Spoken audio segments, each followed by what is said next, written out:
2020, Matt Rogers. 2021, Matt Colton. 2022, Matt Rogers again. 2023, Ollie Berry.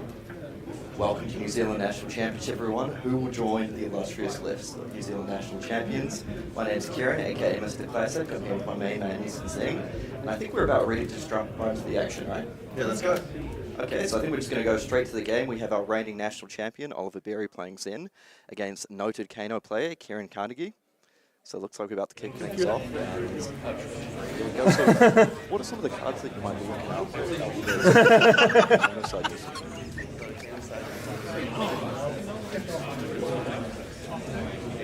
It's... Oh, good. Thank you.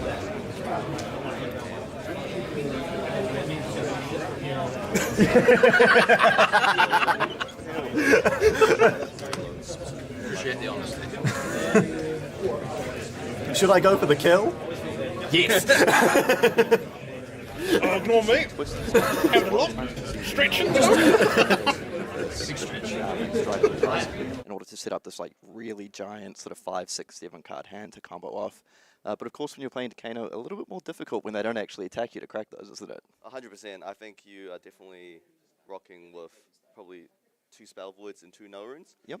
The UK national champ actually ran all those and 3 Aces Wristplate. That's how much you respected the Kano. Yep, a lot of respect for Kano. And the good thing about the Zen deck is you run plenty of blues, so you've got a lot of cards available in order to, offer some prevention. And we do see the Mask of the Pouncing Lynx here. I really like that. It sort of indicates to me that Ollie's looking to get quite aggressive. We see the Arcane Lantern and the Zephyr Needle as well. On the Kano side here, we see the sort of the traditional setup, but with the Spellfire Cloak instead of the Fyendale Spring Tunic, sort of telling me that Kieran's expecting this game to go pretty quickly. If you can see Ollie's chest, he is playing 12 Petal of Kasaya.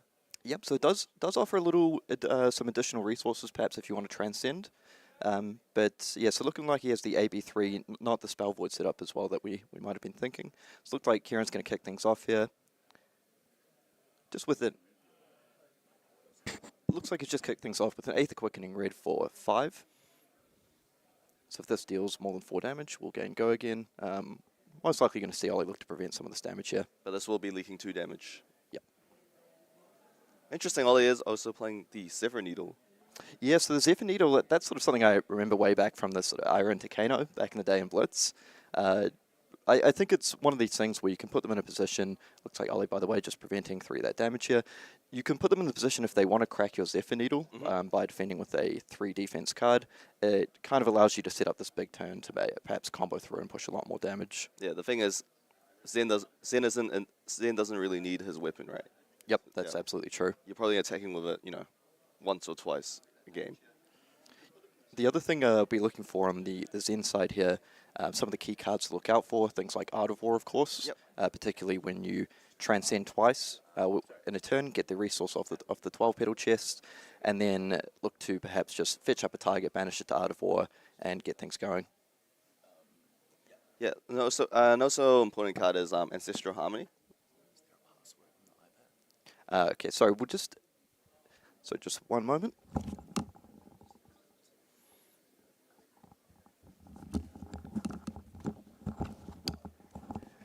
So everyone, just some brief technical difficulties, but we'll be right back with the action in just a second. Just building up the suspense, eh, Newson? Yeah, 100%. Yeah, so as you says, what we're expecting to see in this matchup is Zen being the aggressor, looking to sort of chip away a little bit of damage where he can, and then try to set up one of these really big Art of War, perhaps Sacred Art turns. And on Kieran's side of things, generally, perhaps we'll defend a little bit through to try to set up that craft that really nice Aether Wildfire hand, and then look to pop off with the Stormstriders and the Ragamuffins. Yeah, he's probably looking to chip damage until maybe Ollie's on, around 30 life, where you can go for the kill on a very explosive turn. Yep, that makes a lot of sense. Okay, so we can see the Command and Conquer set up in Ollie's hand here, so we'll see if he looks to offer a little bit disruption. I believe I thought I saw a Sacred Art, but that may be a Bonds in disguise. You see level Enlightenment 2. Yep, so for those who aren't too aware of Zen's gameplay, a lot of the builds currently look to play the Descendant, Gustwave, and Bonds of Ancestry line. So the idea being that you use your hero ability, once you transcend you pitch a chi, create a crouching target in your hand, and search up a card with combo from your deck. They're usually looking to search up Descendant, Gustwave, or Bonds of Ancestry. And to summarize, once you get this going, Bonds is able to banish a card with combo from your graveyard, search your deck for the same card, and you need to combo that off Descendant to get go again. So you're basically looking to sort of go Descendant Bonds on your really big turns and chip damage otherwise. I do see Levels of Enlightenment set up there in Ollie's hand as well. We'll see if he looks to use that this turn. Yep, so just the one blue pitch card here. He did pitch the Sacred Art. Okay, so interesting. Not looking to set that up in Arsenal right away for a really big turn. I think it just costs too much resources, and against Kano, you committing two blues could smell danger. Yeah, probably don't want to leave yourself that exposed, perhaps. Okay, so we haven't got the Mo, but my best guess here is he's looked to go again. Yep. This sets up a pretty nice hand of the Levels of Enlightenment straight into a Command and Conquer. Just try and disrupt Kieran off, setting up his really big turn. Yeah, because if Kieran's Arsenal is really important, he does have to commit 2 cards to blocking that Command and Conquer. And like you mentioned earlier, they do like to set up that 8th of Wildfire there, so 100%. Ollie would love to knock that out. So not the biggest explosive turn from Zen as we're used to turn 1, but No. I think he's just sitting up. He hasn't found any combo. He hasn't seen any combo cards yet to set up his graveyard for the Bonds of Ancestry play. Yep, and importantly, no Transcend yet, I suppose, outside of that Sacred Art. So this is a pretty clean line here, just Levels of Enlightenment with go again into Command and Conquer, able to keep a card up to perhaps prevent any damage, you know, some of those Kano instant speed shenanigans, and have an Arsenal card to go. So I think what we'll see here is Ollie sort of really look to set up into the next turn with that full 5-card hand available, perhaps the Pounce of Masking Links. I would not be surprised to see that popped very early. A lot of good targets in the deck, so you can fetch up sort of blue or yellow Descendant Gustwave, you can search up blue Bonds, you can fetch up quite a lot of targets. Tiger really Swipe? Yep, Tiger Swipe as well is another fantastic one.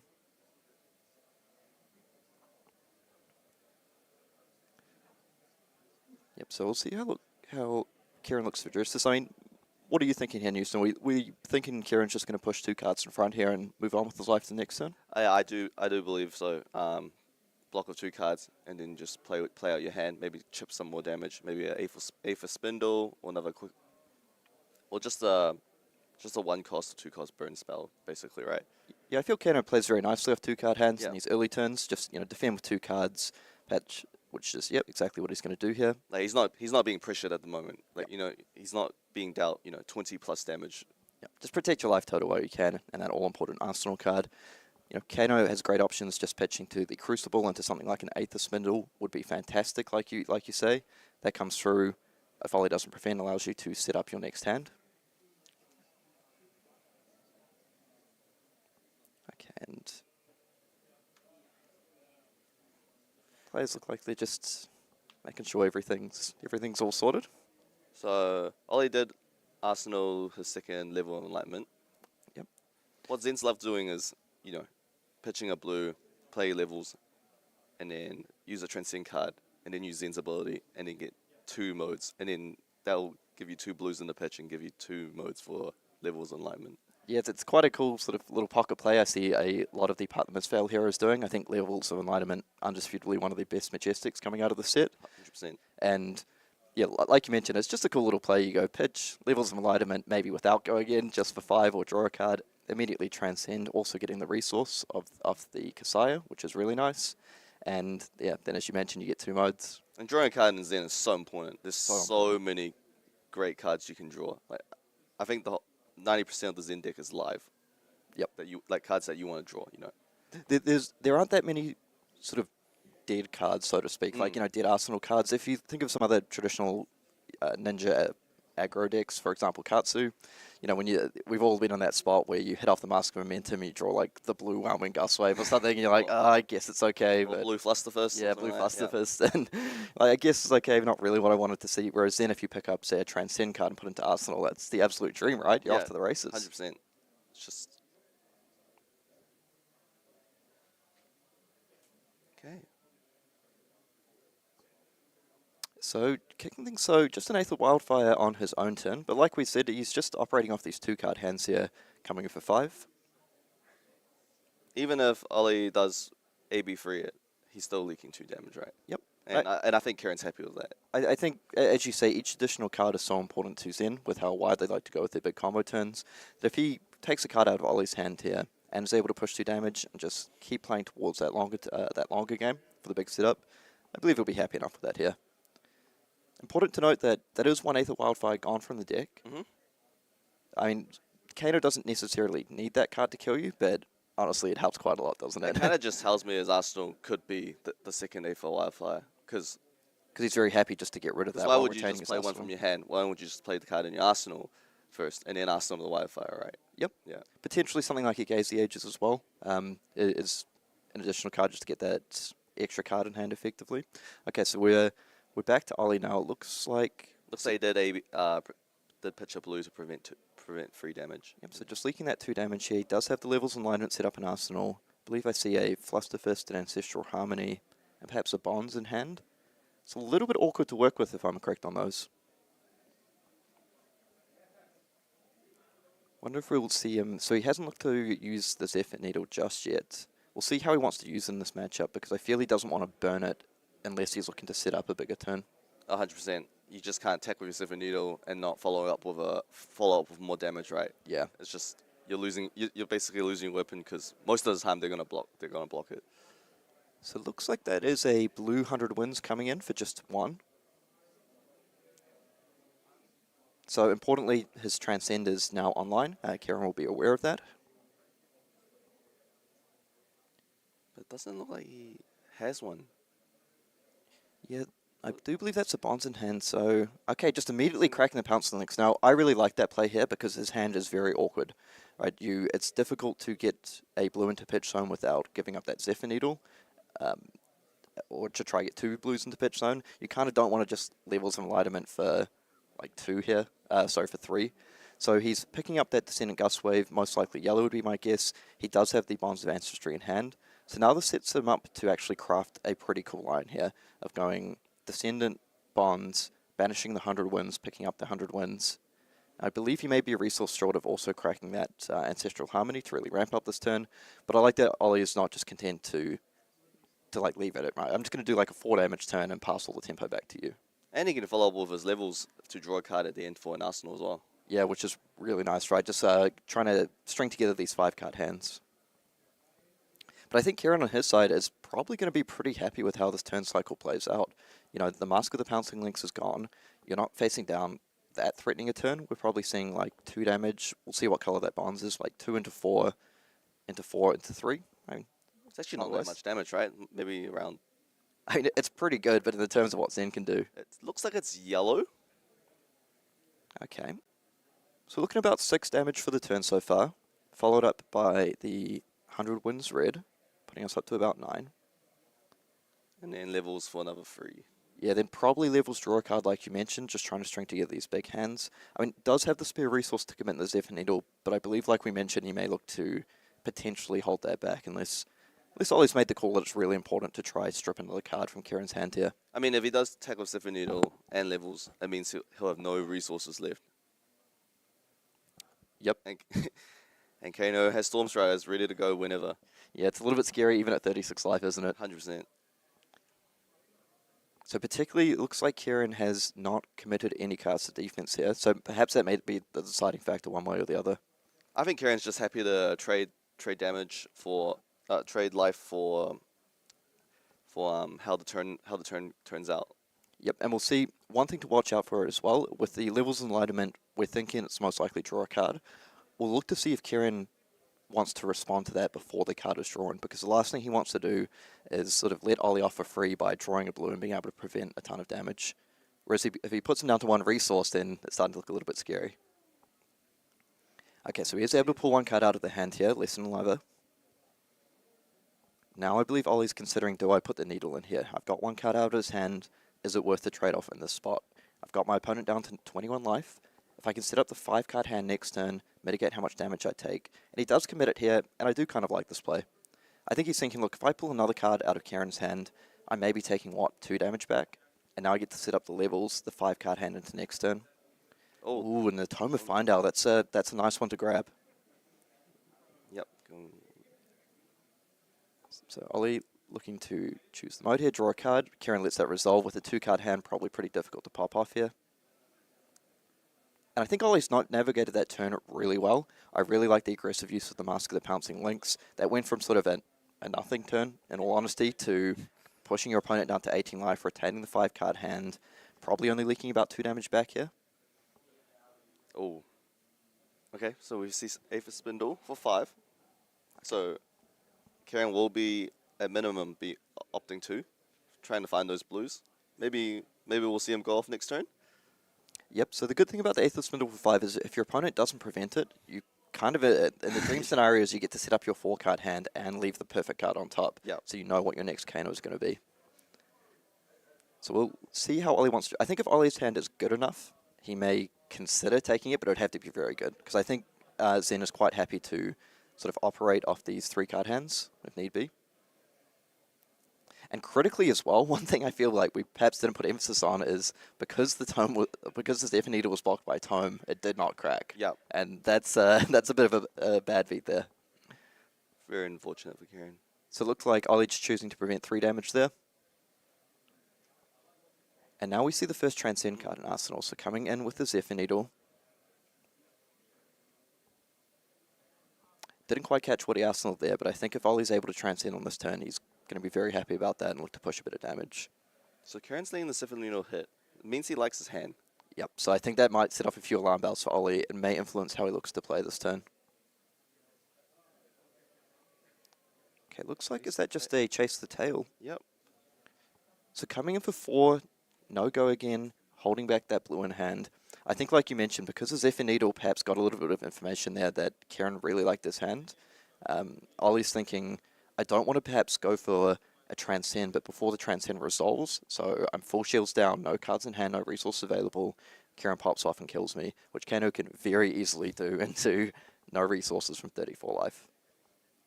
And that card in Kieran's arsenal has been there, if I'm not mistaken, the entire game. Yeah, since turn 1. Since turn 1, so... Oh, Tome.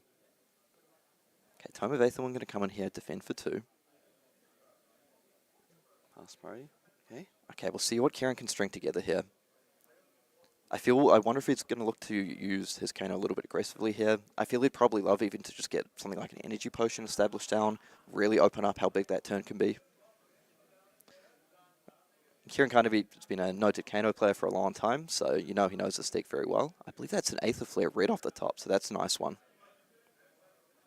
Have seen a lot of Kanos playing Kindle recently as well. We'll be interested to see if that shows up in Kieran's deck.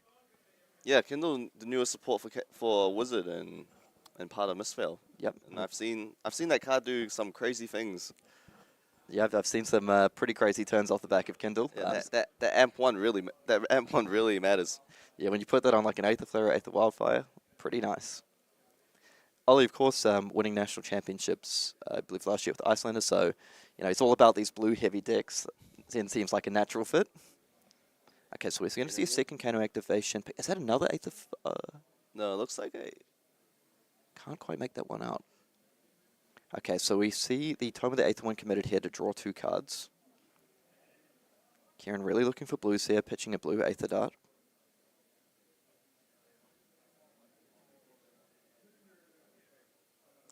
Yep. Aether Flare for 5? Oh, no, 4, sorry. Yep, so the Flare coming in for 4 here. So this is quite nice. So what he may be looking to do here is try and get perhaps 2 cards out of Ollie's hand, and then play towards what we're thinking maybe that Aether Wildfire that's been sitting in Arsenal that whole time.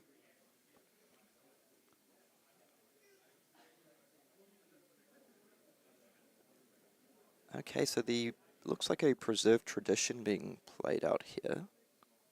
So it looks like Ollie probably has 2 Transcend cards in his hand. Yep. So it looks like he's perhaps just looking for the target and is going to Transcend again before this resolves in order to get 2 Transcend cards.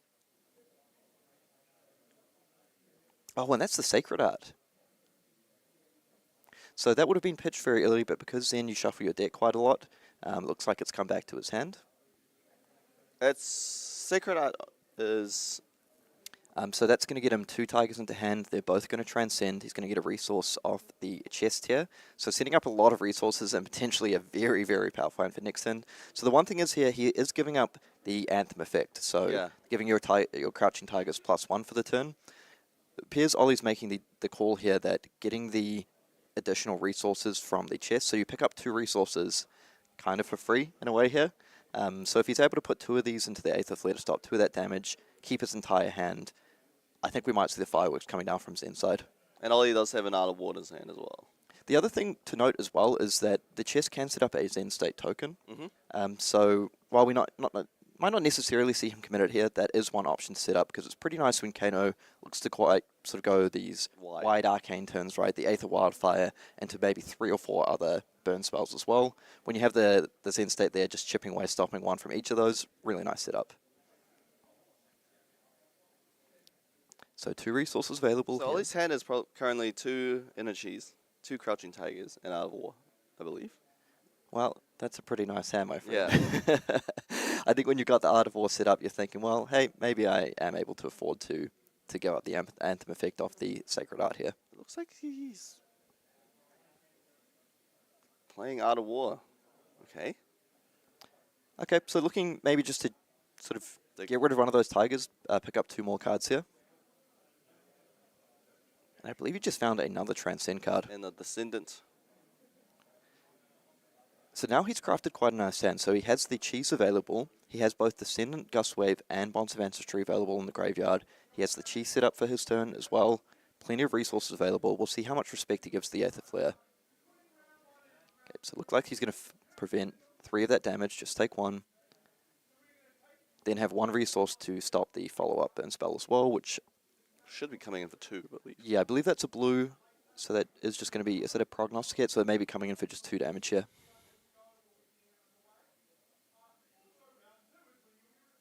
So most likely Ollie just looks to prevent 1, take 1, or... Okay, so he's going to transcend here. Probably doesn't manage for it with a Passover. Probably doesn't matter too much what he chooses to banish.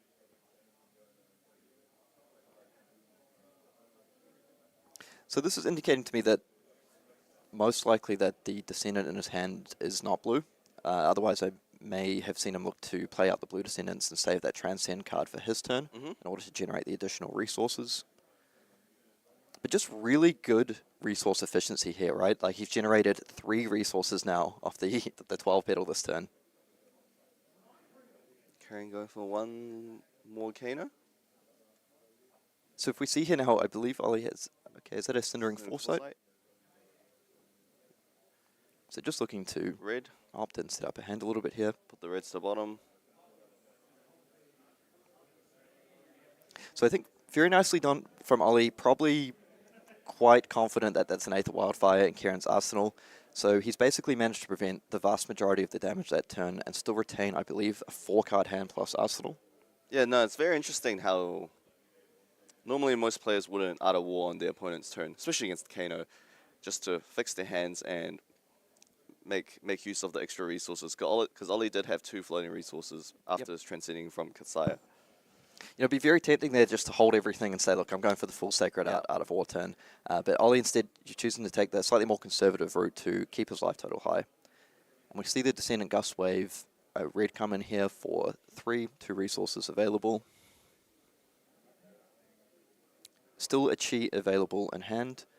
So I think we're going to start to see the Descendant Bonds line pop off on this turn.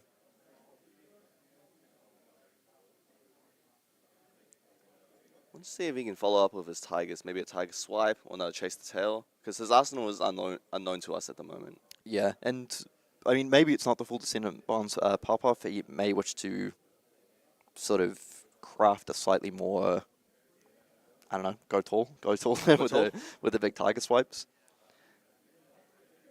Fairly likely, I think we'll see the Zephyr Needle continue to chip away on this turn. Looks like he has plenty of resources available to do so. So, yeah, Ollie does only have 2 cards, Crouching Tiger and a Chi. Crouching Tiger, not the greatest card here. And maybe this is where Kieran looks to get a little bit aggressive. So down to 11 life, he knows Ollie has 2 cards in hand. He knows one of those is a Crouching Tiger. I think Kieran knows his whole hand. to be honest. Oh, because it's all face up from the transcend. He and did everything, isn't transcend it? 3 times that turn. So it's actually a little bit scary here activating Zen's ability. It is. So you leave yourself with sort of face up 2 resources available. At this point, there's no transcend funny business going on because you know the hand is not able to transcend. There's no blues available to do so.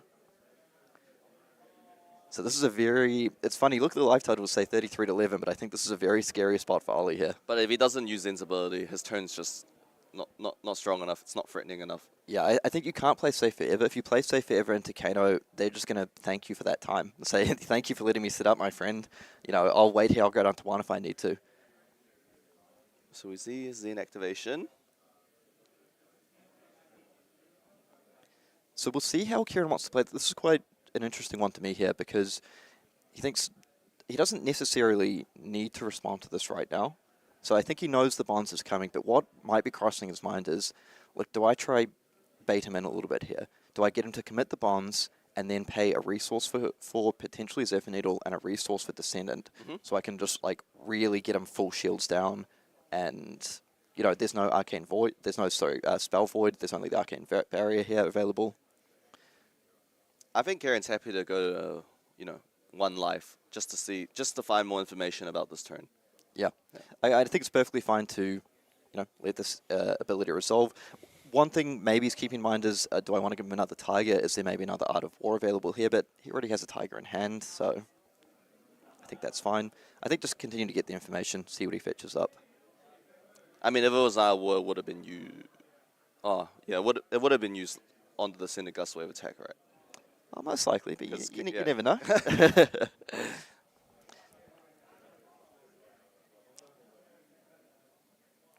Yeah, so Kieran just having a think. Do I need to pop off here? Working out the math in his brain.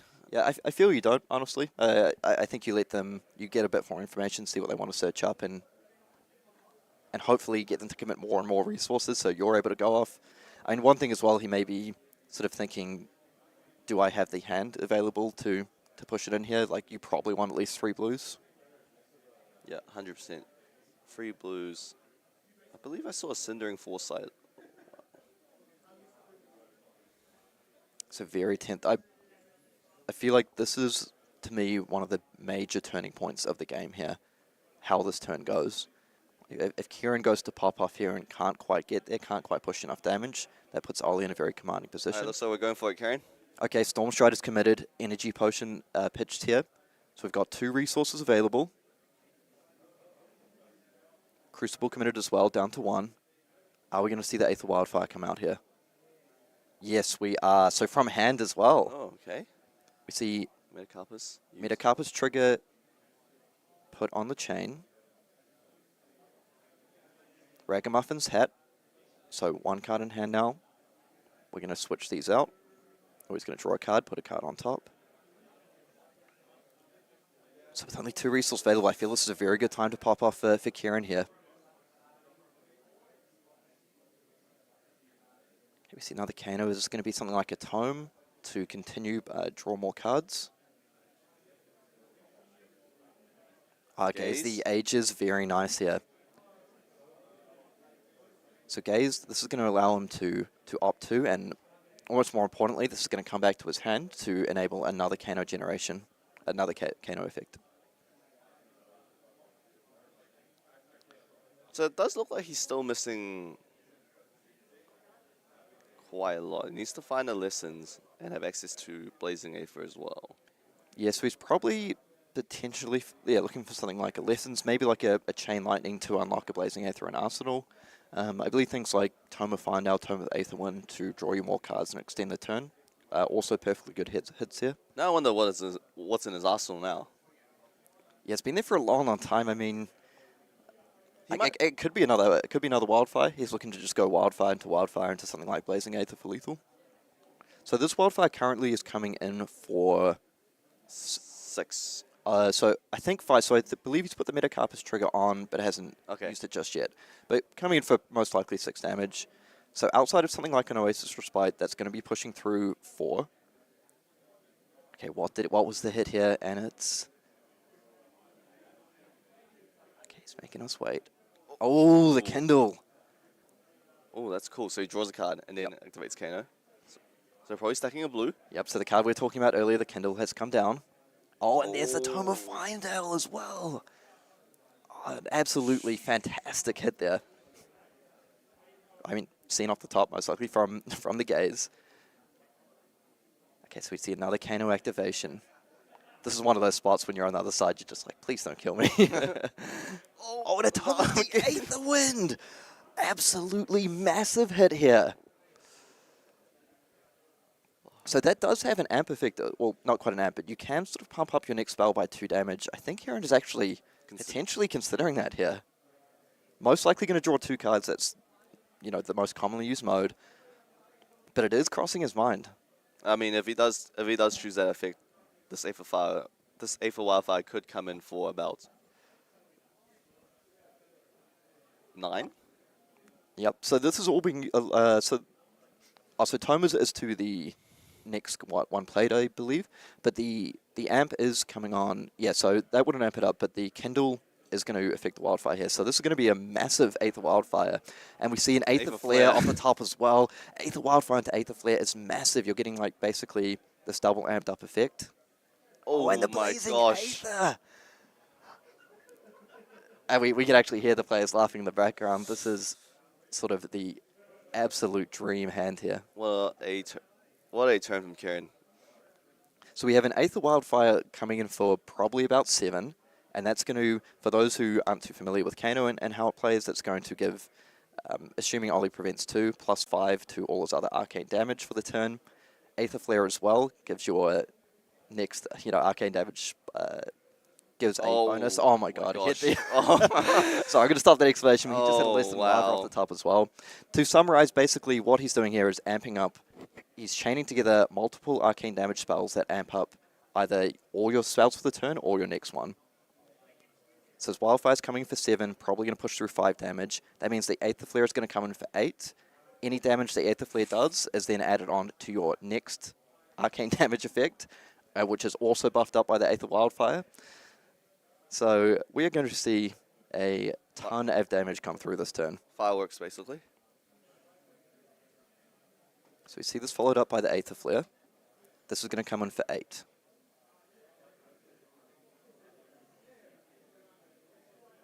Oh, sorry, 9. Oh, forgot the Metacarpus. 9. Oh, he's just taking the 9. Yeah, well, at this point, it's just a Crouching Tiger. Oh, yeah, that's right. Yeah, this is an absolutely gigantic turn. And I think it's safe to say this game is over. So the Lesson Lava is coming in for +5, +9, 12, I believe. And then we have a Blazing Aether coming in for approximately 1 million. Wow. And that gets the GG call. So yeah, that's what Kano does, right? That's just Kano things. Effectively, the game went somewhat similar to how we expected. Just Kano playing quite patiently, sitting on that Kindle and Arsenal from turn 1. So he sets the Kindle and just plays a very, very patient game plan, waits for the hand with enough blues, uses the Ragamuffins, uses the Storm Striders, and just massively pops off with Aether Wildfire.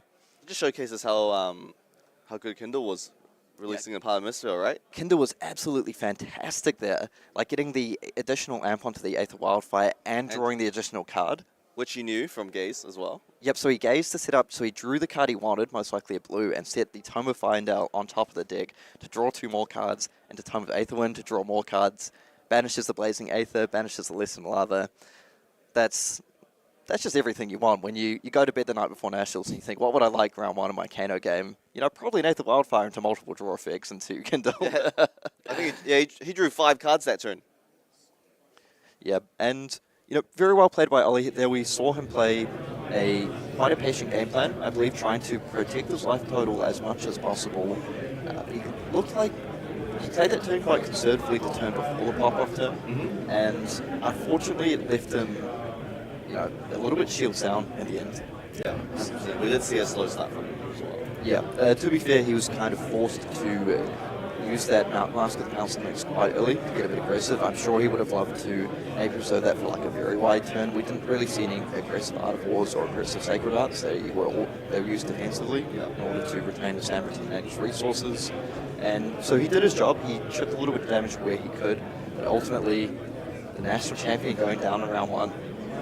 So both players from Wellington as well. So a bit of a friendly fire situation going on there. I'm sure they play at their local game shops. Yeah. All the time. And these two players, I imagine they test quite a lot together. For those outside of New Zealand, Auckland and Wellington are our 2 biggest cities, so there's always a bit of a friendly rivalry going on there. The fact that our 4 national championships is rotated Auckland, Wellington, Auckland, Wellington. So Auckland's here. So is Auckland, I mean, we're from Auckland. Yeah. Auckland do this year, perhaps? We'll have to see. So, just having a look at nationals, you said, I believe you were mentioning we have 108 players playing today? Yeah, we do. Yep, The biggest nationals so far. Yes, indeed it is, which is awesome. Just goes to show the growth of Flesh and Blood around the world, including in our hometown, New Zealand, the home of Flesh and Blood. We'll make sure to get everyone things like a metagame breakdown later on today, once we get that information. We have a full weekend of Flesh and Blood ahead of us. I believe we may have a few gamers wandering in and out here and there. We'll see if we can get that on stream. I've heard rumours that Mr. James White may be in here tomorrow briefly, so that should be good fun. Cool. I think for now, what we may do is go to a short break. Yep. So we're just going to go to a quick break. We'll start gathering up those stats. We'll try to get metagame reports as quickly as possible, but don't go anywhere. We'll be back very shortly with more Flesh and Blood action.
Welcome back to New Zealand Nationals, everyone, and we are just getting ready for round 2.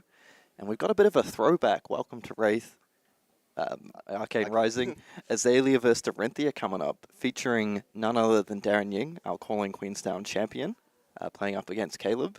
I think this will be quite a cool matchup.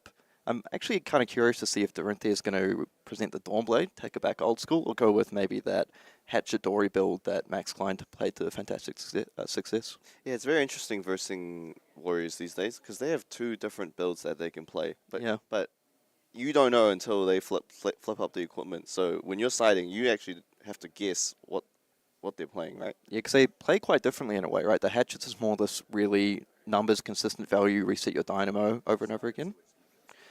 And yeah, looks like the action started. We're just going to jump straight in. I mean, imagine if he dropped the Decimated Great Axe on us. Really threw us for a spin. Okay, so we're just right off to the races with a Dawnblade. I love the Dawnblade, man. Coming in for 9. So he's going to push out that 3 damage and immediately aggressively committing that last card. Isn't going to set up an arsenal here. I think he values the grains of Bloodspill to create a vigor more than a Glinton is. Yep, but also, importantly, he gets coming with the Dawnblade for 4 off the Breachforged Braces. This is massive. Only has 1 card in hand. Only has 1 card in hand. You probably don't want to commit the Tunic or the Skullbone Crosswrap this early. Azalea does not have access to very good defensive options. An absolutely fantastic start for Caleb here. Oh, but that +1 counter, this early is pretty rough. Yeah, that's super rough. And as you mentioned as well, the Grain setting up the Vigor, that's going to allow him to attack with Dawnblade with a 4-card hand. He can't even defend. It's Rain Razors in his hand. Oh no, this is absolutely disastrous really for Darryn on turn 1, but you never count Azalea out. I think some of the core cards we're looking for on Azalea's side in this matchup is things like Red and Ledger. Really, really nice to shut off any potential go again. And, okay, so he's just going to straight up have to eat all that damage here. So going down to 33 on the first turn of the game, and a counter on Dawnblade. Yeah, eating 7 damage turn 1 with blocking 3 cards isn't your ideal start, right, Kieran? Yeah, and holding on to the Red Raise is probably not really the card you want to keep. I mean, you can pitch it to... I mean, is he just going to play it? Yeah, he's going to play it out. Because I was thinking, like, sure, you can pitch it to the Death Dealer, but it's not really the card you want right off the bat. So I'll call in Queenstown Champion, starting off the game in a little bit of a difficult spot here. Okay, so that's a nice hand we see. He's got the glide path there, a couple of pumps. Resources don't line up perfectly, but I think he should be able to make something happen with this hand. At least he should be able to play 2 pumps. Yep. So the read the glide path is going to be very important with that opt 1. See if he can find that arrow off the top here. Or perhaps he may look to throw the Death Dealer to load on that endless arrow first. Okay, so on the Dorinthea side here as well, I think what makes it difficult for Azalea in the early game, particularly with this kind of start, is that massive fridge we have available. The Brave Forge Braces, you know, Battle Worn 2, the Grains of Blood Spill, Temper, the Battle Worn Boots, the Crown of Provenance. You just have so much to slow down the Azalea early to leverage a very strong start, and that's exactly what Caleb's done here. Yeah, if you can potentially block for 10 if it's dominated, right? Yeah. And 10's not the easiest number to get with Azalea unless you're committing your whole hand, especially against the Dawnblade Dorinthea. So this matchup feels like it's going to be a race. Yep, and we see the Codex of Bloodrot committed here. Okay, so this is quite nice here. So he's going to be able to use the Skullbone Crosswrap to opt again if he'd like to. Mm-hmm. He now has 2 pumps set up. I believe that's laced with Bloodrot, and they read the glide path. And he's given his opponent a Bloodrot token off the Codex. So Darryn doing quite well here, I think, to really put a little bit of pressure on the backswing. Yeah, potentially threatening 2 Bloodrot tokens. That's 4 damage. Yep, and that if he chooses just to commit the Endless Arrow, that one's coming in for 10 damage here. So Skullbone Crosswrap activated, going to allow him to top 1. Probably a little risky to blind Azalea if he puts that on the bottom. I think he's looking for cards like maybe a drill shot. Yep. Because even if the Endless Arrow hits, he does have a ponder at the end of the turn to draw a card. So he's basically, wasting. He's not getting the full efficiency. He's not getting the full value. So on Caleb's side, we'll see if he looks to play this quite aggressively here. I don't expect the equipment to be pushed in, sort of all of them on this one. Oh, it's blocking 10. Okay, so just choosing to mitigate a lot of the damage here, blocking with a Steelblade Supremacy as well. That is one of the power cards that Dorinthea has access to. So the approach from Caleb here seems to be that I want to be able to stop the damage while I can. Mm-hmm. This arrow isn't dominated, so I'm able to block with my hand. Did block with at least 2 reds there, so maybe the resources didn't line up too well. I think that Overpower may have even been red. The good thing for Caleb here is he does have that resource available to swing with the Dawnblade. If he has something like a 0-cost pump, perhaps an Ironstorm response, for example, that would be incredible here just to retain that counter on the Dawnblade. Yeah, it's very important that the Dawnblade hits. Well, I mean, 4 is pretty hard for Azalea, right? Just because of the lack of armor. That's committing 2 cards to defend it. Yeah, I think your dream scenario for Caleb here is you get 2 cards put in from Darryn to defend, and then you pump over the top and keep that Dawnblade counter. But I think here, even if he's not able to keep the counter but gets 2 cards out of the hand, he's probably feeling reasonably good about that. Pretty happy about that, to be honest. Still maintain that 7 life lead, you've still got most of your equipment available, and your opponent's down to about 3 cards in hand. So we'll see how Darryn wants to navigate this. I feel one thing is this game will likely go in a couple of phases.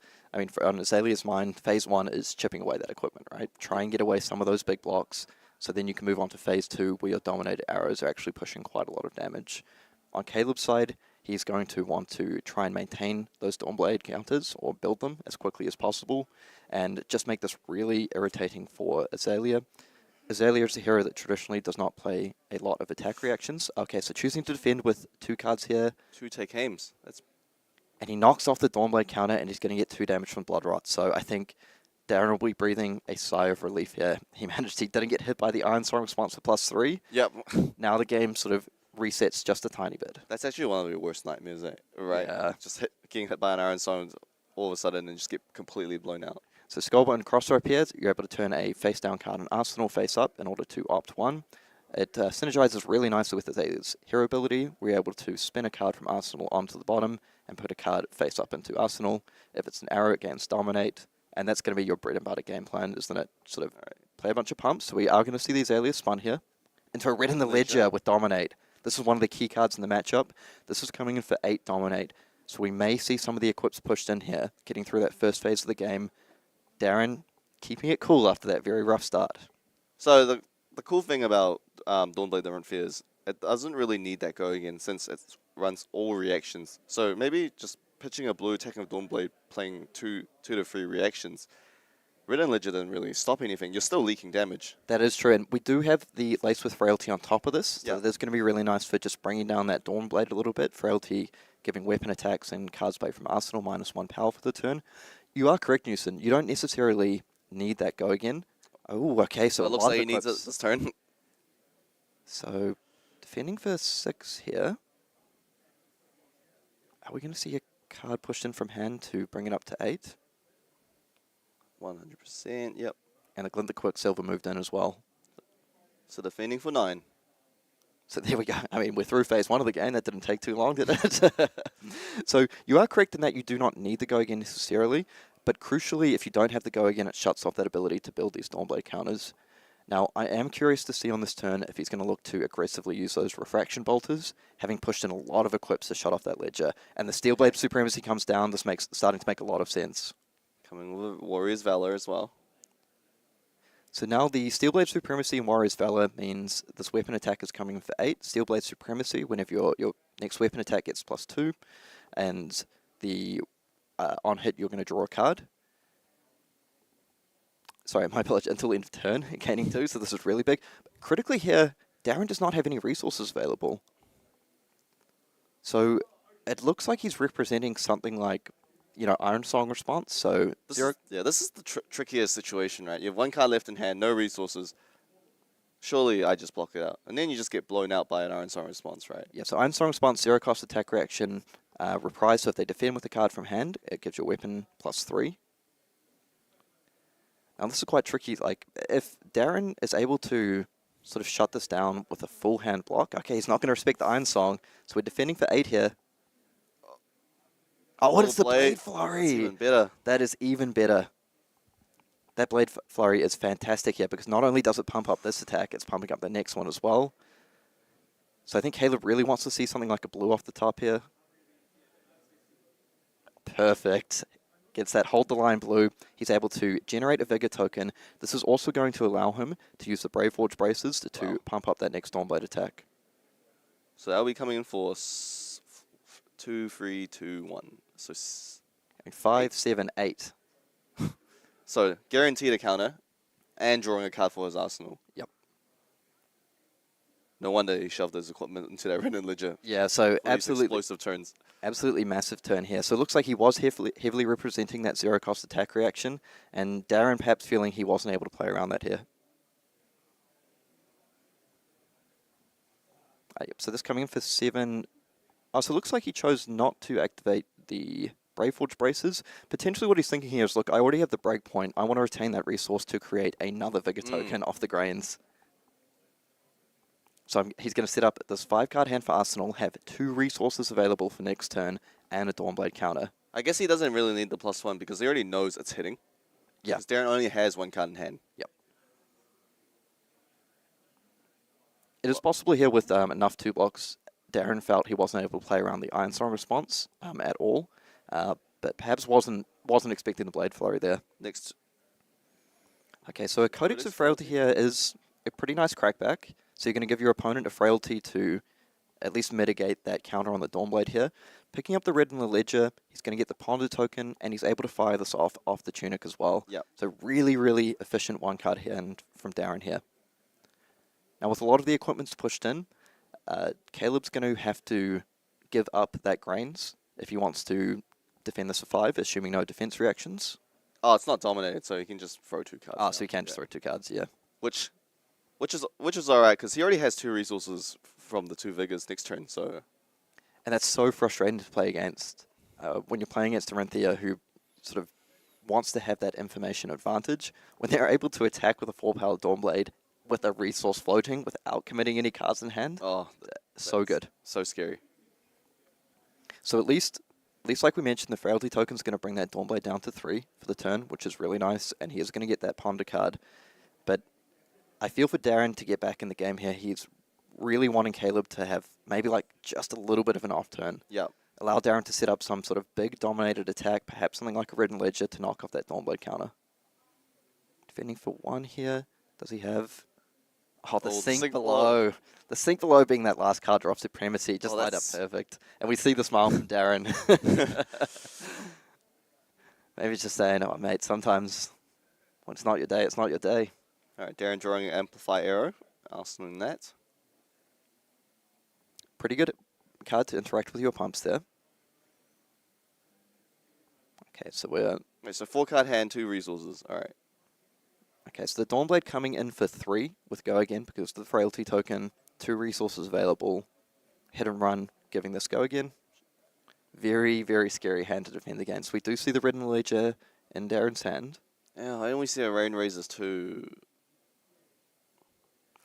One of the issues for Darryn here is because he is off to such a poor start, it becomes more and more difficult to use his life as a resource, particularly when you're playing against this snowball-like effect of the Dawnblade counters. Once that thing gets up to 2 counters, you're like, am I ever going to shut this off?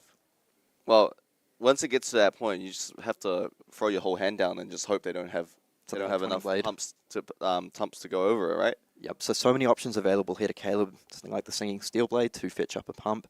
Potentially something like even, Twinning Blade. Twinning Blade, and yep. This already has natural Go Again, so if Darryn commits a lot of cards and he hits him with the Twinning Blade, it makes that next attack just that much more scary. So in Darryn's hand here, we see the drill shot. Looks like he can only block for 8. Looks like he has 2 arrows and a pump. So 2 arrows, so if we're thinking of blocks for 8 with the Rain Razors, wonder if it's going through his mind here, am I able to shut this off for 8? So can't quite make out Caleb's hand here. Definitely representing some pumps though. Well, he does have 3 cards left in hand, right? With 1 resources flowing. Those figures really helping out. Yeah, and the fact that he didn't choose to front load this with something like a Warrior's Valor, like he's heavily representing, I've got some backup for this in the form of attack reactions. Okay, just the single card put in front here, the drill shot. So he's turned on a reprise. Yeah, but I think that might be a Biting Blade I spot.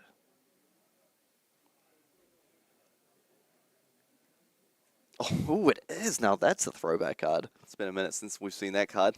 So Biting Blade, that's 2 costs, going to give it +3. And from memory, if I go back into the vault, the reprises your weapon attacks get +1 for the turn. Which is very nice to counter that Frailty token. So that's going to push through for 4. So we now has Go Again. We'll see if he activates the Grains of the Blood spell. Oh, he's... Okay, choosing not to. So he's not using Braces or Grains for the first attack. Yeah, and Biting Blade actually fantastic here, right? So this is coming in for a breakpoint of 4, just pretty much countering that token. Okay, so it looks like he did in fact choose to make a Vigor token here. And then, oh no, I think Darryn took the 4 as well. Okay, so Darryn just choosing to go a little bit all in here, which honestly I think makes sense. Like it's just the game is almost over if you block with 2 cards and get blown out there. So very important Skullbone cross wrap here. I mean, do you think he's potentially looking at trying to set up a Ledger and catch him up with the Rain Razors? And just say, look, if I can turn off your Go Again for the turn, that actually lets me put my entire hand in front of your Dawnblade next turn to get rid of those counters, and I know you can't get Go Again. He could be, but the thing is, looking by his hand, he needs that Rain Razors as the resource card, because Death Dealer costs 1 resource, Ridden Ledger costs a resource. Yeah, and he has a Take Aim as well. So I think he's looking for a pump. Okay, so choosing to activate Azalea here. Okay, getting Sleep Dart. Okay. Okay, so that's Sleep Dart coming in for 8, so that's pretty good. I mean, that operates in a similar fashion to Red and Ledger and turning off those multiple weapon attacks on hit. Yep. But it doesn't necessarily stop the Dawnblade counters from falling off, right? Because all Dawnblade needs is to hit, and then the counters remain on the weapon, right? Yep, that's true.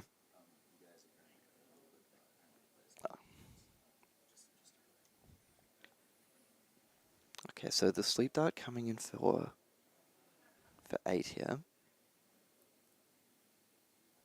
Does have the Rain Razors available as a backup. And I feel that's not the worst game plan for Darryn here, so perhaps looking to get... Okay, so just choosing to take the full 8. So this provides Darryn with a bit of a reprieve in a way. So he's probably really hoping he draws a good defensive hand here, because in this position, if he's able to defend with his entire hand, shut off those Dawnblade counters, he's actually not in the worst spot. Okay, we see another Supremacy.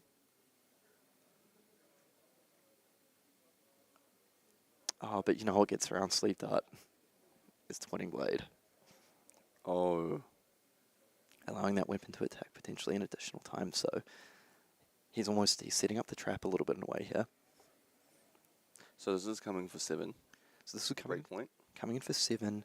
We'll see if he has a way to give this go again, though. I mean, that's going to be the critical thing. A lot of options in the deck, things like Singing Steelblade, for example, to show up the Quicksilver. And we'll see if Darren's able to spot this one out here. Really difficult, though. Like when you're facing down a 7-player Dawnblade in that spot.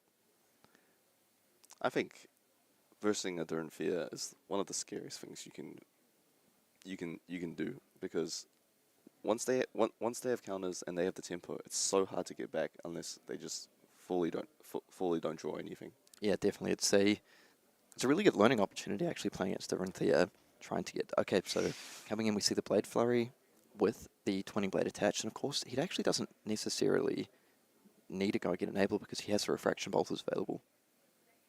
So that Dawnblade is boosted to 9. Yep, the Dawnblade coming in for 9. And it should come for...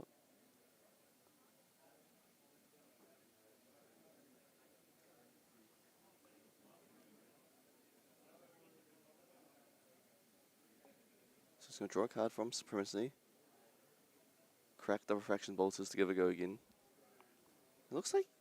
And then he'll probably come in for 9 again. Yep, so really big attack coming through here, threatening that third counter on Dawnblade. Honestly, just straight up threatening lethal at this point. So he's going to make a Vigor from that hit. See if he chooses to commit the Brave Forge Braces here.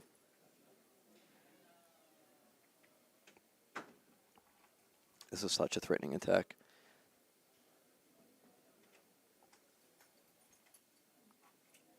So pitching the Glistening Steelblade to come in with the Dawnblade here. So it looks like no resources floating, choosing to make that Vigor token. So how do you deal with this, Newson? It looks like he still should have one floating, right? Glistening's the yellow, yeah. So he is threatening. Oh, okay, so he didn't choose to make the... so a Dawnblade attack coming in for 9 with a resource floating, threatening the attack reaction. In the arsenal.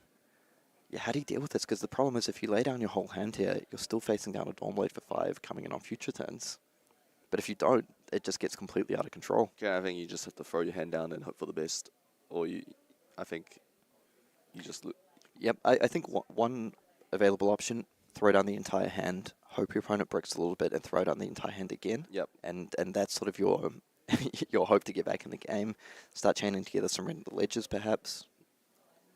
Because this is coming for 9. Maximum potential, it can come in for 12 if it's a reaction in Arsenal. Yep. Or maybe Caleb's just baiting him and be like, oh, if this hits, I'll just make another Vigor and then have an even crazier turn next turn, right? Yeah, perhaps. So it looks like he's holding in the Codex as well as a 2-block here, not the best. I mean, yeah, one option is lining up the 1-card block. That would be pretty brave. I mean, defending for 9 here, hoping they don't have the react to keep a 2-card hand, throw in a Pump plus Arrow. if you make that line, you're not dead on board to react either. But then again, if you throw down 9, they're just going to play with 5 cards next turn and a vigor. So you're kind of not really escalating. You're not really changing your situation. I think it's fair to say it's a very difficult position for Azalea here. I do not envy Darryn having to make this decision. You know, I've played against a lot of Dory in my time, and this is the tough spot. Okay, looks like he's choosing to defend 4/6 there. Oh. Oh, and the Singing Steelblade comes down. So that's going to boost by 10. So that goes up to 13, so this... 13. So that's exactly lethal. Yeah, if he's able to push us up to 13, that's exactly lethal. Yep, so he's hoping to play around the +3 to go down to 1, but unless Darryn has any tricks here, I think that may be it.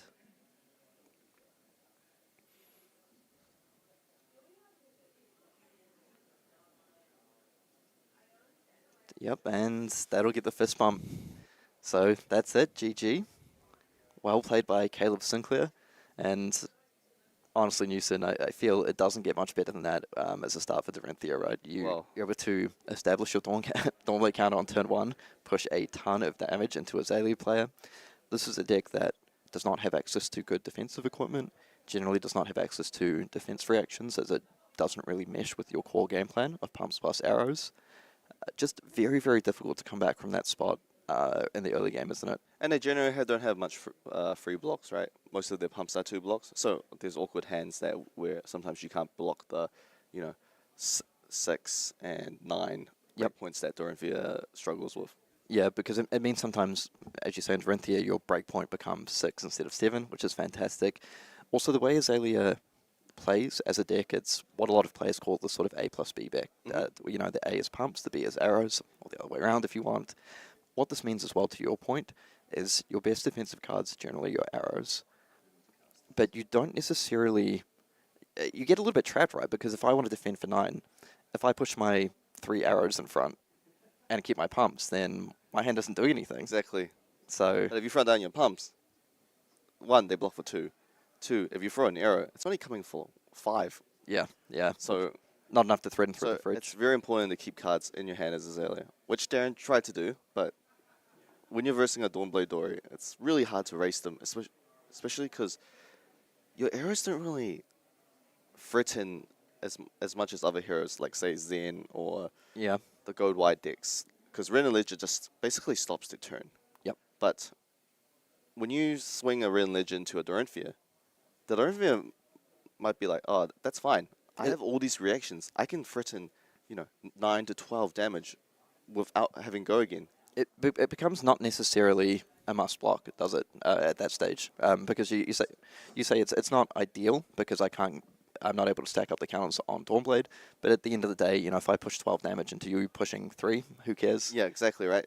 One thing I want to talk a little bit about is what we saw is, I wouldn't say Azalea is an unconventional pick. We've seen a lot of Azalea around. But what are some of the reasons you think people are bringing heroes like Azalea and Dorinthea to these events? Azalea in particular, is it because of the Zen matchup? Do you think that's what they're targeting? I think Azalea has the best matchups against most heroes. Okay. So I think it's probably a 50-50 against Zen. Yep. It's probably 50-50 against Kano. Yep. And... Into Enigma, even you have things Enigma, it's like you have Merkmire. You have Merkmire Grapnel, which is massive, right? You have Dreadbore for the control decks, which stop all the defense reactions. So I think Azalea is a really good pick for this upcoming national season. Yeah. And also one thing for all those Azalea players out there, of course, is the Azalea Armory deck announced recently. So maybe you pick up some more tools for that deck. And yep, so what we're going to do is we're actually just going to take a short break, and we're going to come back with some more Classic Constructed action for round 3 shortly. So don't go anywhere, we'll be right back in a minute.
Welcome back, everyone, to the New Zealand National Championship.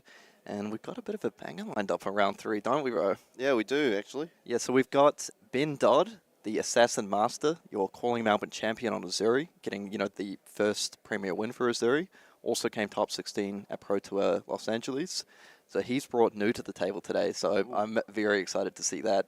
And on the other side, we have Marko Zutic, who actually topped the Swiss in 2022 New Zealand Nationals, played Bravo back then. He's on Zen today. So I think this is a really interesting matchup to watch, featuring two powerful part Mistveil heroes. And the other interesting thing about New is I feel some of these builds have developed a little bit over time. I saw a very cool list come out from Punkage, who won a Battle Hardened the other weekend on New, very much leaning into cards like Justinic. I believe he had 12 or 15 one-power attacks in the deck, so really looking to combo those off with things like Bonds of Agony, the Persuasive Prognosis, and then all your general good stuff cards, your Codex of Frailties, Command and Conquers, Leave No Witnesses. One really cool play that Punkage has access to that I'll be looking out to see if Ben does as well is the Siren's Call. So this works, it lines up really nicely with the Traverse the Universe. So the way he was utilizing it was when your Zen opponent looks to line up this really big turn with Traverse, they defend it with Traverse, they fetch up the Chi, you go, okay, Siren's Call, pull the Chi out of their hand, you draw a card, and you sort of shut off one of their big spike turns that way. So that's certainly a cool interaction I'll be looking for here. And we're about to just jump straight into the game. What do you feel Zen's looking to do here? They're going to try play around the disruption a bit, or just go sort of all out, push as much damage as possible? So for Zen, it's actually pretty hard to play around the disruption because most of the disruption attacks are coming for 7 or even 9. Yep. So the breakpoints are pretty bad for Zen, and Zen needs like 4 to 5 cards to go off, right? Yep. So if Ben can find disruption every turn, then the Zen will probably have to either have a slower turn or just go off with what he can. Yep. But if say a turn that Ben doesn't have a disruption turn, then the Zen will definitely be going off. It's off to the races. And Ben just starting things off here with the Sigil of Solace, going up to 43 life. And looking at the weapon setup here, so he's got the Spider's Bite into the Scale Peeler. I quite like the Scale Peeler. That suggests to me that he's trying to counteract this giant turn where the Zens traditionally just go push all my equips in and, I'm good to go. So the Scale Peeler is going to be quite good into that. We see Marko kicking things off here with a Harmony of the Hunt red, pitching a blue. It's coming in for 3. It's going to generate a Crouching Tiger in hand. Setting up quite an efficient line with the Tiger Tamer here. Another interesting equipment is Ben is playing Balance of Justice, not Mask or Recurring Nightmare. Yeah, so it looks like he's looking to try counter out those big Art of War turns, maybe perhaps instead of trying to be a bit more proactively disruptive with the Mask of Recurring Nightmare. So he's also playing the Undertow Stilettos and the Arousing Wave here, choosing not to go with something like the Flick Knives. I think it makes sense in this sort of instance. He's not trying to line up the Flick Knives with something like the Nerve Scalpel. Okay, so we just see the Harmony of the Hunt here defended out for 3. Now we're coming in with an aspect of the Tiger Body coming in for 3, generating in a Tiger. So Marko does have 2 Tigers available to him. So I wonder if we might see something like Chase the Tail would be very nice here. Also just has access to the Tiger Tamer line coming in with that, plus the Tiger from Banish. Yep. Might even want to set up his last Tiger in Arsenal. So Ben really looking to protect his life total here, defending out with that Bonds of Agony and the Bonds of Attraction. So notably here, not playing the Beckoning Mistblade. Yeah. So it appears he's not sort of looking for that value off the blue attacks with the Go Again. Okay, so just pushing that Arousing Wave in aggressively. I feel like get your value while you can. No, I like that because you want to get the 1 block out, and then when you play, say, a CNC or a Weakest Link, you're always threatening that extra +1 when they block for 6. Yep, just constantly threatening. So here we see the Crouching Tiger come in for 1. So could look to play the other Tiger that he has in hand to come in for 1 off the Shuko. And that's exactly what he's going to do here. Now I am looking out for if he looks to set up the Arsenal or wants to play around like the Leave No Witnesses and CNC. I feel like Zen does really want to have those 5-card hands here. Sorry, so I thought I was wondering why Ben was still on 40. He actually played a Sigil of Solace on his first turn as well. Yeah, he got that great, perfect Sigil timing right at the start of the game. So does it feel like he's playing more of a control new if he's playing Sigil of Solace in it? It does a little bit. So here we see the Command and Conquer come down. Exactly that play you were talking about of getting the arousing wave down, so it's always threatening. We'll see one good counter that Zen has available is arsenaling something like a Transcend card. So when they come in with the Arsenal Disruption, you're able to play Transcend card from Arsenal, Transcend card from hand, and then effectively get around the disruption there. But to your point, it does look like perhaps it's a slightly more control-y build rather than this aggressive disruption build with the Balance of Justice there. Also, that's going to get 3 cards there, defending for 7. Really respecting the arousing wave. So Ben does have a Siren's Call in his hand. So if he chooses to use that, use that with his 1 flowing. Okay, we'll see. So getting that set up in Arsenal is really nice because now if he's threatened by a big traverse turn, he just has access to that. Yep. I mean, he may choose to use it earlier. Really nice to have that set up with the Tunic available. So it's really important for Zen to transcend as early as possible to make use of the traverse of the universe. Because if he does not transcend, that's just a headpiece that blocks it too. He can't actually just block it when he wants to go off. Yep. And we see the 100 wins come here, defended out by the Leave No Witnesses. We'll see if Zen is playing Snag as well. I have seen some lists running Snag to play against Nu. And choosing not to value the Leave No Witnesses here, I believe that, yeah, so we have a Weakest Link available in hand. Scale Pillar is so powerful in this matchup. Zen, you know how Zen loves to just shove the equipment and then to block a on-hit effect. Scale Pillar just says no to that. I really like this. I'm going to be curious to see how this plays out into the really big turns. I think it was one of in Punkage's video where he said, "Oh, you play Scale Pillar just for Zen's armor, so they just can't shove everything." Yep. And then you play CNC or Weakest Link after that, and then that demands cards from their hand. Makes it a bit tricky because, like, in theory, you could defend with something like the Shuko and then push your other equipment in for 5, but that CNC is coming in for 6 or Weakest Link. So this, coming with the Spider's Bite here, this is going to set up a very threatening Weakest Link. Yeah, his attack actions will be -1, and his equipment will be -1. So he'll have to throw down more than 2 cards if he wants to block that. And as we well know, Zen plays a lot of no-block cards, and you have your Transcend cards, for example. You have your 9 Transcend cards, your Outer Wars. And look at how clean this is set up as well. So coming in for 6, the Tunic available to potentially push it up to 7 off the Arousing Wave. I think that Arousing Wave, we want to keep an eye on how much sort of bluff potential value that gets out in this matchup.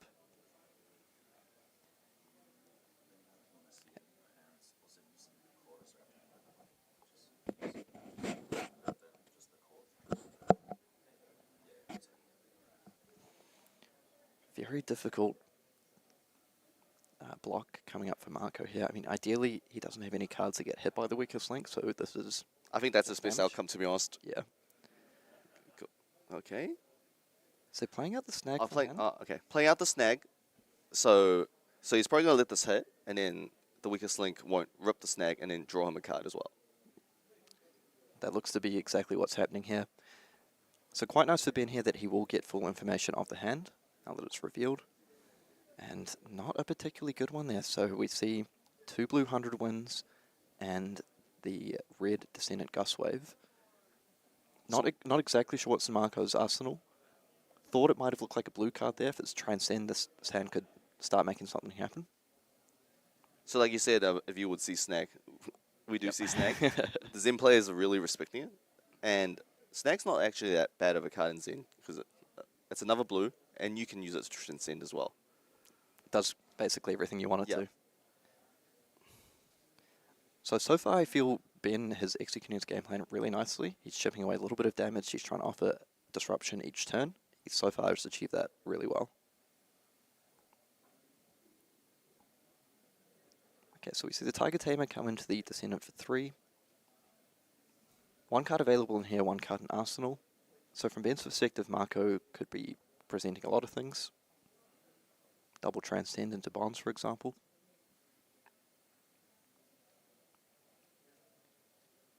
Okay, actually deciding to give up the Weakest Link here. So we do know we can see he has access to the Leave No Witnesses in hand. Mm-hmm. Interestingly, that on the previous hand he chose to commit the Leave No and keep the Weakest Link. This turn he's choosing to change tack and go the other way around. So another weak turn for Marko. Just doing some little chip damage. I guess if we look at the hand here, this makes a lot of sense, but because that Venison Spite available, not available to use on the weakest link, so you're actually getting just a really nice efficient turn here. Being able to come in with the Scale Peeler, have the Leave No Witnesses backed up by potentially multiple pumps. Yeah, it's honestly so hard when you play Leave No Witnesses and you have one card in hand, one floating, and your opponent's probably like, well, I can't play around the pump. Yep. So most of the time they'll just take the hit. And it's annoying, even if you do have something like the Snag available here, it still comes with that breakpoint, still a little bit annoying. You can choose to use something like your boots, but often you want to keep that for one of your big spike turns. I think you usually just block with your boots when you see an Art of War in your hand, right? Yeah, then you're able to banish the target to the Art of War and keep the turn going. So again, being the master of the mind games, coming in with a very threatening Leave No Witnesses for 4. And it's very interesting because we know that Ben has a Siren's Call in his hand. So if Marko decides to no block, he can use Siren's Call, still rip a card, and rip his arsenal as well. Okay, so chooses to commit the Venomous Spite here. I believe we'll also see the Fang Strike used on this, unless he wants to commit that Siren's Call like you mentioned. Yep, just pushing this up to 8. Does he have the Transcend card? Oh, so it was the Snag. I thought I spotted that one out. So Marko's going to be quite happy. This is effectively a defense reaction for 4, right? You prevent 4 damage. You have no arsenal for the Leave No Witnesses to hit. So that's the best outcome, to be honest. Yep, that's a really nice outcome for him here. Now, I think Ben's considering playing Siren's Call, because you don't want his Zen player to play with 4 cards, right? Yeah, the only thing is that Sirens is so valuable into the reverse turn, but you may be right. He may be thinking, look, I've established really good tempo in this game, and I don't want to give that up by him getting a giant turn onto me with 4 cards. But I think he's playing very, very patient here. Ooh, nice, gets the silver off banishing the spinning wheel kick there.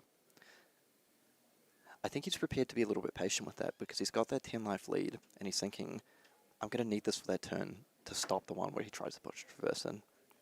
So I quite like this line here. I think he's pretty comfortable just blocking out, playing 2-3 card hands if he needs to. With that Tunic counter available, might look to keep something like a blue plus a Command and Conquer or a Disruption card, coming in with a weapon attack right into the Disruption. Very disciplined from Ben. I think I might spot another Siren, so we may actually see a Sirens come down next turn and then look to set up the other one. Okay, so here comes the Levels of Enlightenment, and here's the play you mentioned earlier, grain that tips the scale onto it. We'll most likely see this pitch to Zen, activate hero ability, and then probably looking at 3 draw a card, Newson. Yep, this play is so powerful. Just, you're threatening damage, you're establishing another card, and you're building, and you get a resource from Kasaya. So It's just the cherry on top, right? Okay, so having a look through the graveyard, maybe a little bit of a tell that he's looking to go for a bit of that Descendant Bonsai this turn. That's why I find this matchup really interesting as well. Like you mentioned, if the Sirens had been committed last turn, could have been a really good opportunity to shut this turn off by taking away that Transcend card. But Ben choosing to play patient, and we'll see if he reaps the dividends for that later on in the game.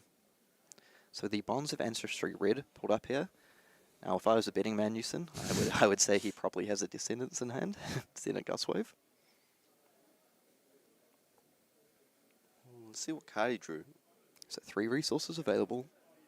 Enough to use the Tiger Tamer and a Descendant if need be. See if we can have a quick look at Marko's hand here. Looks like he drew Harmony of the Hunt. So it looks like, yeah, so he has the Tiger. Now he does have the Descendant, but just the blue one. Not actually the most powerful hand here. He can establish a Tiger Swipe this turn as well. Because I know there should be a Tiger Swipe in his grave. I defended with a little bit earlier in this game. Yep. So that utilizes the Tiger as well. That's actually quite nice in order to be able to retain a card in Arsenal as well. That's the thing about Zen, it doesn't always have to be these explosive pop-off turns, right? Just these little in-between turns. This is representing quite a lot of damage here. I mean, already coming in for 9 damage total this turn. Still has a Tiger Tamer available. Still has the Bonds of Ancestry Search available. And if he looks to pick up that Tiger Swipe like you mentioned, which, you know, it's just a nice 0-4. Could be, we're looking at Tiger Tamer for 2 into Tiger for 1, getting the Shuko trigger into a Tiger Swipe. and keeping a card in arsenal. Pretty nice off a 4-card hand, my friend.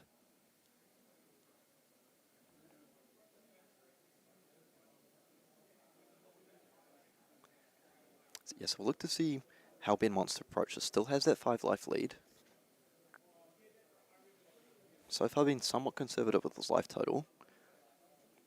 I think sort of 2 options here in my head that are somewhat likely is it looks to defend with perhaps 2 cards and just offer a little bit of disruption back.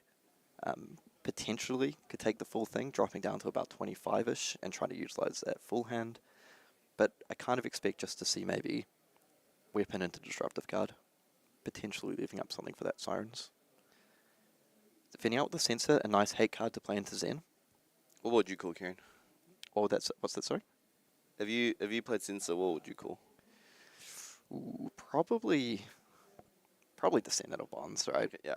Just shut off that big line. Unless you have like the Soul Read and you choose the Art of War or something, but... Okay,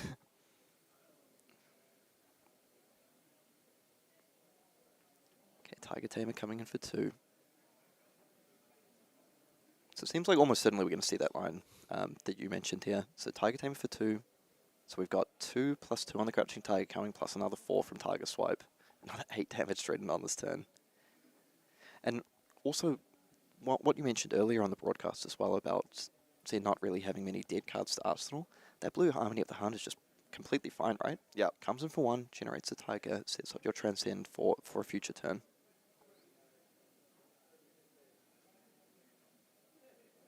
Okay, now we're going to see the Tiger Swipe come down. And just like that, Marko's done an excellent job at sort of grabbing the tempo back. And Ben Dodd looking to get aggressive here. Yeah, he knows the Tiger Swipe, creating the Tiger won't attack for any damage, so it's an easy no block. What Marko could have done was he could have before he swung with the weapon, he could have played Tiger first to get the +1 off Shuko, and then attack with Kakara, and then go Tiger Swipe. Split the damage out a little bit.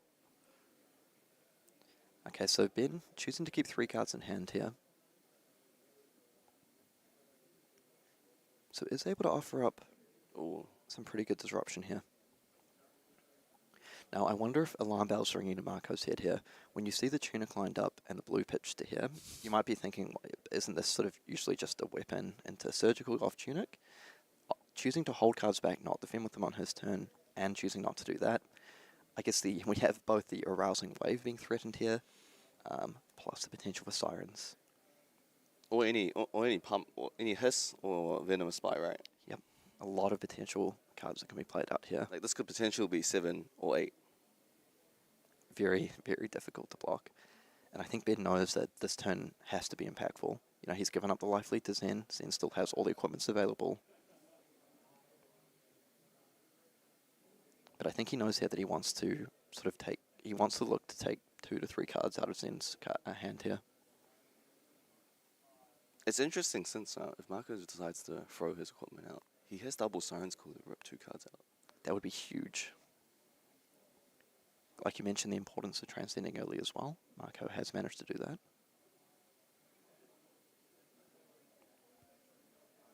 So I think it's critical for Ben here, like we mentioned, try and get 2 cards out of the hand, mitigate a little bit on your next turn, and then get back the tempo with the Disruption Train. 100%. Actually a very scary spot to be on 23 life is, as crazy as that sounds. I mean, Scale Peeler not committed here as well, so he is sort of inviting Marko to say, hey, if you want your spike turn. Okay, no blocks. Pulls with the Sirens. Now the disaster would be no blue cards in hand. There's a Transcend card. Perfect.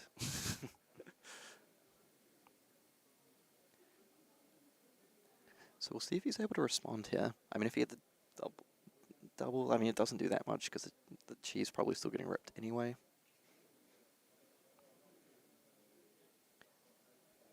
But yeah, I think this is exactly what Ben wanted to do on this turn. Such a strong turn, just ripping 2 cards out and still leaking damage.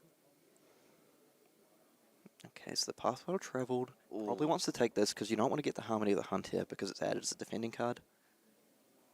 Oh, and they drew Sigil. That's a really nice draw. Probably the best draw you could get. Because what I was thinking is, like, you kind of don't want to have the card stranded, but you also most likely don't want to commit the second Sirens in the spot. You really want to save that for the Traverse, so often you might lose a little bit of value here, but not if you're the Master. This looks like he's probably just going to rip 2 blues out, right? Yep. Rip the... So resolve the Surgical. Oh, gets another Transcend card. Another silver. Yeah, Marko's turn's just going to be... Really bad. Pitch Descendant, tackle free. And the gain 3 life. Yeah, you can see Marko's face. He knows that was a nice draw off the top. Really well executed from Ben here. So he's just completely grabbed back the tempo in this game now. Probably thinking from Marko's side, he wants to pitch away these Descendants. You kind of don't want to pitch one and just play one, giving it up out of the deck. It's only +1 damage compared to...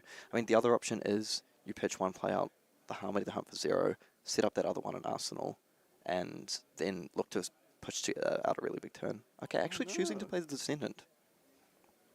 Maybe he values the Harmony Hunt more? It does turn on your Transcend, which is nice.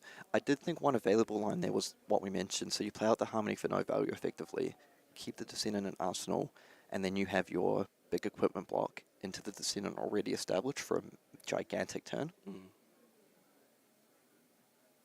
But I think Ben is going to be just very happy with how this turn cycle lines up. Just tackle free, right? You never expect that from Zen. So okay, so in Ben's hand here, I think we see both a Hiss and a Venomous Bite. So coming in with the Art of Desire Mind. Looks like 2 hisses. So really good card against Zen here because this is going to banish cards off the top. If it hits the blue, Ben is able to draw a card. And having access to that go again off the hisses is really nice. I think this is the turn he uses Siren's Call. He doesn't have any disruption in his hand.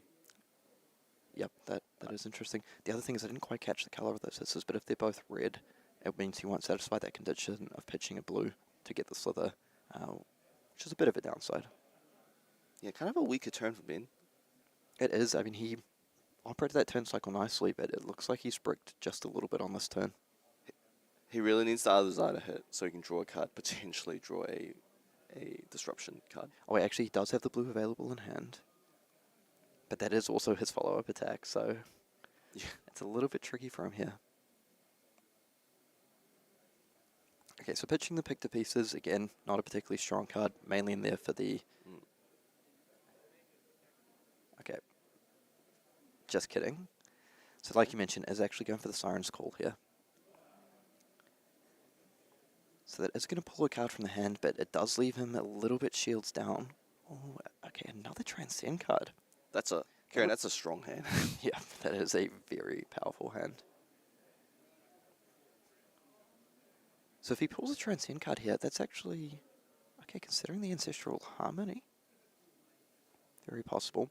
One thought is there's a drop in the ocean already banished. I believe a Path While Travels had to defend previously. Good pick from Ben. Choosing to... Okay, now we're going to play the Hiss. So getting rid of the Ancestral Harmony, I guess, shuts off a bit of the spike value from a particularly big hand. And it triggers the Transcend. Yep. Because Instant Harmony is basically a pseudo Art of War, right? In a way. Okay, gets the +1. If it banishes a combo card as well, it's a disaster for you. But he will be drawing a card of Art of Desire. Because, right? Yes, actually by a blue. Yep, and then lose hero ability. Yeah, by pulling in that, he will be drawing a card off this. Now, Marko does have access to that Harmony of the Hunt blue in Arsenal. Okay, so we're just pushing damage here. I mean, I kind of like this because now you get another Slither. For Arsenal? Yep, and you're going to be drawing a card off the top here. So I think he'd love to draw something like a Leave No Witnesses here, just like a little bit more pressure. Even a Sense is good. He still has Spring Tunic available to him. And something like Bonds of Agony is actually very good in this spot as well. You're able to use the Tunic to activate the Arousing Wave. That's one attack reaction. Then you get the Fang Strike and the Slither to strengthen 3. If he's able to pull out multiple Bonds from a deck, that's a big one for him. Oh, okay. Doesn't get the card. He's banishing that, so he is. We drew another one. No, drew another. Looks like, yeah, that is another Out of Desire Mind. It's actually really nice here. If his opponent doesn't respect it as well, he may actually look to just jam the Slither onto it. And Zen plays so many blues. Yeah.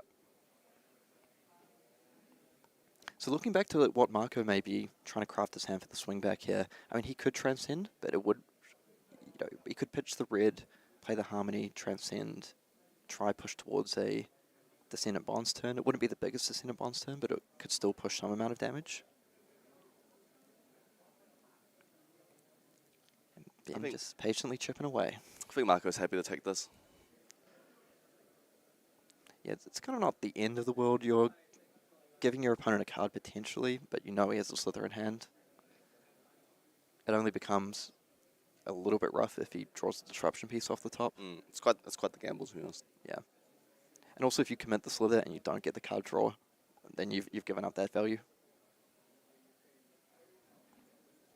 So on Marko's side here, it still has the full equipment suite available.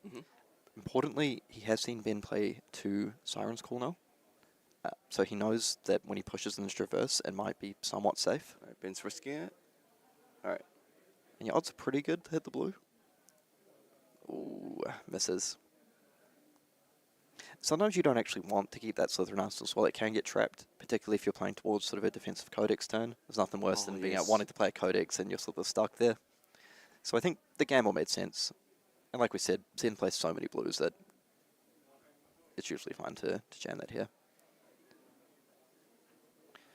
Okay, so we're looking to jam the Harmony of the Hunt. Gets the Tiger into hand. Looks like it's going to be a Tiger turn. He does have Chase the Tail in his hand, and with 2 Crouching Tigers. Very nice. Oh, just the one Tiger just plus one tiger, the... sorry. But he does have the Transcend card available. Okay, so it goes up to 3 resources. So like you mentioned, this does sort of set up quite a nice Chase the Tail line. Something like Tiger Tamer, Kakara coming in for 2. Into a Tiger, into Chase the Tail, into a Tiger. Getting full value out of your Shuko and utilizing all the cards in your hand really efficiently. So we can see the argument for him keeping that Harmony of the Hunt blue over the red Descendant Gust Wave like we mentioned earlier. Although if you kept the Descendant, he would have had the Bonds online. But would it be more damage? Would it be more damage? Potentially not, and you probably do want to retain some number of these Descendant and Bonds in your deck.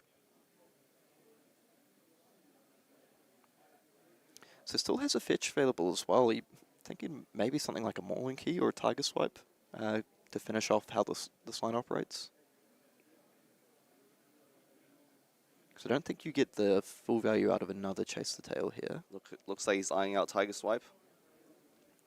And this is just really nice. I mean, if we just start mathing it out a little bit, the Tiger Tamer for 2, into a Tiger for 1, Chase the Tail for 4, Tiger for 4, I think with Shuko, into a Tiger Swipe for 4. And then if it hits you, you can Arsenal a Tiger. Yep. You know, I'm not the best at math, but that's approximately like 84 damage. Somewhere around there. So looking over to inside, does have the Sync available, but he knows he's facing down a lot of damage this turn.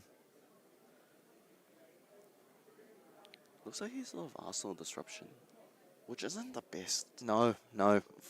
For Ben. Particularly with playing into this hand, like, he's going to figure out very quickly that he's not going to get much value out of that.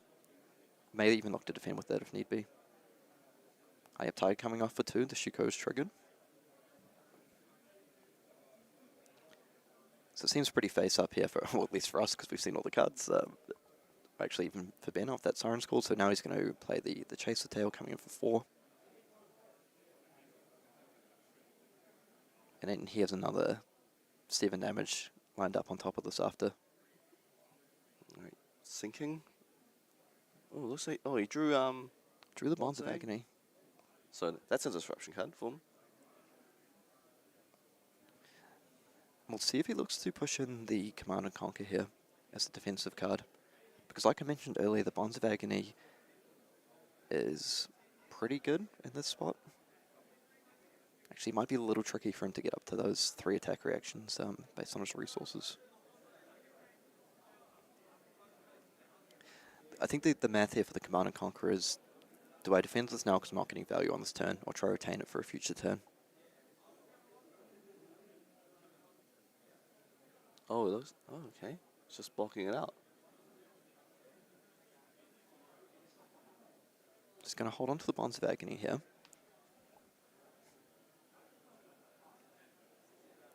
So with the Tigers.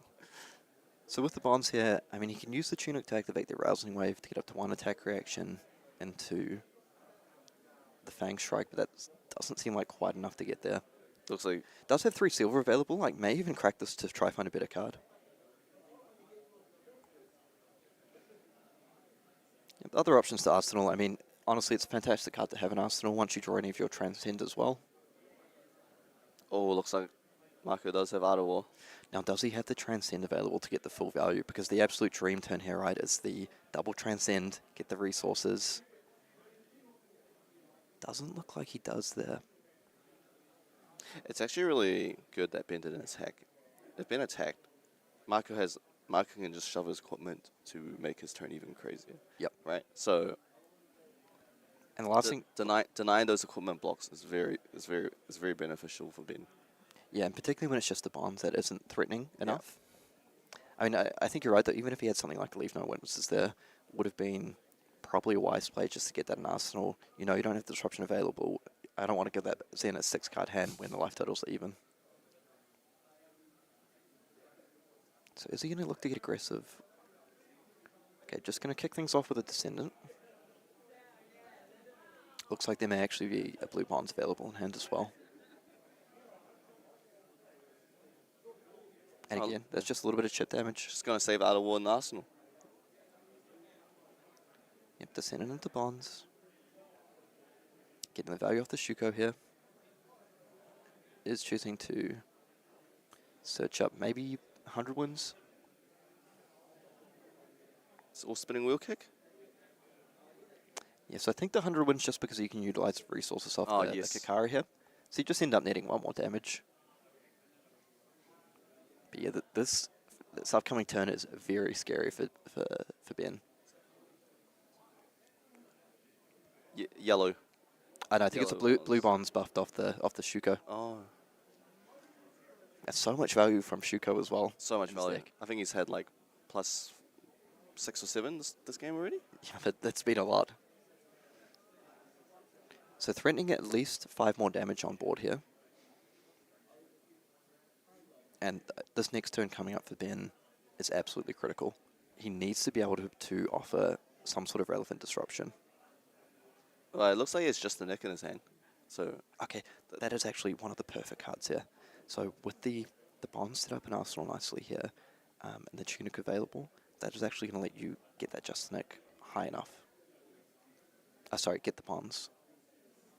And then importantly as well is it actually pushes through over the total equipment defensive value. Yeah, because we expect Marko to throw in his equipment this turn. Oh, he's drew another Art of War, Kieran. Oh, that is huge. Oof. Now, I think Ben actually would have loved to be able to come in with the Scale Peeler, particularly on this turn. But because that Fate Foreseen in his hand, it just wasn't available. Because if you use Tunic to come with the Scale Peeler here, you can't actually threaten the full threatening Bonds of Agony. And Bonds is actually huge here because there have been quite a few Descendant and Bonds used already in this game. And I don't think we've seen him yellow, so it's possible that he is only on blue and reds. Yeah. And, you know, we saw him played out early, at least one played out for no value earlier. By my count, we've probably seen at least 4-ish Descendant Bonds. If this hits and he connects and manages to take another one out, it's massive. And I think Marko is actually able to be patient and not use the equips there as well. It appears that his hand structure is actually good enough that he may not need to. Yes, it looks like he does have a Transcend card, has a Bonds as well. It looks like he's Descendant too. That is a gigantic hand. That is very tempting to push the equips in. Because, you know, you want your Art of Wars to hit the Crouching Tigers and then use the inability Art of War the other Tiger. Because on Marko's side, he knows this Bonds is effectively face-up 5. because with the Fang Strike plus from the Arousing Wave plus the Bonds ability, we're able to push that up to 5 damage. Now, it's so tempting to just push in 5 worth of equips here, but he knows that Ben took damage. He knows he has 2 cards in hand available, so there's a lot that could be threatened here. Just so much to think about when you verse a new with cards in hand and resources available. Oh, and he is actually going to push them in. Okay, I mean, now the question is, even with this disruption, is it going to be enough? So, pushing the equipment in, blocking for 7, creating a tiger in it, and searching energy. So now we have 1, 2, 3, 4, 5, count them up, 6 cards in hand. And I mean, Bond's Agony is good, but when you're only ripping 1 card out of 6, Yep. that's... At least he gets a dream and rips multiple. So coming in the Arousing Wave, creating a Fang. So like the dream would have been for him if he got to pull 2 cards out of hand with the Bonds of Agony. So that's 1, 2, 3 attack reactions. Bonds online.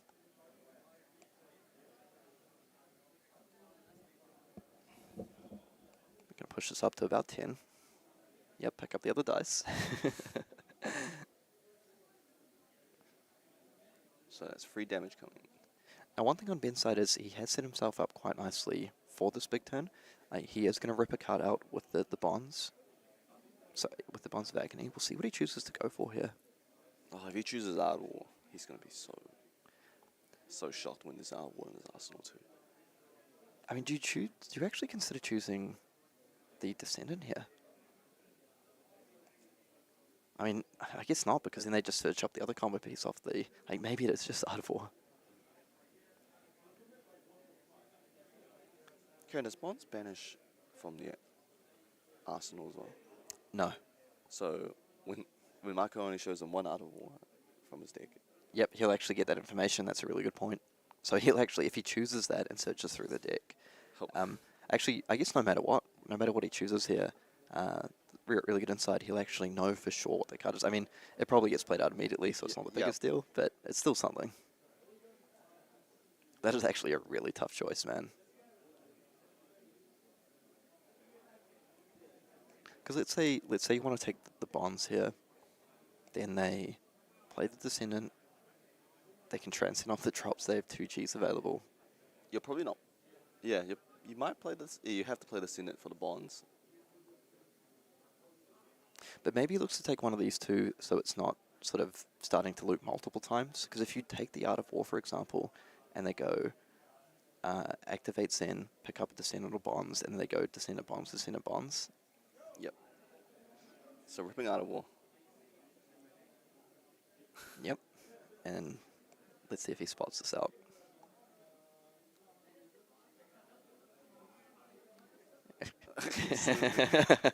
Yeah, we see the smiles. Where's the third one, brother? You only run 2? Both players smiling. He knows what's up. He's like, okay, so I'm facing down a 5 card Art of War turn, all good. 6 cards, sorry. That deck is actually looking very thin. Yep. So if Ben is able to, navigate his way through this turn, he does have that fatigue win con condition somewhat set up. But yeah, the reason I was looking at potentially Descendant Bonds as well, and maybe I would have checked the graveyard first, is like, do I actually have a chance to just snap off the rest of your bonds? Yeah, because we don't know how many's left, right? Yeah. Not exactly. I haven't been, but I know like multiple have been played. So I was thinking if you actually get rid of like all the Bonds or Descendants from the deck at that point, that is massive. We don't actually know if he's running the full 9 or just 6 blue, 6 red. But we did see at least 3 played out. Right. Kicking things off with the Art of War. Now, one thing on Ben's side is he does have some good defensive mitigation set up. He's got that Favor Seat and Arsenal. He has a Balance of Justice ready to go. We'll defend with that first. And he still has up to 4 defense available on the equips, plus that Arsenal card. It looks like he drew 6 below, and all his cards blocked for free. And there's that Siren, it's just a little too late. So I think Marko drew a second Bonds from the out. Yeah, I was trying to spot how many. 1, 2, 3, 4, 5. there's like 5 in the graveyard. Descendant Bonds.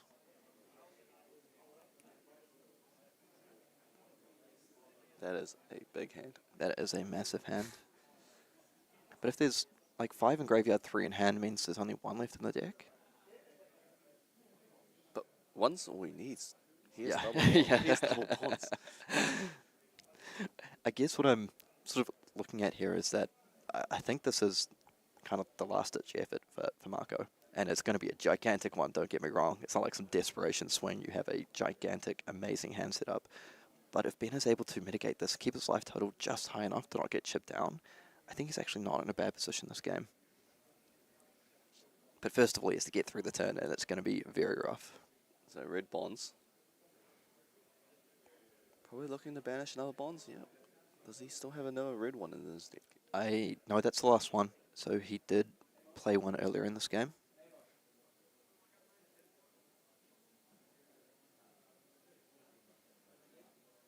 So when does Ben choose to commit the balance here?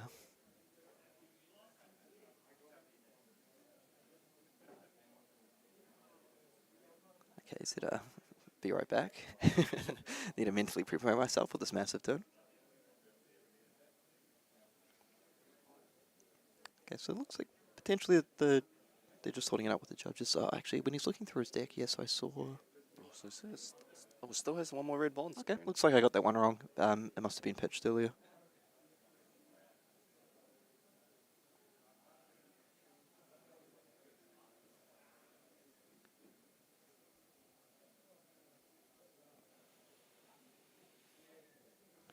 Okay, so wait, searching up the second one here. Just trying to figure out. We'll see what happens with the judges. Probably has a second descendant in his hand. Yeah. Anyway, so just while we're getting that all sorted out, Newson, what life total do you think Ben needs to retain in order to, if he can survive this turn? Do you think like 5 is enough? Now that a lot of this is the last Art of War. A lot of the Descendant Bonds are gone from the deck after this turn, and we're going to start drawing into a fair number of chi. I think if you manage to chip them down to say like sub 3 life, it might actually be hard to just survive through the constant chip. But if you're able to survive on like 5 or 6 life even, it's potential that might be enough to sort of get the fatigue game plan going. Most of your opponent's spike turns are gone at this point. The equipment suite has been pushed in. A lot of the Descendant and Bonds have been used. All the Art of Wars. Still might be a Sacred Art turn lined up there somewhere. Yeah, so he still has Ancestral Harmony available to him. Yep. But you're right. He doesn't have much. Doesn't look like he has really much combo cards. Maybe a couple Chase the Tails left. I believe he's used all 3 Tiger Swipes as well. So, yeah, I think if Ben's able to stay on like 6 or 7 life, he's probably really happy about that. Yep. And looks like we're going to see a Balanced Justice used right away. Makes sense. Might as well get the full information.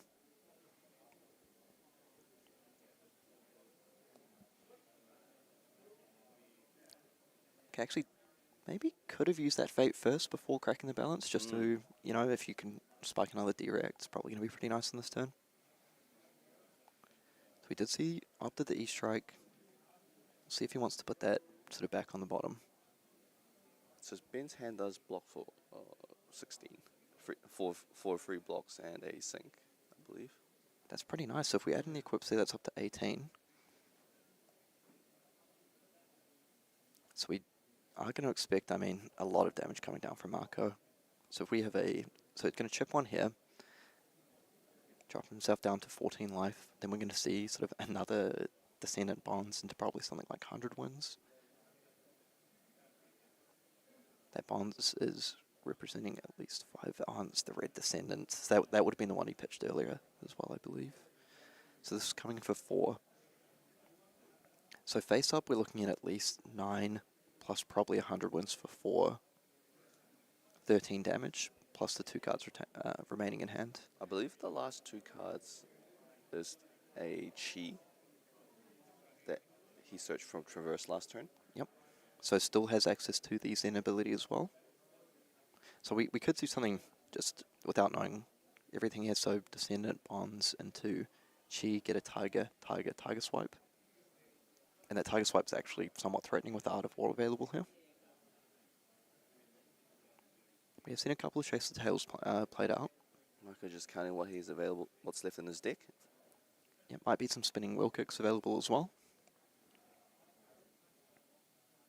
Oh, so he's probably going to be using Zen's ability to search bonds? What did he... So if you can go bonds into Descendant, into bonds, keep the chain going. So another red bonds coming in for 5. Okay, so now I think that's the last one.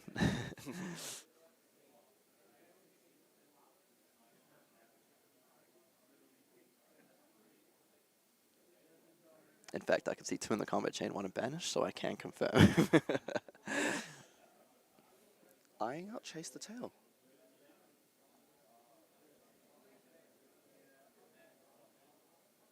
Okay, so picking up a Chase the Tail here, so we do know he has that Chi available on hand. Oh, it doesn't look like he has a lot of text left Kieran in his deck. Yeah, that's what I was sort of referring to earlier, is running very light now. So for this line, he may not get the full value from the Chase the Tail, but it does line him up being able to grab a tiger and then do something like pitch blue, weapon tiger, Chase the Tail. And he has a lot of cards left in hand, so Okay, activating Zen. picking up that tiger. Now what pieces are going to look for here? Maybe running a little low at this point. Really nice here, actually getting that aspect. So this is what unlocks the full Chase the Tail value. So assuming he has a blue in hand, this is actually perfect. Because then he gets to go aspect to Tiger Body for 4, pick up the tiger, into weapon, tiger, Chase the Tail, tiger. That is a lot of additional damage on this turn. And, Wow. it's all split up as well. You don't really want to be blocking, those tigers and stuff for 2 and 1. You want to really use your free defense. And he does have the blue. Yep, so I think what we'll see here is Ben look to just maybe try use those 3 blocks as efficiently as possible. Like you mentioned, it's very frustrating, but he knows there's going to be at least 3 attacks for 4 damage or more, and the aspect is the tiger, the Chase the Tail, and the final tiger.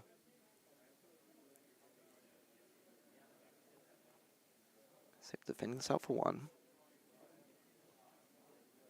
And then we're looking at 4, 1, 5, 4. Still plenty of damage to come. So another 14 damage.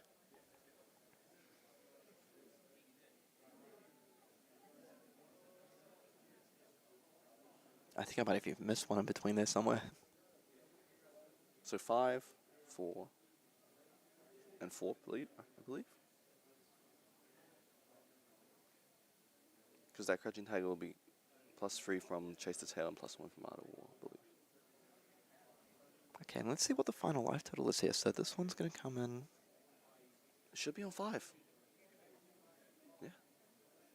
Just like you guessed. Okay, so so now we'll see if I'm right. So Ben is actually able to navigate this game, keep himself on 5 life, and now we'll see if he's can survive the chip to death. So he has those 2 sigils were massive this game, both played at absolute full value on turn 1 of the game, and when he wasn't able to utilize the card anyway. And that's 6 life. If we look at the life totals, has sort of kept him in the game at this point. So I think Ben knows that the tenor of the game has changed now. He knows he needs to try preserve his life total. I saw that Transcend card in his hand, not what he wants at this point. Does have the sync to ship it away. But I think Ben knows at this point that, yep, exactly. This is the game plan. Your deck's looking thin. Can I fatigue you? But still actually, what, 15-ish cards in hand? So 15 cards in deck, 4 cards in hand, 20. I mean, still a solid 1/3 of your deck remaining. Just having a look. What do you have left? Yep. There's been all the Chase the Tails used at this point. A lot of the Descendant bonds used. Maybe 1 Tiger Swipe left. I believe he used all 3. Because I believe he played 1 and then used bonds to banish 1. I think the really important card we're looking for at this point is that Sacred Art. If he's, because we haven't seen that come out yet, and that is just the absolute perfect card for him to try chip through and close the game. Okay, this is one of those really nice in-between turns. So the Harmony to the Hunt is just perfect here. You're setting up your 3 into 2 into 1. And as you mentioned last turn, those chips are what get you. Like, you know, you come for 1, not efficient to block that with a full card. Same with the Kakara. Using Sync. Okay, using Sync aggressively here onto the 3. After looking through the deck, probably knows there's not a whole lot of 4 power attacks left, so just get that value now and get rid of that no block in your hand. And I think Ben is probably aware as well that he maybe can't rely on pure fatigue at this point. So if he is able to preserve some disruption or damage... All this. So he does have one more red descendant left. Yeah, so he used all the red bonds previously. Can he follow this with the bonds? Does he have a blue? He has the levels and a crouching tag. So that's probably coming for 5, to be honest. Yeah. Ben really wants to utilize that codex. But he should know that the last card in Marko's hand is Crouching Tiger. So even if he gets a leave no witnesses, it's not really... What he might be thinking here is, though, that like even getting a tiger at this point actually is value, because of those little, like, 1 attack. Kieran, he drew Sacred Hearts. Oh, that is massive. Does he have the Transcend to go with it? He does, he has a G. Oh, yes. Yes, he has the Stir the Pot. Okay, this is massive, because I think Marko is actually just very happy to take this. That is such a critical closer card here. So he will have the Frailty. Is able to manage to snag, won't get the silver off that. Not a lot of use of the silver in this deck. Bashing Snag, that's good. Yep. Marko doesn't want to draw that. Yeah, that's true. Okay, so we can see that he has both the Transcend card available and the Sacred Art, and I think a blue Bonds in hand. So this is kind of the turn. Is Ben going to be able to survive? And honestly, having that Transcend card in hand, not very good here.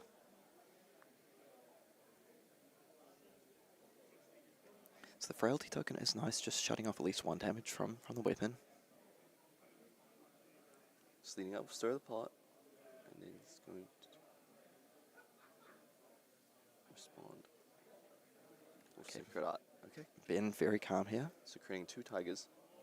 But that's absolutely not the card he wanted to see in this position.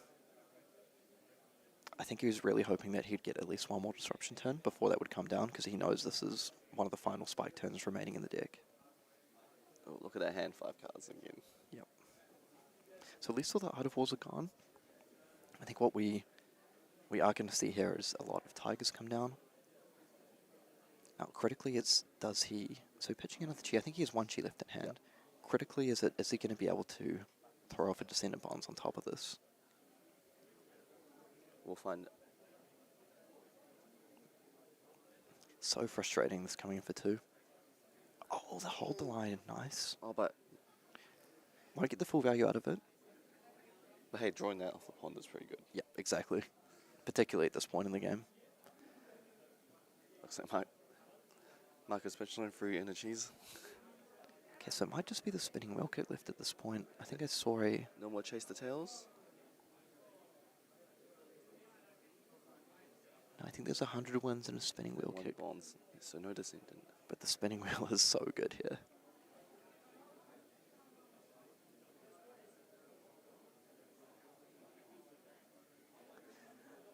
So, at least from our side, the turn is starting to look...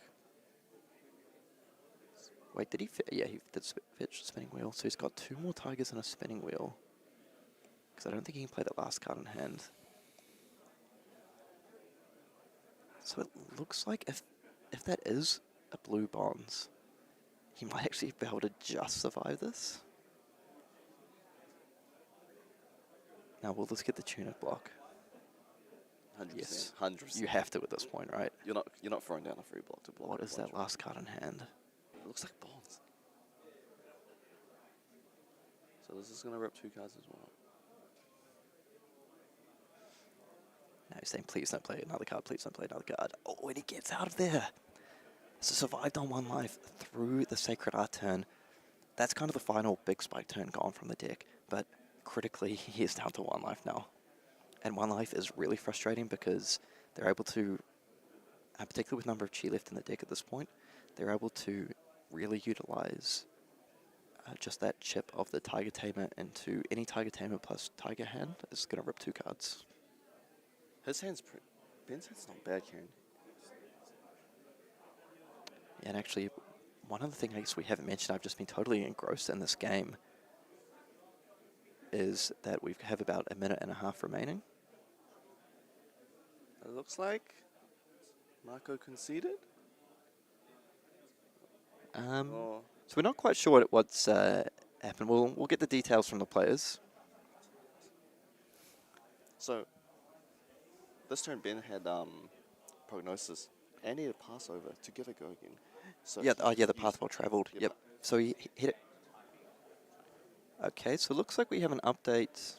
It sounds like time was called in the round and there was a concession from Marko. I'll just check that with our producer. Okay, so it looks like Marko conceded when time was called there. Perhaps he felt that he didn't have enough power left in the deck to actually push through and get there. As you mentioned, just talking towards that last turn, the Persuasive Prognosis with the path well travelled actually set up a really nice hand, because he'd be able to go Persuasive, which probably gets 1 card out of the hand, into the path well travelled to start running out to Transcend, and then start running out all your opponent's cards that were banished. So Ben's hand was actually pretty good. It was. I wish we could have seen that turn. Yep. Yeah. So, I mean, that is, I suppose, the nature of that's the nature of some of these slightly slower, slightly grindier games. I think Ben was doing his best to be proactive, but at a certain point, when you're put on the back foot against a very strong, aggressive combo deck like Zen, you get forced into playing a different game plan. Really cool to see that he utilized the balance of justice really well. We didn't get to see the Siren's Call into the Traverse play, but in my opinion, I feel Ben did what he had to do in order to maintain the game state, right? You don't want to get stuck holding that Siren's Call forever and never getting value out of it. 100%. So he disrupted it a little bit, it disrupted as much as he had access to during the game, and then lent on that defensive firepower he had to get through that Art of War turn. Yeah, that Siren's Call, I feel like he had to use it that turn. He had no disruption. Yeah. And he can't just let Zen play with a 5-card hand. Yeah, there's no way. Really cool to see the Justinic utilized well with the bonds. Yeah, that was huge. I think, if he doesn't push through disruption there, the game is over, right? Yep. Like, there's no way you're surviving a double Art of War turn into that full equipment block hand. So I think there were a couple of small interactions that Ben wanted to play towards that he wasn't able to quite do. So the first one is that Siren's Call to rip the Chi out on the Traverse turn. Yep. The other one is the Scale Pillar followed up by Disruption into the big turn because of the nature of his hand. He needed to keep that Fate for the defensive option. He knows he's facing down an Art of War because he's looking through the deck and spotted there was one missing. He knows he's facing down, the 6 additional cards. You need to keep that Fate scene. You need to keep the balance to keep yourself just high enough on life. I think the MVP of that game was Sigil of Souls. Honestly, those 2 sigils, like we say, because Sigil can be clunky, right? Because if you take 3 damage, then play a Sigil, you haven't generated any value from that. But when you go first and play it, and when you draw it when you already have the card in Arsenal, we saw at the end of that huge spike turn, we were thinking about how much life is he going to survive on. Does it need to be 5 or 6 to follow up to get through the final turn? Those 2 sigils, he ended that big turn on 5 life. Those 2 sigils gained him 6 life. Basically, yeah. And then on that Sacred Art turn, he went down to 1. So I think the sigils were worth their weight in gold. We've seen sigils play a big role in a lot of big tournaments. So 100%. It's just it gives you so much extra. It makes you live longer, right? yeah, it just gives you a bit of flexibility, particularly against these decks that once they use up a lot of their offensive firepower, actually have the chip into the end game. If we look back at some decks in the past, even going back to things like Ira and Blitz or Katsu, one of their strengths is that Kadachi chip damage. If we look at decks like Fire in the past, once they get you down to a certain life total, they're able to set up that sort of Searing Blade, Phoenix Same loop, and just push like 5, 6, 7 damage and all these little annoying iterations that it's hard for you to stop. Sigil of Solace there just gave him that little bit of breathing room he needed in order to survive that final turn. Unless you take those like pesky Crouching Tiger damage for 1 and then the weapons for 2, right? So, because you don't want to block. Yeah. So, really, I think, a fantastic end. But we had 2 quite quick games, I would say, and then we followed it up with the sort of epic new versus Zen grind out. I believe we're actually going to go on break shortly, but we'll be coming back with all the draft action in not too long. I think we'll come back as well with a bit of a metagame breakdown. You and I will discuss some of the trends we see in New Zealand Nationals compared to one of the other ones. And yeah, it's exciting stuff here in New Zealand Nats. Don't go anywhere. We'll see you shortly.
Hello everyone, welcome back to New Zealand Nationals, and well, we're just finishing up the draft news tonight. We thought we'd have a look at the metagame breakdown for the event. I feel a little bit no surprises that we see Zen as the most represented hero in Newson. Taking over 20% of the pool. Yeah, so we have 108 players, so roughly 20-ish%, followed up by Ko and I think Azalea really showing up in big numbers. We've seen that at a few big events recently. I think people feel with Ko you still have that good consistent value. You're able to tech towards Zen without hurting your deck too much, I feel. Cards like Amnesia, Weakest Link, even Sensor being like a pseudo 6 power, being free off the Savage Dash is pretty nice. Azalea, I feel, has some very good disruptions Zen, most namely Red in the Ledger. I mean, correct me if I'm wrong, but it's pretty tough to get around to dominate Red in the Ledger for 8 to 11. I think Red and Ledger beats most decks these days, right? Yeah, it's just such a fantastic disruptive card, and lots of cool things as well. I feel even things like Sleep Dart, just being able to shut off their tutor for a turn using that hero ability, really, really good.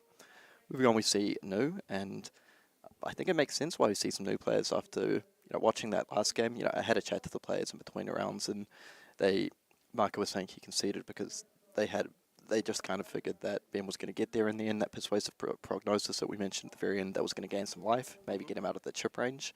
So Nu just has that strong disruption package, and you have actually a good way to deal with their chuck in the fridge and block with everything and pop off turn. So they have Scale Peeler, they have Siren's Call to try to rip the chi out of their hand, a bunch of disruption cards in between to just keep the damage ticking over. So really cool choice. Now, what are your thoughts on Enigma in this meta game? So we have seen a fair chunk of Enigma show up at various events. I feel some people have a little bit of difficulty with Zen. Do you think that's fair? 100% agree. Just Enigma likes to rush, the Guardian-ish, the mid-range decks, right? Not full aggro decks, which is kind of shaping up the format to be an aggro format, correct? Yeah, so it looks like the Enigmas perhaps are looking to prey on some of the Guardians. I'm sure they have some tech available for Zen in the form of disruption, maybe some stuff like Dense Blue Mist as well to have a bit of mitigation of some of those big turns. I feel we talked about how Azalea has some tech in the form of Murkmar Grapnel, but I feel as Enigma you're probably somewhat comfortable playing into Azalea and Nu. KO might be a little tough, but yeah, it feels very nice if you come up against something like a Victor, as we see down here as well. Moving on, looking at Prism, 7 Prisms on the field. Again, I think it's just a solid metagame choice. The Prisms in matchup I've heard is pretty close. I feel maybe a little bit tougher Zen with the number of heralds they can throw down. Yeah, I feel like Prism's really showing up this format. Later on to Nationals, we've seen a lot of Prisms representing themselves in other countries in the top 8. I don't believe they've won a Nationals yet. Maybe one or two out there, but it's maybe struggling to make it just across the finish line. But most Nationals, there's always 1 or 2 Prisms that are there in the top 8. The thing about the deck, it's such a versatile deck as well. You have that Herald aggro strategy, which is very good into a lot of decks that don't have that many poppers, which are 6 power cards that can stop your Heralds. Also, if you're concerned about Guardian, we've seen players go for that hybrid strategy where you run Iris of Reality as well.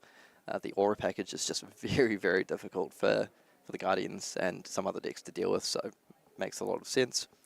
Now, moving on, so we've got some Victors in there. I would think the Victors are coming in looking to try and beat down the Zens. Really good defensive options into that deck, test the strength and trounce rate, and also just a lot of disruption you're able to load up into Zen. It wouldn't be New Zealand without a lot of Guardians, right? Yeah, that's absolutely right. Now, Dorinthea has been a bit of a nice surprise so far. We actually, I'm jumping the gun a little bit, but we do have a 3-0 Dawnblade Dorinthea, and I've just heard they've been doing pretty well just racing into Zen and other decks, just presenting a lot of damage, perhaps trying to leverage the fact that the metagame doesn't have as many defensive tools as usual. Yeah, so not many decks are playing defense reactions anymore, except for your Guardians, your Enigmas. But if you're looking just to verse aggro matchups, they don't have defense reactions. Means your Dawnblade's most likely going to hit. Yeah, I mean, twice, and then you're going to just build up those counters, especially with Dorinthea. She has a lot of armor, just like most decks, but the output of Dorinthea levels up each turn with each counter you gain. Yeah, once it starts to get out of control, right, you get that first Dawnblade counter, then the second one, it becomes very hard for these decks to race you back. If I look at some of the top represented metagame heroes, Zen and Azalea, roughly 30% combined. We've seen that Dorinthea has been very comfortable playing into those matchups. from what I hear, it's not, it's fine in KO. Yep. I think it's not hugely favoured, but not hugely unfavoured either. Another deck that struggles to run defense reactions. So once you get through things like their Scowling Flesh Bag and some of the armor, if you build up a little bit of the lead, you can sort of maybe survive through those Blood Rush Bellow turns. And now, a few more. We've got 4 Bravos in here. One of them being Kale McCreath, of course. All this talk about switching heroes, but the man always returns the Bravo. He's actually 3-0. He is 3-0 as well. He's doing very well. He said he was very happy playing into some Zens earlier today. Yep. Some Dash showing up. We saw a Dash make it to the final of UK Nationals recently. Again, I quite like the versatile game plan because it feels you're able to race or perhaps go more control-y at times. Yeah, you just pick your matchups, right? If you're versing aggro, you side in the boost package. If you're versing a slower matchup, you get your purifiers and your induction chambers. So it has a plan for both ways. Yeah, in 2024, Dash still getting it done with like those high octane tome turns, stuff like that, or setting up the defense reactions with the chamber, the plasma purifier. Attack you for 5-ish go again. So moving down to our sort of slightly less represented heroes, we've got some Kanos, 4 Kanos in here. We saw the power of Kano in round 1. I mean, honestly, playing against nearly any deck, you do have the ability to blow them up out of nowhere. Some are a little bit more tricky than others if they're packing a lot of AB and stuff like Oasis Respite, but sometimes you just catch some shields down. Nothing really they can do. Yeah, 100%. I think Kano is very well positioned this format. Maybe the Prism and Enigma matchup's a bit harder, but like against anything else, Kano can go ham. Really utilising the addition of Kindle coming recently as well to make those turns just really, really explosive. And some of the final heroes we got here, 3 Rhinos. People always love Rhino, so I'm not super surprised to see some Rhinos in the mix. We have 3 Levias, and spoiler alert, we do have a Levi at 3-0. Very cool to see. A couple of Riptides in here. Again, Riptide, I feel, has been the victim of, people calling him a bit of a meme hero, a bit of a joke, but another hero we saw made the top 8 of UK Nationals recently. I feel he can play with all the disruptive traps that he has available very nicely into Zen. A lot of defense reactions available, so perhaps somewhat comfortable playing into decks like Azalea and Nu as well. I do feel there may be certain matchups like Enigma, which are a little bit tricky for him. Maybe Prism, although I've seen Riptides beat Prism before. Maybe the Guardians. Yeah, the Guardians who perhaps they can just hammer you to death. And then the final few here we've got here is a couple of Fires. I mean, there'll always be a few playblets around. One is Zuri, one Dash.io. Dash.io, another hero that's been making a lot of waves. I know Mara Faris is very much a keen Dash.io player at the moment. And then the one of Bolton. So Who is actually 3-0. Who is actually 3-0, so that's 100% conversion to 3-0. Which actually leads me to my next point. I just wanted to run through the list of the undefeated heroes so far, so the 3-0s. And perhaps somewhat surprisingly for some people, the most 3-0s so far, Azalea. 3 Azaleas at 3-0, so a full 30% of the people who submitted the deck have made it through unscathed through the CC rounds. Wow. So really showing that has been a strong meta pick so far. Next up we have 2 Nus, then 2 KOs, only 1 Zen. Only Matt Rogers, a 2-time New Zealand national champion, getting it done on Zen. So he's currently sitting at 3-0, but the rest have fallen victim to at least one matchup somewhere along the way. And then we have the Levi, like we mentioned. We have the 1 Bravo, Kale McCreath, getting it done. I'm sure we'll hear a lot from him later about that. And then 1 Dorinthea, 1 Enigma, and 1 Bolton. So of the 13 players that are 3-0, we actually have a very nice spread of different heroes. There's about 9 different people who've made 3-0 on different heroes. That's actually really surprising how there's only 1 Zen. Yeah. Out of 21 people. I was talking to a few players and I was talking to a few friends as well between rounds, and there's definitely some surprise to the fact that only 1 Zen had made it through a 3-0. I do wonder if this is maybe representative of players starting to respect Zen a lot more. Everyone knows that it's highly likely Zen will be the most represented deck. It's the one with the biggest targets on its back. When you come preparing your deck in your sideboard, you're looking at Zen, right? Yep, 100%. You're looking at your weakest links, your amnesias, and those cards that you're probably just side against Zen and probably sometimes against other heroes, but Zen is your main focus with those cards. Like you can't come to Nationals and expect to not face a Zen. Yep. You need to be prepared for that matchup. You just absolutely have to respect that matchup as one of the strongest heroes in the format at the moment. But as we can see, there are a number of answers. One side thing I feel a little bad for the prison players for is a lot of those hate cards that we mentioned they bring in, your amnesias, your weakest links, all happen to be 6 powers. So they just give these decks a lot of additional poppers just on the side to have access to. And yeah, so we'll have to see how that impacts the prisms moving forward. So we also, as you can see, the board of the draft is just finishing up now, and we did manage to film Matt Rogers' draft. It looks like he has a fairly powerful deck lined up from what I saw. It's interesting. Managed to put together some pretty strong Zen cards in there, so we'll have to watch back and get some feedback on that one. One interesting thing to note at the table is I believe there was only one Enigma, and I think that may have been a player who swapped into it as well. For a brief time, it looked like there may have been 3 or 4 Zens in a row. I know there was probably 3 news in a row as well. Oh, really? Yeah. So we'll have to see if the Enigma payer gets paid off for making that switch. So that's one of the benefits in this format of, you do see some players looking to stay a little bit open, perhaps taking some more Transcend cards early, perhaps some of the more Mystic cards, so that when the opportunity opens up, presents to you, I believe I saw a Waxing Spectre Red get past this player, maybe pack 1, pick 6 or 7. Wow. And mate, if that's not a sign the class is open, I don't know what is. So they, really switching in there.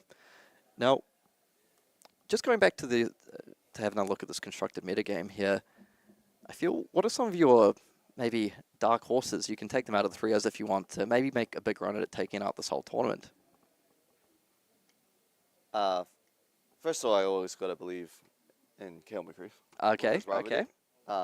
He's played that deck since the start, and he's topped 1. At least one New least Zealand one of the nationals with it. nationals. Yep. And he's always up there. He always makes day 2 of Bravo. Maybe sometimes he's 1 round short from making top 8, but he's always there. He's probably the most dedicated, and I think he's probably one of the best Bravo players in the world. Yeah, he's the very definition of a hero specialist, isn't he? I feel he's basically been playing Bravo since day 1. I remember seeing his Twitter a little bit saying, yeah, I'm actually going to have to learn a new hero. Might play something a little bit different for Nationals. And I was like, there's no way. I know he was on Victor for a couple of weeks, and then I think actually start of this week he was just like, oh, Victor's not fun. I'm going back to Bravo. Yeah, a sentiment I very much disagree with. I love Victor. It's great fun, but I know it plays very differently to Bravo. I think Bravo into this meta, clearly you're wanting to target Zen as one of your better matchups. You have a ton of hate cards you can bring in against them, or ones that just fit naturally into your deck.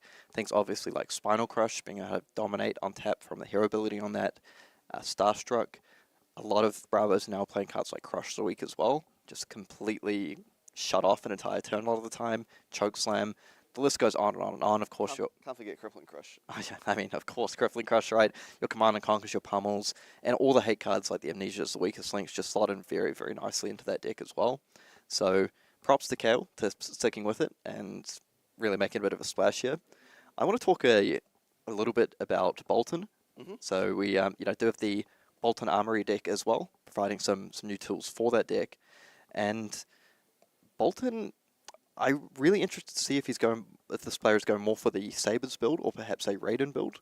Because I do think there is something to the Sabres combo, right? Like if you're playing into Zen and you're saying, if I can assemble my combo fast enough, maybe I can outrace you with the life gain on top of it. You can have the option to play both. Yep. Both packages and then it's like Dash, you choose what you want. You can go hybrid and switch in and out a little bit. Okay, but that's enough of us about Classic Constructed. I believe we're ready to bring up the draft section, so let's get that loaded up and move on to the draft. I'm pretty interested to see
you want to force it next to me as well. I mean, I just passed you a Red Wax Inspector. Yep. I just passed you a 10,000 Union.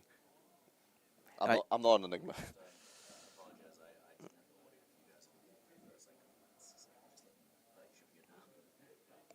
Okay, appears looks like we had a slight issue with our audio. Apologies about that. We're just commenting that Matt was able to pick up the red flex clause right into the red harmony of the hunt, so a very nice start to his Zen draft.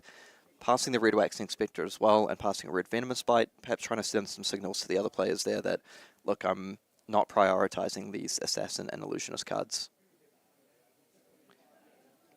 Now looking into this pack, the Battlefront Bastion, just really nice for playing into Zen mirrors, right, and also into assassin. Especially the kimono. It's really hard to pick it's really hard to get a headpiece in draft. Oh, the Aquasing shell. No, the kimono, the headpiece. Yep. So just moving on to this one. So I think we see a red wind chakra here. Pretty nice card if you're able to just transcend. I believe players quite often like the blue copy of this as well. The blue one's really nice, just being able to play the blue one, then immediately transcend. Pitch to get a tiger, and then tiger will take for free. Yep. Red one, also really nice as well, honestly, in this spot. I mean, be able to give +5 to a tiger when you transcend and can just set up some really kind of gigantic turns. So far, Matt off to a strong start. He's got really solid reds, right? Yep, just picking up the flex clause, the harmony of the hunt, the red wind chakra. Ooh. And another aspect of tiger body and a red harmony of the hunt. So these are coming relatively late as well. And I think we can see, I did see there were a few Zen drafters on that table, and seeing the makeup of some of these packs, it's easy to see why. Like if you get past that red harmony of the hunt this late, and you're also packed past an aspect of tiger body. Look, the wax inspector and the 10,000 Union came back. Wow. Yeah, so both of these fully wheeled. So that pack had a wax inspector and the 10,000 euro Union. So he's now past 2 wax inspectors, I believe. Yep.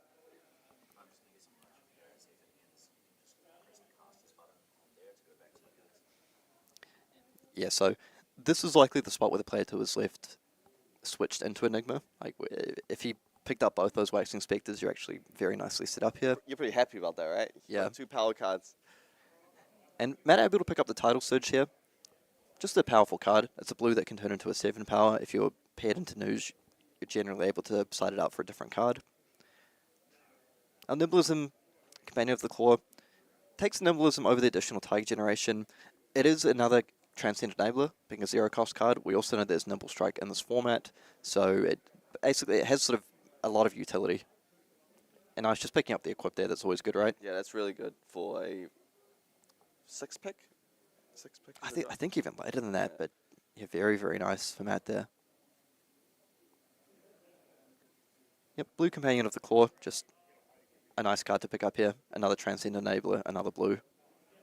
Blue evasively. Maybe that doesn't make the deck, but you can have it in there against Nu. So these Keiko equipments as well. And again, a yellow wax inspector going 13th pick there.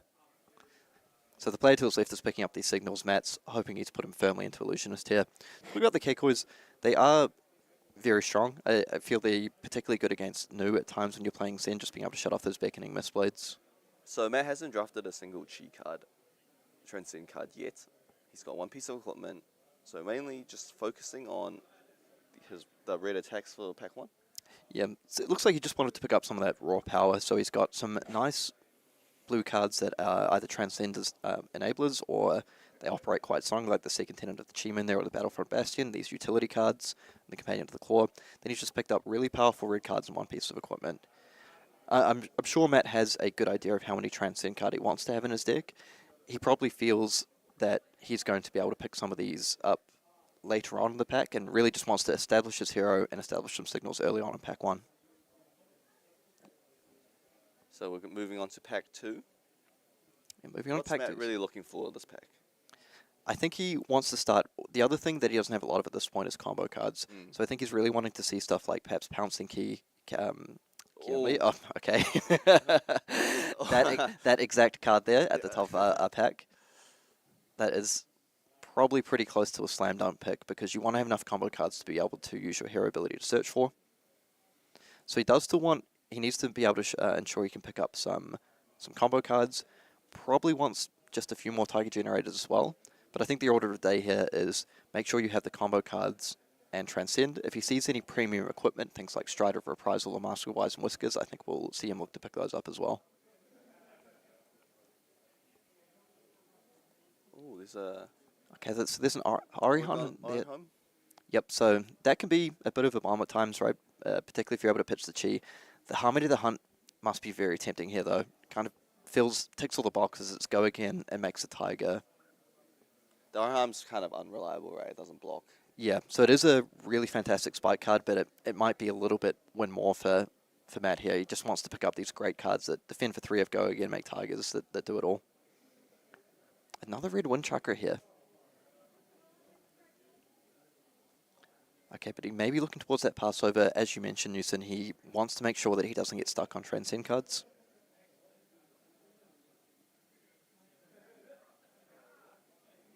Passover also kind of a good one. Does have some utility.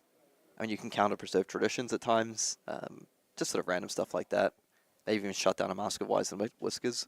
It's really important. Yeah, I feel like it's really important to pick Transcend cards. The more it goes, the later the draft, you see less of them. Yeah. And then you're kind of just forced pack free to pick them really early instead of power cards. Yep, so some slight visual difficulties there, but that was a path well travelled, it looks like he picked there. Again, one of the best Transcend cards. So good pairing that up with things like the Tidal Surge he drafted earlier, or any of that cycle, really, the droplets, the spillovers, that kind of thing. And also at times just to give something go again, like not all your attacks have go again. If you had to play blue card into something like the Emissaries of Moon, Emissaries of Tide. Looks like he's choosing between Droplet and Harmony of the Hunt. Yep, apologies, so it's a little difficult to make out here. Chooses Harmony.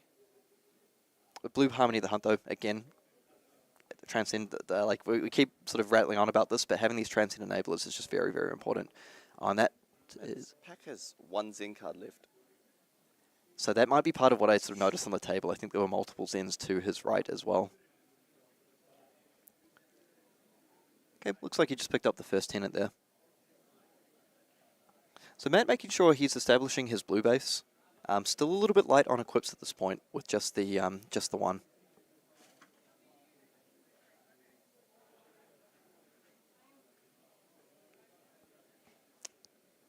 And yeah, a little tricky for us to make out there.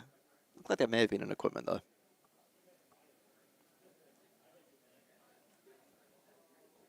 Oh, red. Okay, so that's a nice pickup later, isn't it? So the red Nimblism, he's also already drafted that blue Nimblism. This is nice just to run out.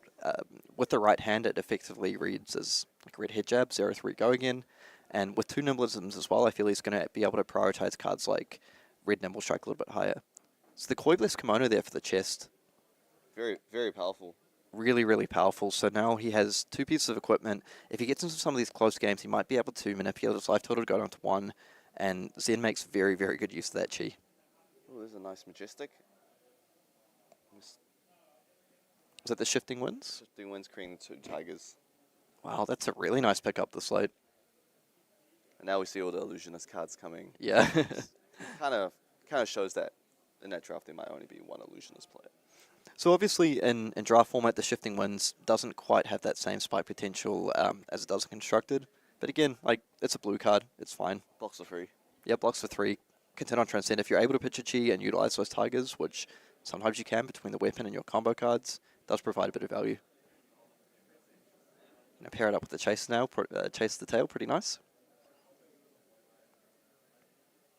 So would you say that was a strong pack for Matt, or a bit of a weaker side? I think he did a right out of it. It does appear, like you pointed out, that he was being cut a little bit on some of these Zen cards, that they were perhaps drafted to his right taking them. But he still managed to pick up a number of nice cards, right? He got the red Harmony of the Hunt. He picked up a number of blues to enable his Transcend cards. Got the chest. Picked up that red key unleashed at the start. So I think Matt here, the one thing he looks a little light on at the moment is combo cards. So it seems like it's just that red key unleashed right now. I think he'd love to see maybe another one of those or something like a pouncing key. Looks like you pulled Cold Foil. Looks like one of the Evo cards. One of the Evo cards. Lucky Matt. Nice little bonus. And still only the one Transcend card, the Passover. I believe he has 2. Oh, we thought it was Path or Travel, but we didn't quite see it, right? This pack is So not that great. yeah, so the Harmony of the Hunt, if he wants to really lean into that Tiger generation.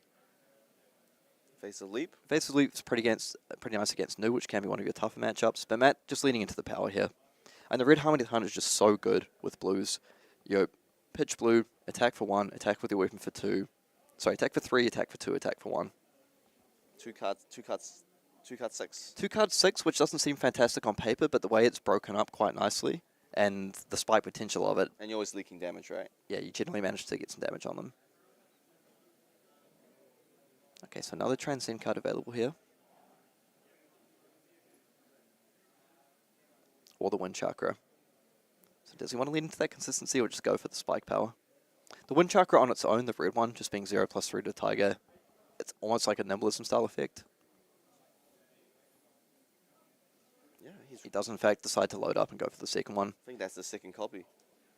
The other thing I suppose with some of the Transcend cards is if you don't have the combo pieces, it's not like they're worthless, but they do lose a little bit of value if you're not going to be able to use that hero ability to tutor up quite a lot. Now, is that another Red Harmony of the Hunt? Yeah, I believe so. And a... Is that going to be his 4th copy? And a blue Wind Chakra too. So the 4th copy of Harmony of the Red Harmony of the Hunt. I think you're pretty happy with that. So Matt's deck is looking like perhaps a less explosive, really combo-driven one, but he has some fantastic chip mid-range damage lining up here. So just the 2 Transcend cards and 1 combo card at the moment. Doesn't have some of those powerhouse equips like the Mask of Widest Moisters or the Stride of Reprisal, but does have access to the Coibless Kimono. How many Transcend cards do you think is necessary for a good Zen draft deck? Honestly, it does really depend on the context of how your deck is constructed. If you do have a lot of combo cards... Oh, wait, that's the Stride of Reprisal. Is he going to value that over the boots here? Sorry, over there. So there was one equipment pickup that we didn't see, which potentially could have been that. There's another red waxing. Another red waxing spectre. Oh, he's picking... Oh, okay. Okay, so choosing not to take the Stride of Reprisal there. I mean, we did see the Keikoi boots. Not sure, there may be one equip pickup what we missed, but that is one of your power cards, but again, without the combo cards, perhaps a little bit less threatening. So the blue Untamed there, he's got the Deep Blue Sea if he wants, which you can utilize by pitching a number of blue cards. Passing, I think, a red Spectral Manifestations. Picking blue Flex Claws.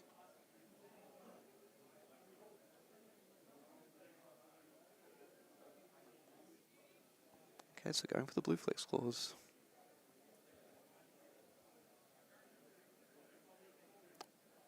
Perhaps just wanting to round out his blue base here. So it looks like this deck started quite strong, but again, the lack of combo cards to line up with the Transcend means it feels like you might be playing more of just a value game plan through chipping, rather than some of the Zens we see where they're able to consistently Transcend and combo using the Zen hero ability. Yeah. It's maybe in part because, as we mentioned, okay, the Red Evasive Leap, It's pretty good. Pretty good. good for this. For 6 pick. Yep, you probably just want to pick this up and play it into decks like Nu. Maybe the Mirror at times, depending on how you're feeling about it.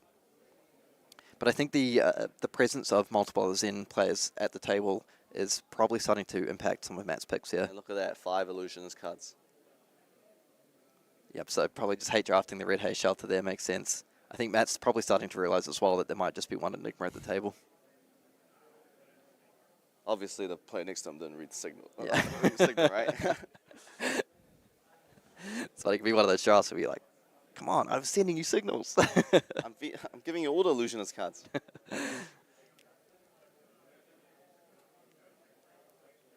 Yeah, so from what I saw, it appeared the 2 players to Matt right for at least a significant amount of the draft were in Zen. So they may have stuck to that, they may have switched later on, but it does look like in Pack 3, and Pack 2 would have been less impacted. In Pack 3, it starts to seem like a lot of those cards are being cut off. So not to undersell Matt's deck though, I mean, 4 red Harmony the Hunt, multiple Red Chakras, you have a lot of ways to push out damage. But I think Yeah. there were just a few key cards that he would have loved to have that he didn't quite get. I feel like he's just missing, I know he has his key unleashed, but I feel like he's missing, 1 or 2 more finishes. Even a like red wounding blow would be good. Yeah, even some of these cards like the red fact finding missions, Battle from Bastions, just that raw damage breakpoint. There we go. Okay, so that's the draft, and we will have Matt on stream round 1 to show how his draft deck goes. I mean, there's a chance we get a Zen mirror with it. There were a lot of Zens at the table, but I am really curious to see how this deck might play into decks. If there is in fact a solo Enigma, if it's going to be able to push enough damage to get through some of those wards, or even a deck like Nu. So I know that Nu, particularly if they draft cards like Desires of Flesh, can be a bit of a tricky matchup for Zen. Do you feel that's fair? Yeah, 100%. Just Nu's hero ability is so powerful against Zen, especially in draft, being able to play all their blue cards in the mash, and most of their blue cards have go again. Yep. So a late game Nu hero ability against a Zen can be game changing. Particularly, I mean, we just saw Matt's deck there, right, as well. If you're able to banish cards like Blue Harmony of the Hunt, Blue Wind Chakras, you're actually able to push quite a lot of damage with the cards available. He did have the Tidal Surge as well, we saw. That may come out of the deck for the new matchup because it's just such a painful spike turn if they manage to get that. But even a lot of the other cards, like your first Tenants of Chi, Moon and Tide, your second Tenants of Chi, Moon and Tide, all of these powerful blue cards, and then just Nu just says, look, I'll take those, very, very happy. I feel like Matt has to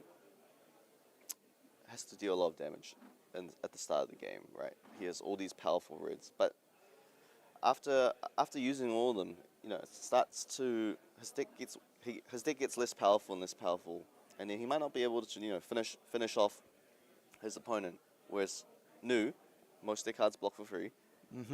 Potentially he can get fatigued. Yeah, that is a very real concern for a deck like this where, like we said, he has some really strong, consistent chip damage. So it's 4 red Harmony the Hunts and a lot of things like the Wind Chakras, but a little light on the Transcend and very light on the combo cards. So there may be a bit of a concern for Matt if he runs into an Enigma player who's able to set up quite a strong ward board early on. What you really want to have against those is lots of little breakpoints.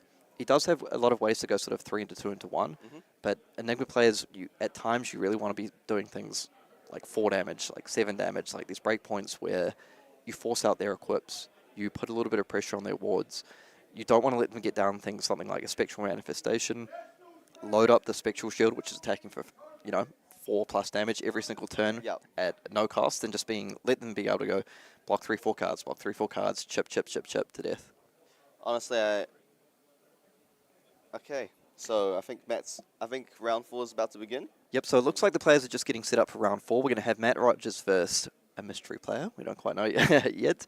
So we're going to go on a very short break, and we'll come back with all the action from the round 4, first round of draft, New Zealand National Championships. Don't go anywhere.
Welcome back to New Zealand National Champions, everyone. We are ready for round 4, starting off the draft section of our event.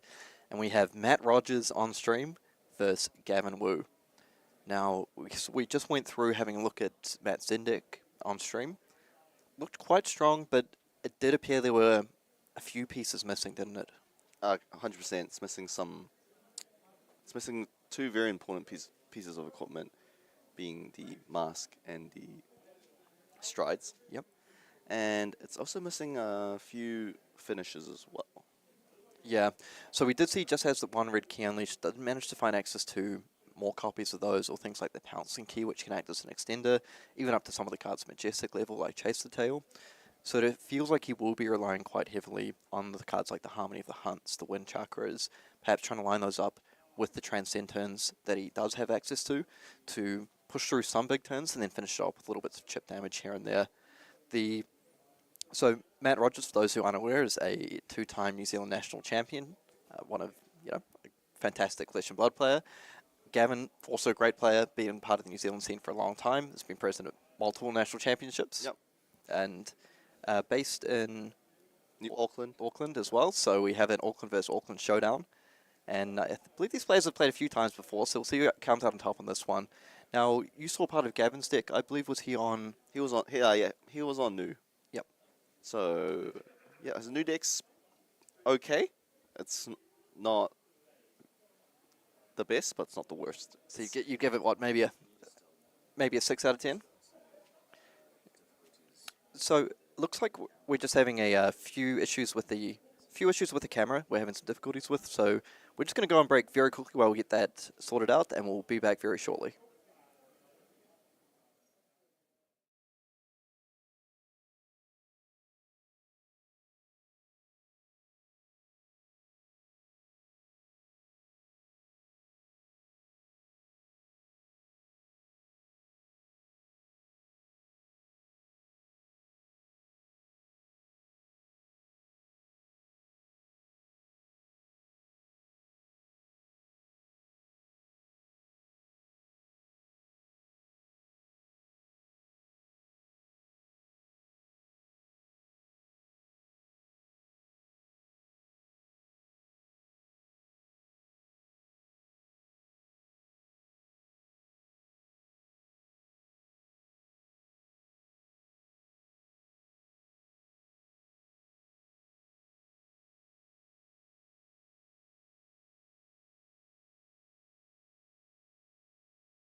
Alright, and we're just right into it with the action here. So we see Gavin kick things off with a double Beckoning Mistblade into the blue fact-finding mission. And it looked like he had managed to push a little bit of damage through on that turn. Sorry, yeah, 5 damage. Wow, so a fantastic start from Gavin. Here we see, I think, Matt's bread and butter, really. It's the... so that's the Tiger Form Incantation. So that's going to give +3 to his next Tiger, generate a Tiger in his hand. And just setting up this really nice turn of going Weapon for 2 into Tiger for 4. Not bad at all. So just as annoying points as well, right? So what do you think Gavin should be doing in this matchup? I think what he really wants to do is try and defend out damage where he can and then play towards some of these strong 2 or 3 card hands that New has access to. He's really going to want to leverage the fantastic equipment setup he has available of the Arousing Wave and Undertow Stilettos to really put some doubt into Matt's mind about what he's going to do. So we saw how successful these were in Classic Constructed for Ben Dodd. We'll see if Gavin's able to utilize them as well in draft. Some of the key cards for New in this matchup are cards like Desires of Flesh. Zen plays a lot of attack actions. If you're able to banish cards off, New's hero ability, if they defend a stealth card, it gets banished. If you play Desires of Flesh, they're stuck with attack actions in hand. They defend it, you gain life. It hits, you banish a card off the top, probably gain some life. Okay, so Matt here with the Kakara into the Tiger into the aspect of Tiger body. So not combo here, so that does not have go again. It's only coming in for free. Use. Might as well. You don't want to keep 2 cards in hand. Yep. So Just being able to present, 2 plus 4 plus 3, 9 damage, pretty good. So what Gavin want to do here is basically use his excess cards to defend out damage where he's not going to be able to fully utilize the value. And what he wants to be doing is threatening off these beckoning Mistblades, because each time he attacks one of these, he puts Matt into the tank. Do I let this hit and potentially give him go again into a strong blue attack?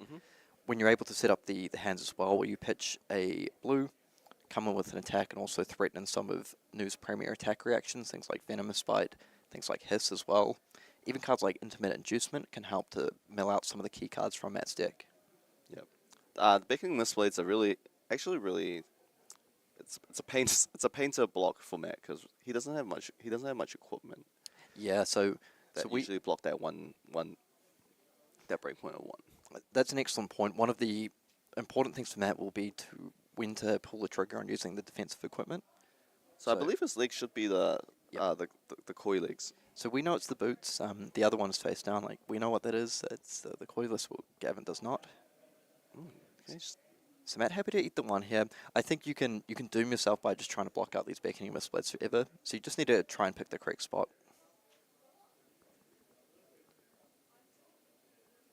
So first tenant of Chi Tide, its next blue attack is going to get plus 2.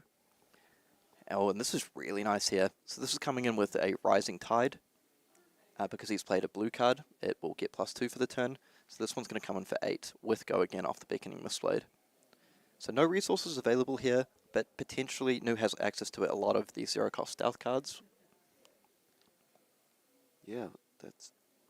And his arsenal could be a red 0 for free, right? Yep. So it could be friending a 12 damage turn. Oh, Matt's just.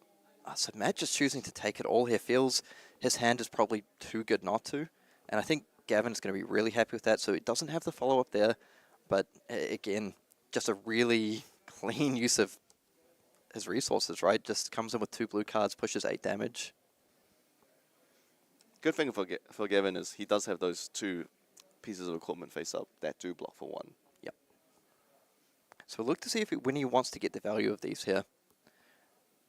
No, because traditionally he's in Limited not a deck with a ton of on-hits, but there are certain ones that you want to keep out for, things like Blanche, that I think Gavin's just going to be patient and realize I can use it whenever I need to. So far, just a time attack aiming Kakara into the blue Untamed for 2. Can you give that? So Untamed's the on-hit, correct? So yeah, Untamed gives your next Crouching Tiger plus 1.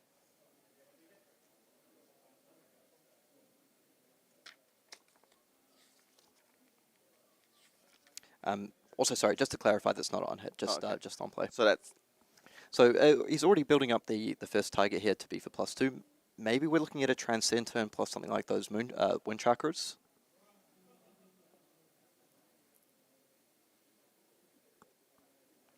So Gavin can to take the damage here. Oh, that's. So Matt utilizing that Tidal Surge, that's going to be a really nice target if Gavin's able to banish that. So that's only. So that's coming in for 7. So. I think Gavin's going to be pretty happy with how this turn has gone so far. So something like a Path Well Traveled here could be really nice. Yep. So like just. I mean, Gavin throws the 2 equipment down and then just go take 5, and then the life's pretty similar, but Gav will have 5 cards to play with. Yeah, and on Matt's turn. If Gavin's not able to utilize his entire hand, he's probably very happy putting in 2 cards, just offering a little bit of disruption back. Even the Path Well Traveled from Matt's side here, I mean, yes, he can do it and transcend, but if he activates Zen's hero ability, it's not really giving him much to play with, right? Like, what's he going to search from the deck that we've seen? Not too much. He doesn't have much combo cards, right? Yeah. So we can see, based on that hand, perhaps why he chose to take that damage. If you look at the hand, the common theme here is it all defends for 2. And if you defend with 1 card, it really shuts off the ability to cleanly play out the hand.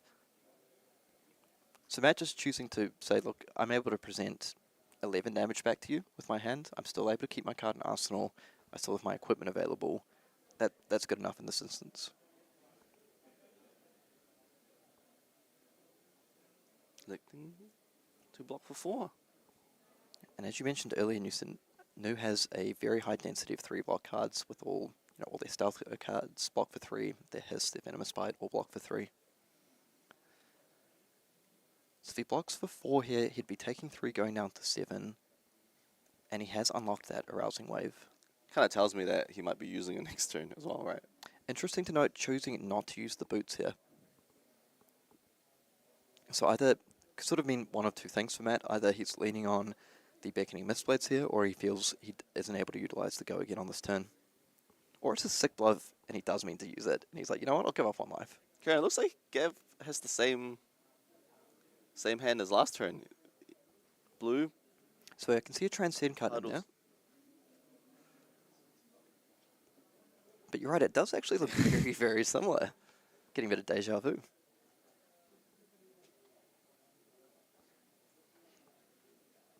So we may just see the weapon again. I think for Gavin here as well, if he's able to potentially bait out the defensive boots here on the Mistblade, he'll be very happy with that, because he doesn't actually particularly need it.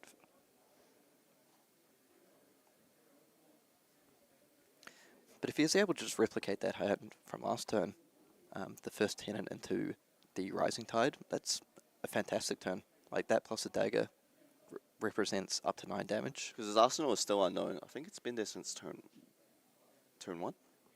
Yeah, choose not to use it yet. I mean, we could be looking at something like a Transcend card, perhaps an Evasive Leap. But Gavin's going to keep us in suspense for now.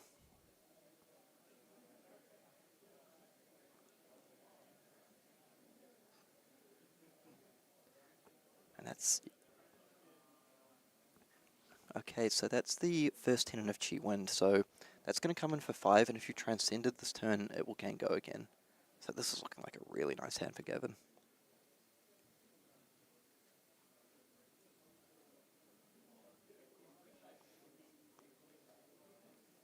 So he should be able to line up his resources quite nicely here.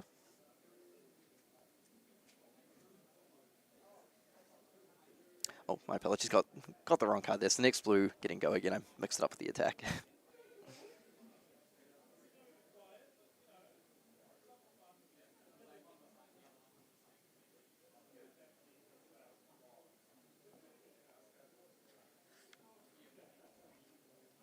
Okay, so Gavin coming in here for 8. So that's a tidal surge. I mean, that's a pretty respectable amount of damage. Just utilizing the first tenant of Chi Wind to enable that he's played a blue card this turn, and then triggering tidal surge's ability to give +2. Yep, and he knows presenting 8 here, what he's saying to Matt is, you're going to have to give me 2 cards, or a card and a piece of equipment. Now, one thing for Matt here, as we mentioned, he could actually try and go down to 1 here and utilize that chest, but he hasn't transcended yet, has he? He actually can't go to 1. He still has the arms available with 1 resource. Wow, that's a tough. And actually, like we said, I believe he hasn't transcended yet anyway, so Gavin really ramping up the pressure on this turn. These tidal surges and rising tides really putting in work, Kieran. Yeah, I mean, those blue Mystic base cards are just very, very strong. So if he gets 2 cards from Matt here, likely pushing at least 2 more damage, dropping him down to 3. And also, keep an eye on that spare resource as well. He may look to just use the Arousing Wave to get the Fang Strike, keep that in arsenal for a future turn. So blocking for 5. Alright, so is he going to use that now or save it? I feel like it's good to use now. You have that 1 flowing resource. Oh yeah, so one option would have been to keep the Fang Strike in arsenal for a future turn, but it is face up at that point. Drops Matt to 1, so it means a dagger is lethal now. Yep, so things are getting very tricky for Matt at this point. And he hasn't transcended, so his chest won't be active. His chest can't search him with chi. Yep, so we'll see what Matt has lined up here. Maybe he's looking to play towards something like the Key Unleashed, quite a big attack. I mean, electing to go down to 1 against Anu is very, very dangerous. As you mentioned, those Beckoning Mistblades are now all ripping a card.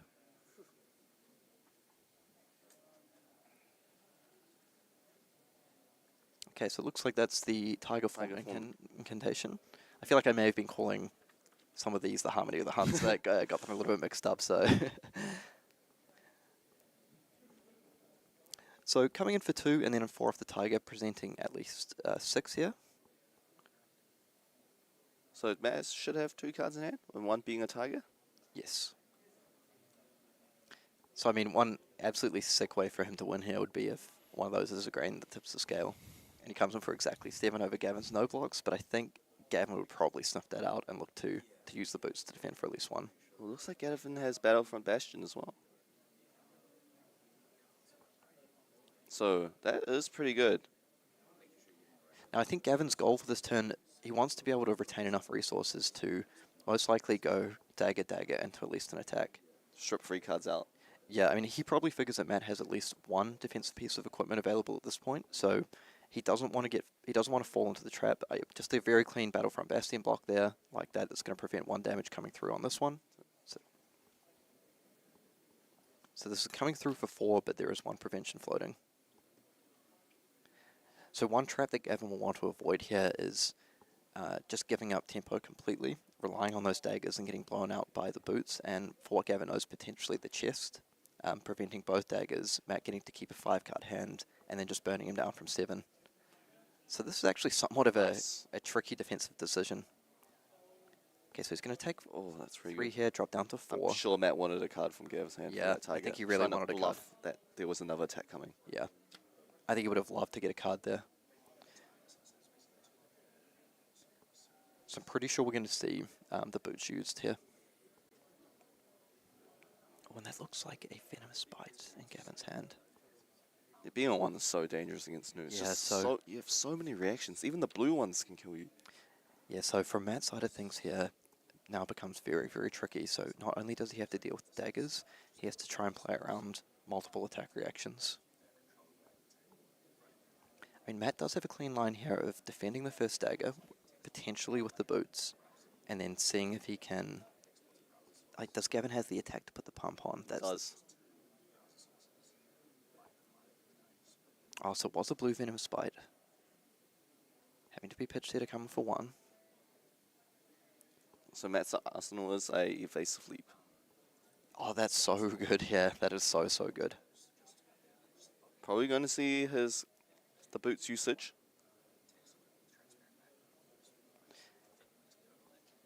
Yeah, and now Matt's hand not looking too shabby as well. I think I saw a Transcend card and a Nimblism.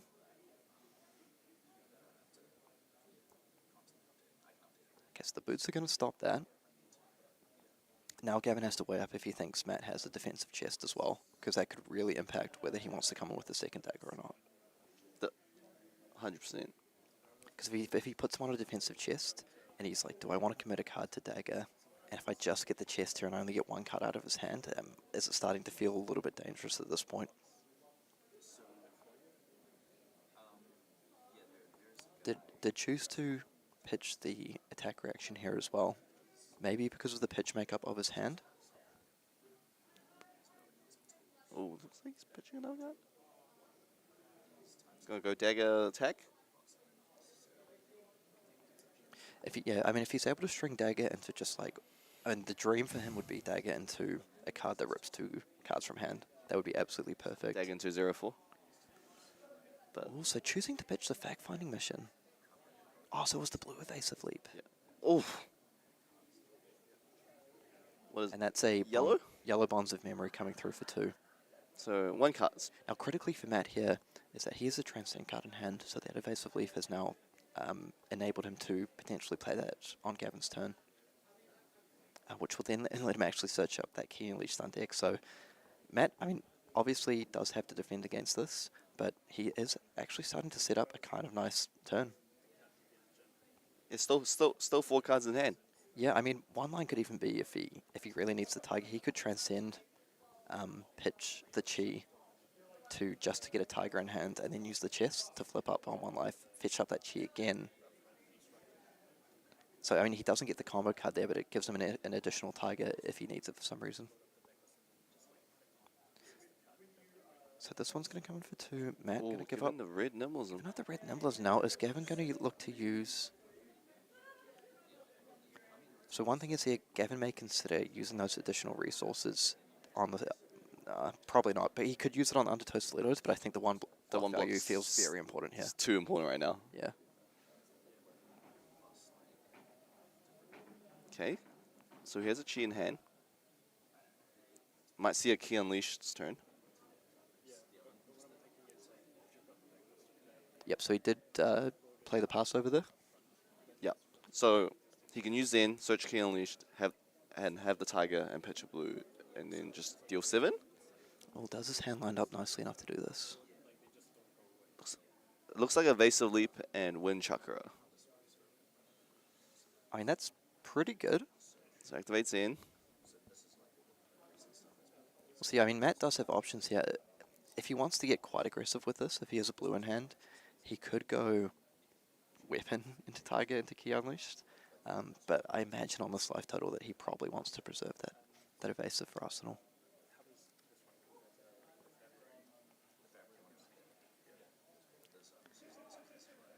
So Matt, having looked through his deck here, some good gamesmanship because I feel like we know that he has access to limited combo cards, but obviously his opponent doesn't. So actually kind of important to, put some time into deciding this.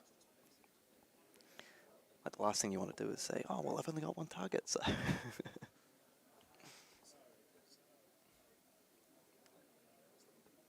Matt would have loved drafting some pouncing keys at the moment. The 0-4 go again. So, had to congratulate Matt. He pulled back what looked like a very difficult board state into what is looking here to be a decent position. Because the other thing we need to mention at this point is now that he's transcended, that chess piece is fully online. I mean, he's on 1 life, so, I mean, he's going to stay on 1 or he's going to die. That chess is going to be generating value. So getting a blue Breed Anger. Okay, okay.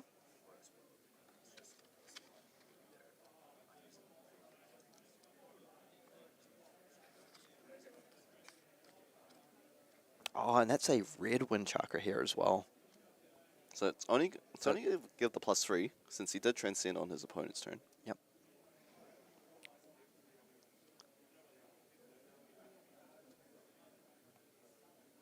So the Tiger here coming in for 3. Now, this could actually be quite a good bluff for Matt here, because this Tiger's coming in for 3. He has no resources available at this point, and he has 1 card in hand. So he might be trying to pull cards out of Gavin's hand, but I think for Matt, the reason he searched up this is, I think there's a good chance he actually doesn't end up playing this here, Houston. Because if he has the red Evasive Leap available, that's probably a critical card he wants in Arsenal. But I think maybe he's trying to get in Gavin's head a bit here and be like, look, it's 3 into 2. You're going to have to give me a card anyway, so you might as well give it to me now. And he manages to pull out the Red Mind's Desire on that. But the good thing about Gavin is he does have the legs 1 block and the Koi Chest cloaked. So that is another way to block 2 damage. Yep. Oh, yep, and Matt choosing not to do it here, and I think that was a very nice play from him. So he managed to pull a really nice attack out of the hand, a nice red stealth attack. But here comes 2 daggers. Yeah, and now I think at this point, Gavin's probably got as soon as he attacks with the dagger, he's going to have a very good read that that's not the prevention chest. He probably has a good idea it isn't already, because he knows Matt hadn't transcended, so he wouldn't have been able to flip it previously. Oh, and that looks like a Venomous Bite in his hand. I think it's blue. So he is threatening 3 attacks this turn. All must blocks. Mm-hmm. Oh, and the Battlefront Bastion is huge here. So that's going to set up 1 prevention, meaning that if he goes to the second Bikini Mistblade attack, that is getting completely blanked here. A huge block from Matt.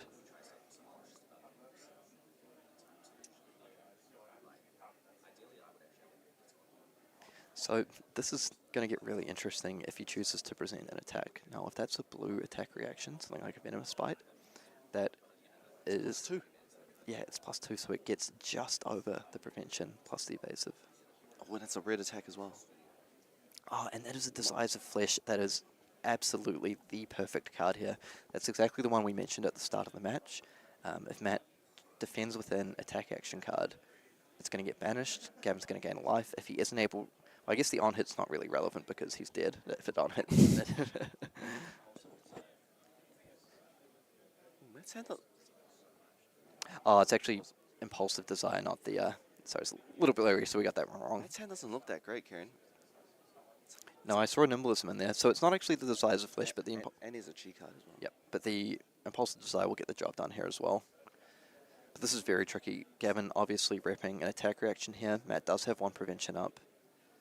You know, he doesn't really want to get stuck in having to defend with, like, a card and the react. So this is threatening 5 damage. Matt doesn't know that, but we know that. And you're right, that's not a particularly good defensive hand here at all.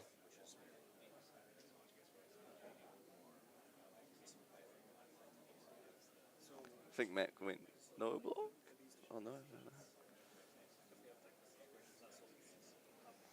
So Matt, you're probably going to look to defend this for 2.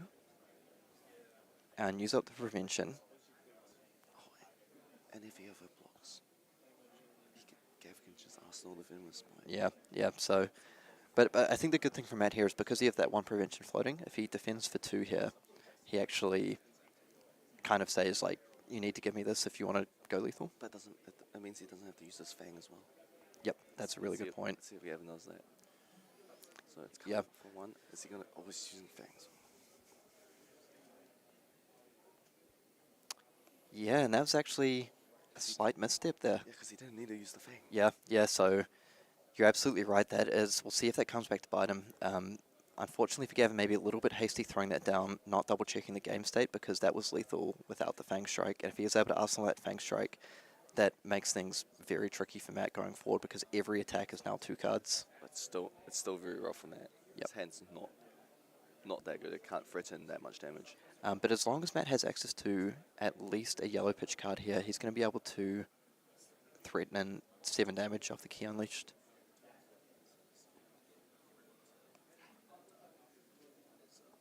And he's actually looking to string something pretty good together here. I mean, if he can go... 2-1 and 7. Right? Yep, if he has the resources available. So if he... Yep, assuming he pitches a Chi, he's all set to go 2-1-7 here. So threatening 9 damage. Means he's going to get some cards out of Gav here.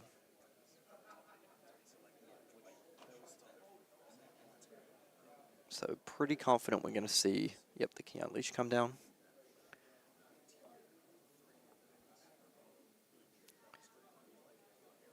Now there are some okay targets in Banish for Gavin. We'll look if he maybe wants to manipulate his life total to go down to 1, if he does have the Koi less Kimono, or potentially if he has the Battle Worn Cloaked equipment here. Or maybe even just the K-Koi, who knows? That's the beauty of cloaked equipment. Taking the Tiger. And going Key Unleash to 7. So this needs... And this is asking for 2 cards here. No, it's Gav can block with 1 card, use his legs and the chest. Oh, yeah, if he has a defensive chest. I believe he should. So Matt really wants us to get 2 cards. Just double checking if it's the right one. Yep. Yeah.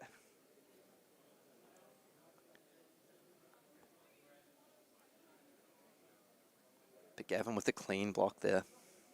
3, 4, 5. It's 1 apiece now. 1 apiece, and I mean Matt has a lot of iterations of hands that are very good in this position. Particularly if you get that Tiger Form Incantation or Harmony of the Hunt, that's really, really strong here. But this means Gav's ripping 2 cards out. Yep. But that's the beauty of those 2 card hands for Matt. If he's able to keep the blue plus the Harmony or Tiger Form Incantation, it means he gets to go 3-2-1, strip 3 cards back off 2. And Matt does have a lot of cheese left in there. Yep. So and they don't block. Okay, so just coming in with the Mistblade into Mistblade. Now, I do think Gav could have considered using the resource floating he had there in order to use the Stilettos.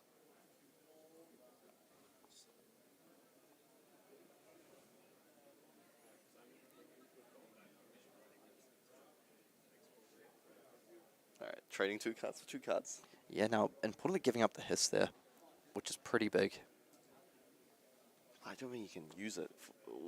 I don't think you can use it with only 2 cards. Because you need a pitch, play an attack, Yeah. and then use his. So who's going to be able to sort of break serve here and pick up the additional cards? I mean, I do think Gav has more cards that block than Matt.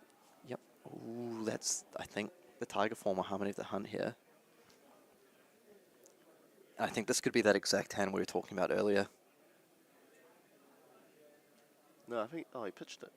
I believe there was a red in hand as well. Ooh. Oh, so that's, Yep, this is going to take 3 cards. Gav drew 2 Transcend cards.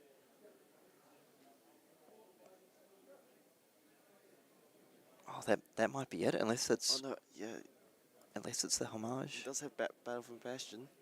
But Bastion's not going to get there on this one. No.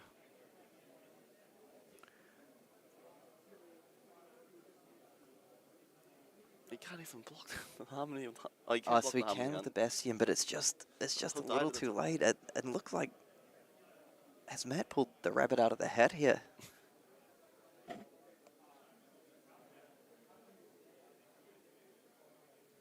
Oh, wait, hold up. There might be one out here. So he activates Transcends twice. Does Matt have an evasive leap and banish? I don't think so, but if he's able to activate no and get the blue evasive leap out, Oh, that would be sick. that would actually let him survive.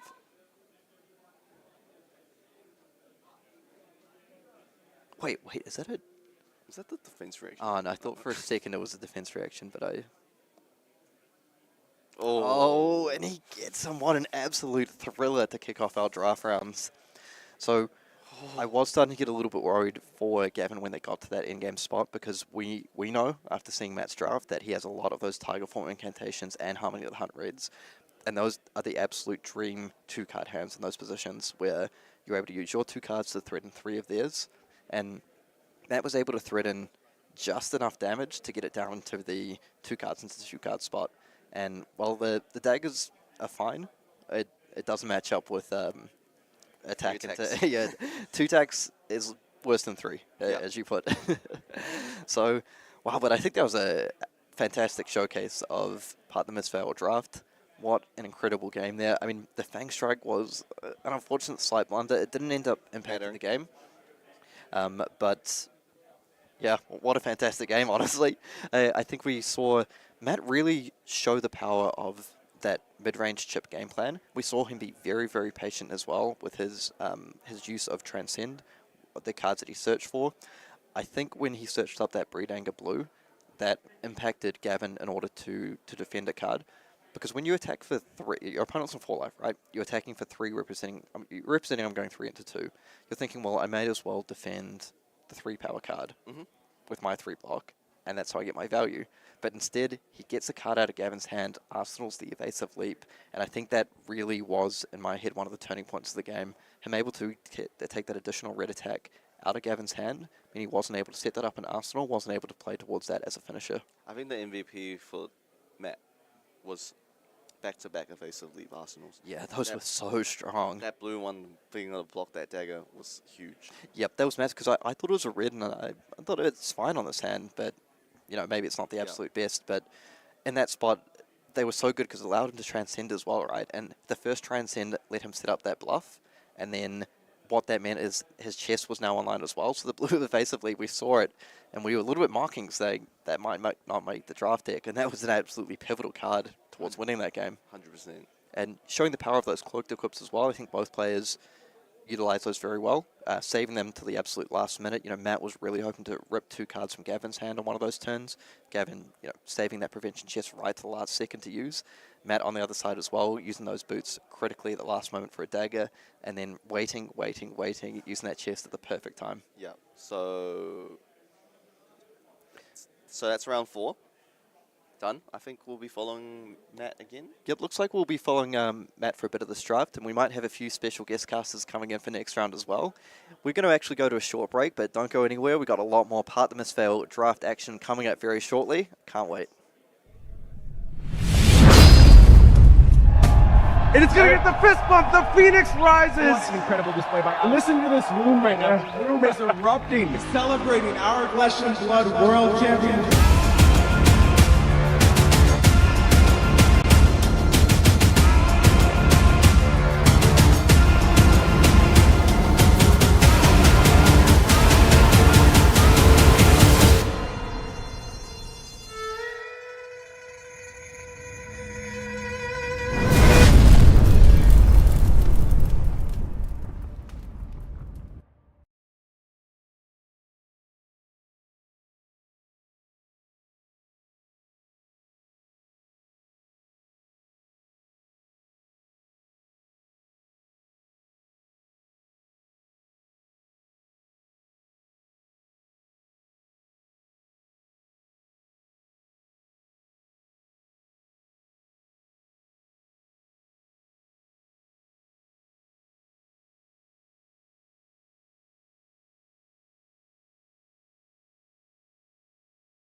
Hi, everyone. We're coming at you from Nationals Auckland. How are you going, Cash? We're going to be casting the next game, it seems.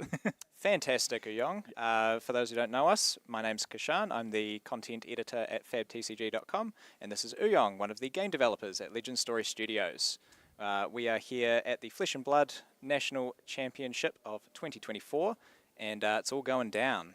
Yeah, so far the games have been crazy. That last game with Matt, banishing, not playing it, arsenaling, the strategies have been next level. Poor Gav. Poor Gav. Yup. Now, obviously, as members of LSS, we are unfortunately not allowed to play in the National Championship, but you've done a little bit of a round on the competitive circuit before. If you were playing the Nationals this year, what hero do you think you'd be playing in Classic Constructed? So, in a dream world, I would be playing Lexi, my all-time love and favorite hero. But because she is LL'd, I would be on Nu, I think. I think the disruption that she brings, especially into a sort of a Zen heavy meta, the plays that she has, I just feel like she's in sort of well positioned to sort of take out the competition. What about you? Yeah, same here, buddy. I'd be on Nu as well. Yeah, nice. That deck when Mistveil dropped, and it's been a lot of fun. Very, very fun to play that into Zen and pinch their cards like a little goblin. Exactly. It's always a good time. Yeah, when you're not sure what cards you want to play, why not just play your opponent's cards? Yeah, you just get to play everything you want. Our cards. Yeah, very good. Yeah, thanks, comrade. Here is our blue. And how about that battle-hardened Wellington announcement? Oh man. Always a pleasure to fly down to Wellington, see the competition that's happening down there, so it'll be exciting. But as an Auckland resident myself, should have been Auckland again. All events should be in Auckland. We're in Auckland right now, man. Come on, Wellington's the capital. So it's gonna be windy. It's gonna be wild. It's gonna be wacky. Yeah. If you're in New Zealand or you're just around, come to battle-hardened Wellington. Yeah. Get some practice for the next calling Taihape.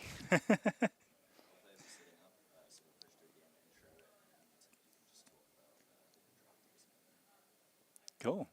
So it sounds like we're about to head into the game between Ben Dodd and Matt Rogers.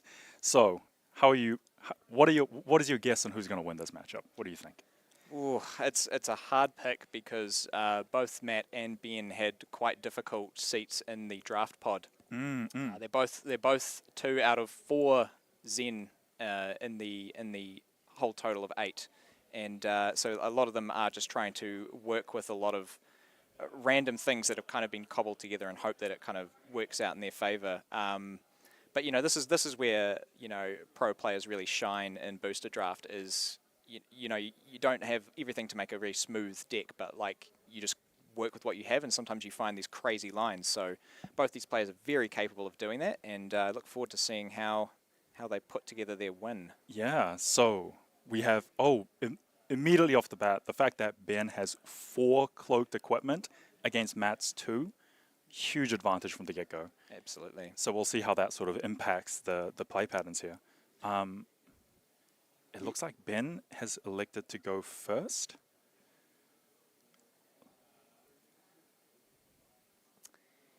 Yes, so having four cloaked equipment obviously means there's a lot more to play around than just sort of your standard face-up stuff, or just looking at the legs, seeing no arm slot, and being like, okay, well, I'm not gonna get cooked by that. But yeah, exactly, because the cloaked equipment represents not only, for example, damage prevention, it can represent cycling of cards, it can represent attack reactions that give +1 to your attacks, it can represent go again in a pinch when you need it. So it'll be interesting to see how this plays out. So we just get a weapon swing, the Tiger Taming Kakara, blocked for 2. Yeah, good old stick, met with a nimbleism from hand. I'm not quite sure if Matt's on the nimble strike to be able to follow that up, but that would be a nice little setup if it was. Oh, immediately flipping for this combat trick. Wow, so what this signals is that Ben really wants to push that damage, get the advantage, and also that equipment is now flipped face up for that swing back immediately. So he just wants that defensive value, getting the maximum value out of that arm piece as soon as he can. Absolutely. That's a really good way to sort of circumvent the sort of slight disadvantage of going first in a sort of more aggressive matchup, as then you can get a little bit of damage through and then have that to sort of block your opponent's crackback, so it's not as not Yeah. as hard. Exactly. So traditionally, in sort of like an aggro mirror match, going second is usually the preferable place to be because you get your sort of first swing of attacks. And if the opponent does block, it actually punishes their attacks. But we're just going to see the weapon swing into an arsenal, and it's going to be Matt's turn. So he does get one free sort of filtering of the hand, so he gets to get rid of the blue he didn't want in his hand. Now he's got a full fresh grip of 4 cards. Let's see what he can do. Oh, and I am seeing 2 transcend cards. Oh, is that looks like a red Blanche as in, well? Yeah. in Ben Dodd's arsenal, and that card is a house. Like Yup. I've seen him play that in an earlier game, and that card can single-handedly just ruin the opponent's day. Yeah, just the ability to get rid of colors of your opponent's cards, devastating in this format where And a it's lot 7. of cards care about. Yeah. And also 7. 7 is a big number. So this is just a straight up block for 1, getting that value. The interesting thing about this arm piece is that it is not Blade Break. So if Matt at any point this turn closes a chain, he will get to block again with it. But that is a fact-finding mission blue, I believe. Yep, that looks like a pretty decent follow-up off the stick and maybe a potential transcend, but then he would be left with a chi, so maybe he's just looking to arsenal, get the chi in, who knows, but Yeah. it might just be... And also the fact that Matt blocked with a blue, played out a blue, and has pitched 2 blues. Matt must not feel too happy. Is that 2 blues? No, that is a red. He pitched a red attack. So this signals that Matt may be preparing for that second cycle, making sure that he has some Tiger generators and go again attacks in his second cycle. That is a very interesting choice here. Well, we got a usage of... Yes. Oh no, that's not a usage. There's just having... So the fact-finding mission does a damage, and he gets to look at that chess piece that Ben has, and that reveals one of the Kaikoi equipment. So Yeah. Also very interesting that Matt elected to look at the chest, because essentially Matt is trying to figure out if Ben has that if you are at 1 life cycle of equipments. But a got double transcend. Got Passover and Preserve Tradition. So banishing a card from Matt's graveyard and getting a card from his own graveyard on the bottom. Yeah. Ben just deciding the order in which he wants to resolve those. Oh, and he elects to banish the fact-finding mission. I'm surprised it's not the Nimbleism, because if Matt does have a Nimble Strike, that would have been sort of a benefit on top of simply just banishing a card. But I'm curious to see what his rationale there was. He might also feel like it might just be a bit of an inconsequential banish and just sort of focusing on playing out the rest of his turn. But yeah, you're absolutely right. That would be a huge hit if so we'll packing a Nimble Strike. Yeah, so we'll see if that comes into play. But a Wind Chakra red, getting the +5 because we've transcended this turn. Yeah, 0 for 5. We love that. And he gets to use the Zen ability. So we're finding a combo card, getting a Tiger. This is going to be one explosive turn. All right. Been itching to play that Tiger. So that is a Tiger for 5 coming in. You got to be happy, right, with the 0 for 5. Yep, feels very good. Wait, 6? Wait, what am I missing? Oh, 5, yes. Yes, so this also potentially signals that Ben is not likely swinging a weapon this turn. So we've got that combo card, we've got that other G card. So this looks like an explosive turn. So, yep.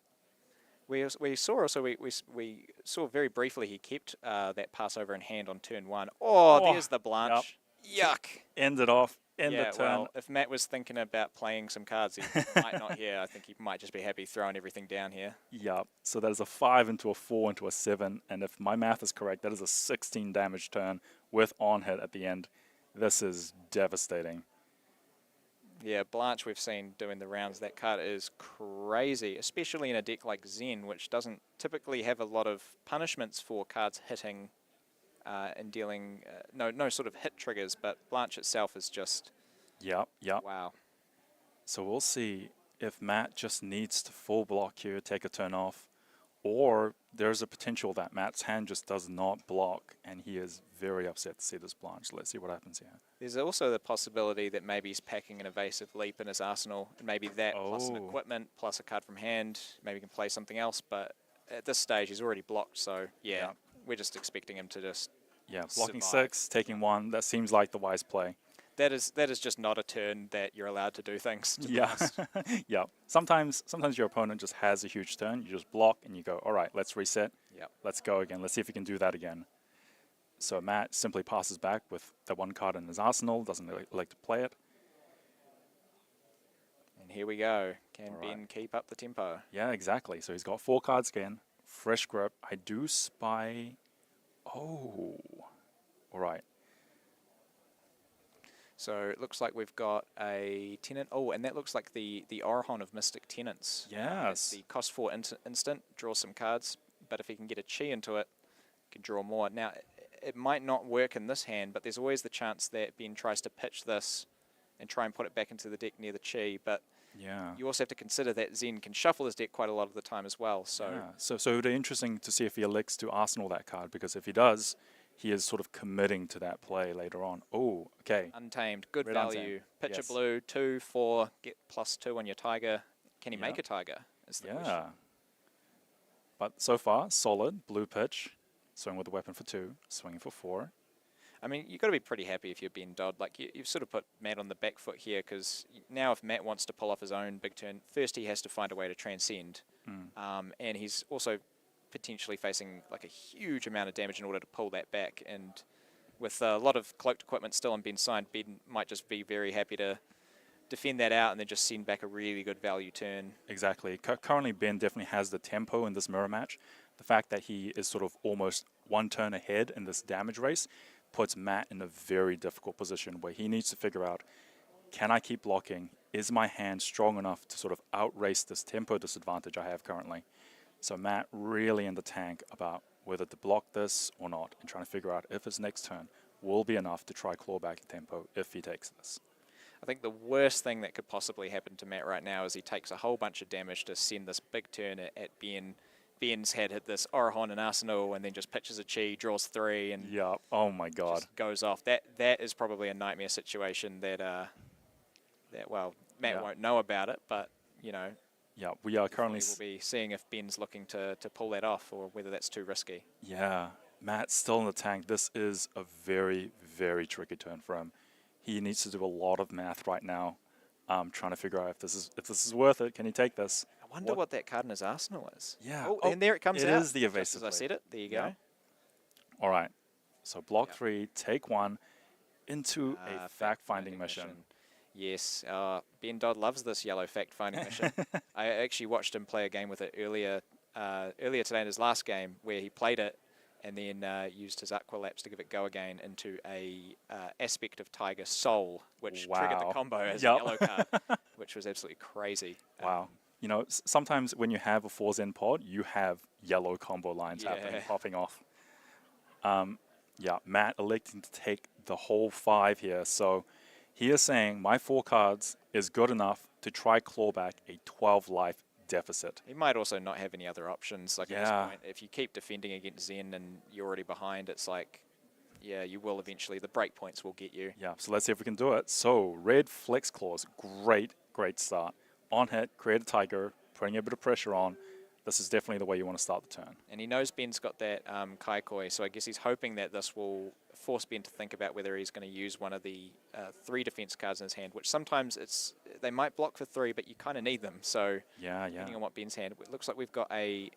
Oh, a drop in the ocean? This looks like a little bit of a double transcend. All right, okay. So we're removing that breakpoint from Flex Clause with the -1 from drop, and we're Very putting one of those efficient. combo cards back on the bottom.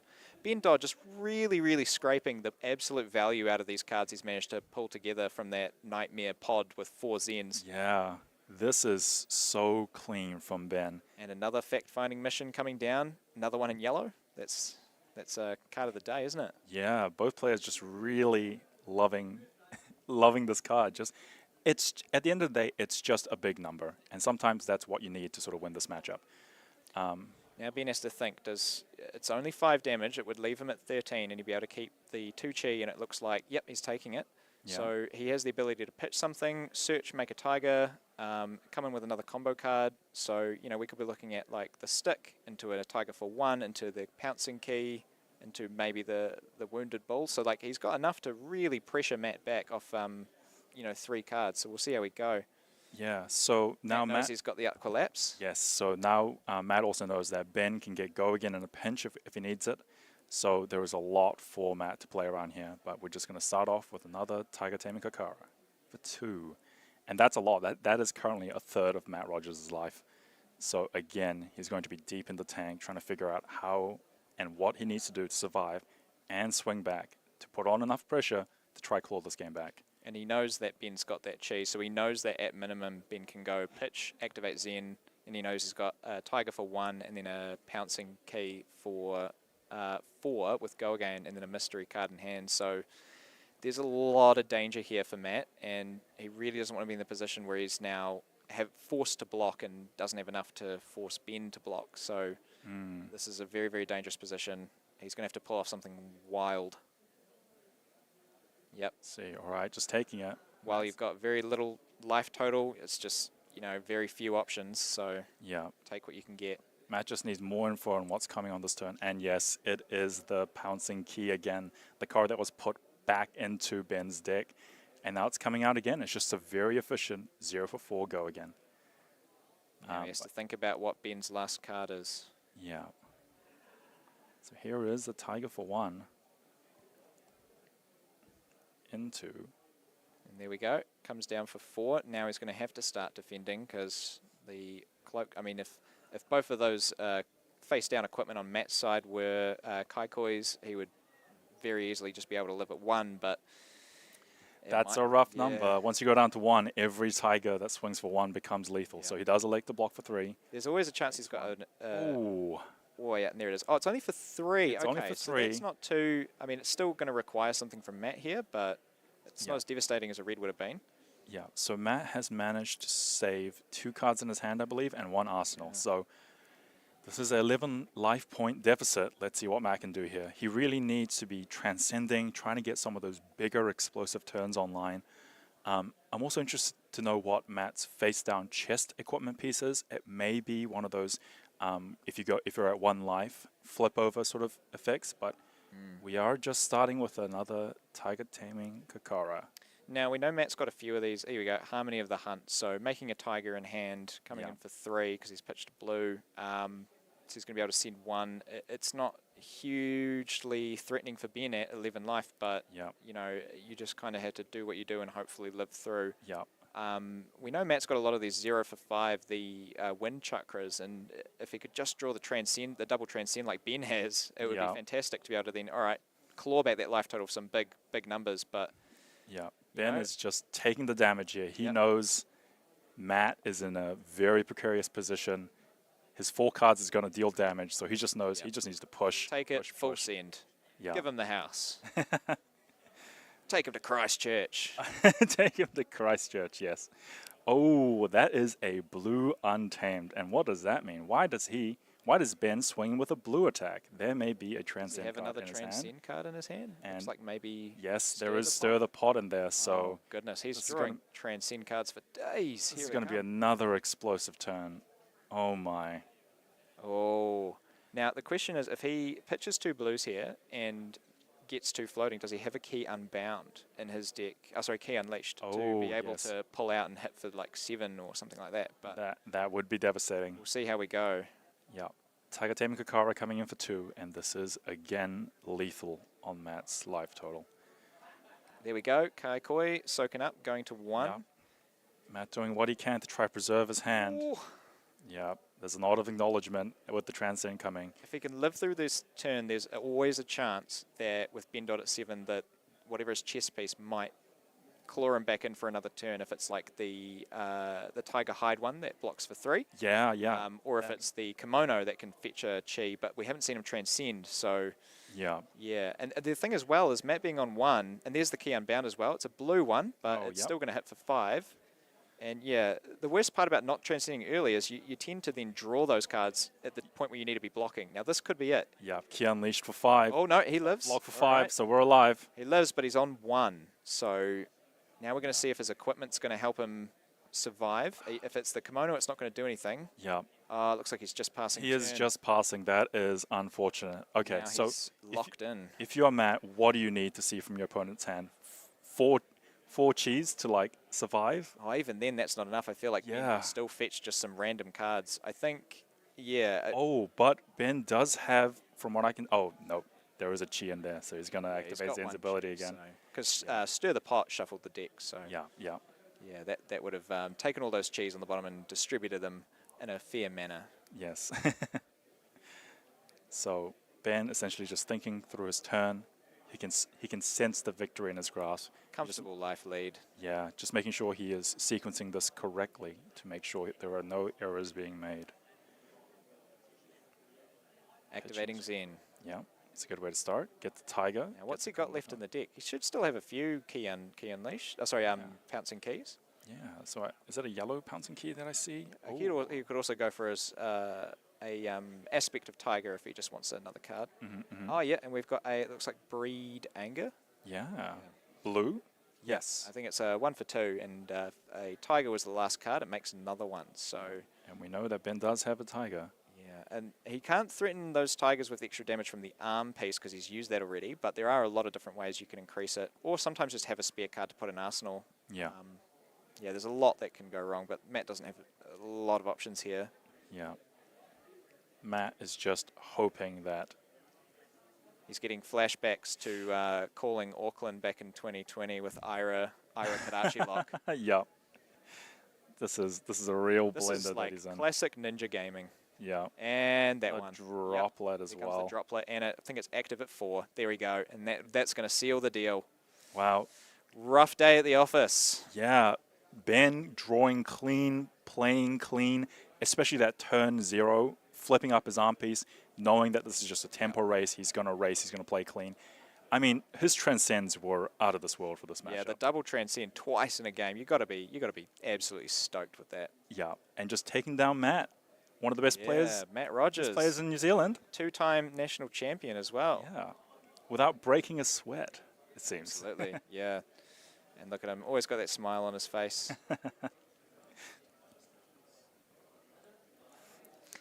Well, we're back. Ninja mirrors, huh? Yeah, ninja mirrors.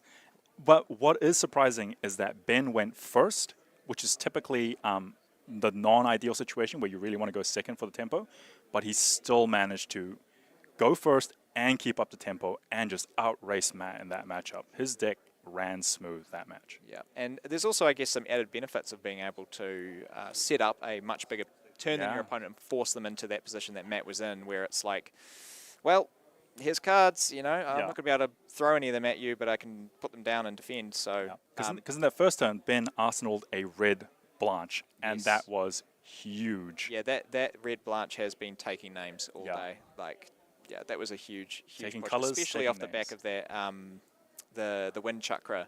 Yeah. Being able to push +5 onto a Tiger. Feels like cheating, but it's not.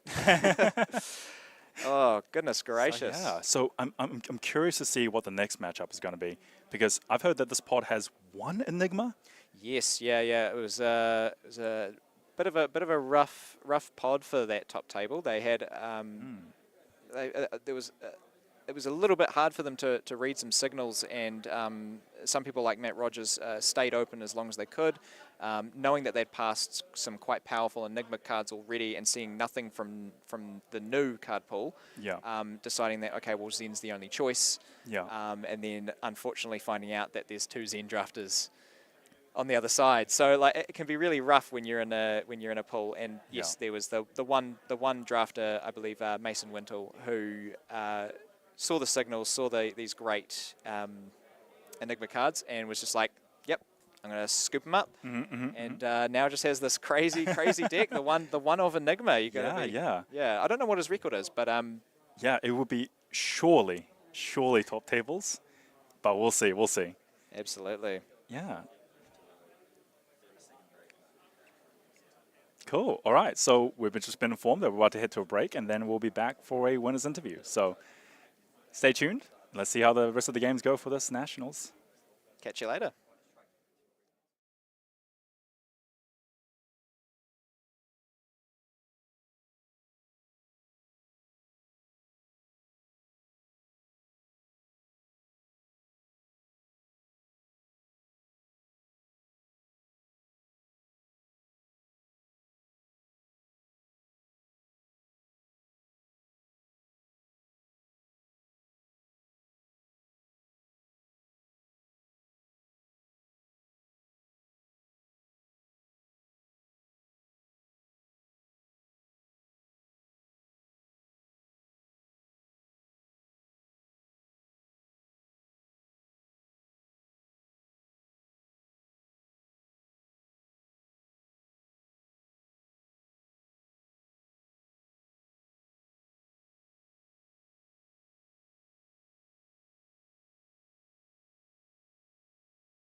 Great start. So we didn't have sound for any of that? Okay, we'll just run it from the top.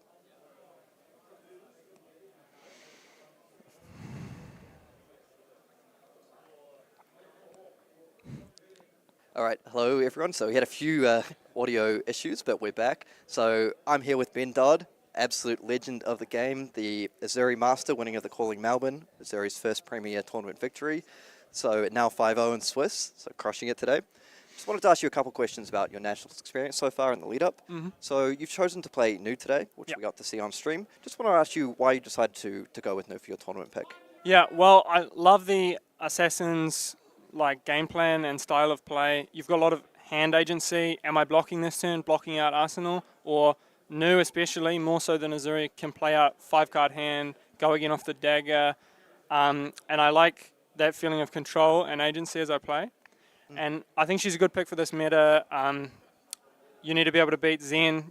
And I'm feeling pretty good into Enigma as well. So we did actually see your game against Zen on stream earlier, sort of went right down to the wire there. So you chose to go with the balance of justice setup and no beckoning Mistveil, but the scale pillar. Yeah. So do you want to explain why you went with scale pillar and also Siren's Call to maybe some of our audience? Yeah, of course. So scale pillar is really important into Zen because their equipment turn, if you throw a CNC and they just give you legs, headpiece, draw 2 cards, Art of War, it's game over. Okay. The CNC's kaput. So you got to swing that scale pillar every time you're packing disruption, and then they don't get to play their big turns. And they don't get the freebie right of just pushing everything in. And I also wanted to ask about Siren's Call, which I saw used to great effect. Is that some of that in there for the Traverse the Universe style turn? Yeah, so Sirens, you saw me holding an Arsenal for a while, maybe a little too long, if we're honest. You're a patient man. But yeah, it's just, I'm really scared of that double Art of War turn and that Traverse turn. And with Sirens and a Tunic, you just get to steal that chi right out of their hand as soon as they search it up. So, yeah. Added defending chain, defense for 0. I'm all good with that, mate. And I don't want to keep you too long. I know next round of draft is starting up soon. Can you just let me know, what was your approach to draft? Was there a particular hero you were leaning towards, or did you just want to stay open a little bit? Yeah, stayed open at the start, saw that there were some new picks missing. And I decided, all right, I'm just going to commit to Zen. I'm going to move in. And then it dried up. It was looking a bit rough there. But I just started taking a lot of the blues because there's not good reds in the pack left. Yep. And as you saw, like those transcends are really powerful. I'm at like 6 or 7 in my draft deck. Oh wow, yep. So like you can slam a lot of transcends and kind of then you're drawing reds every hand. You can search them up. Yep, and so you're able to sort of recycle some of your powerful combo cards like Pouncing Key with things like Preserved Tradition, which look to pay amazing dividends for you there. Anyway, I won't hold you up too much, mate. I know the next round of drafts is starting soon. Good luck for the rest of the event, and hopefully I'll see you on the winner's table again shortly. Thank you very much.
Welcome back to the New Zealand National Championship. I'm here with Uyong Choi, who is a game developer at Legend Story Studios. My name's Kishan Rao. I'm the content editor for Fab TCG.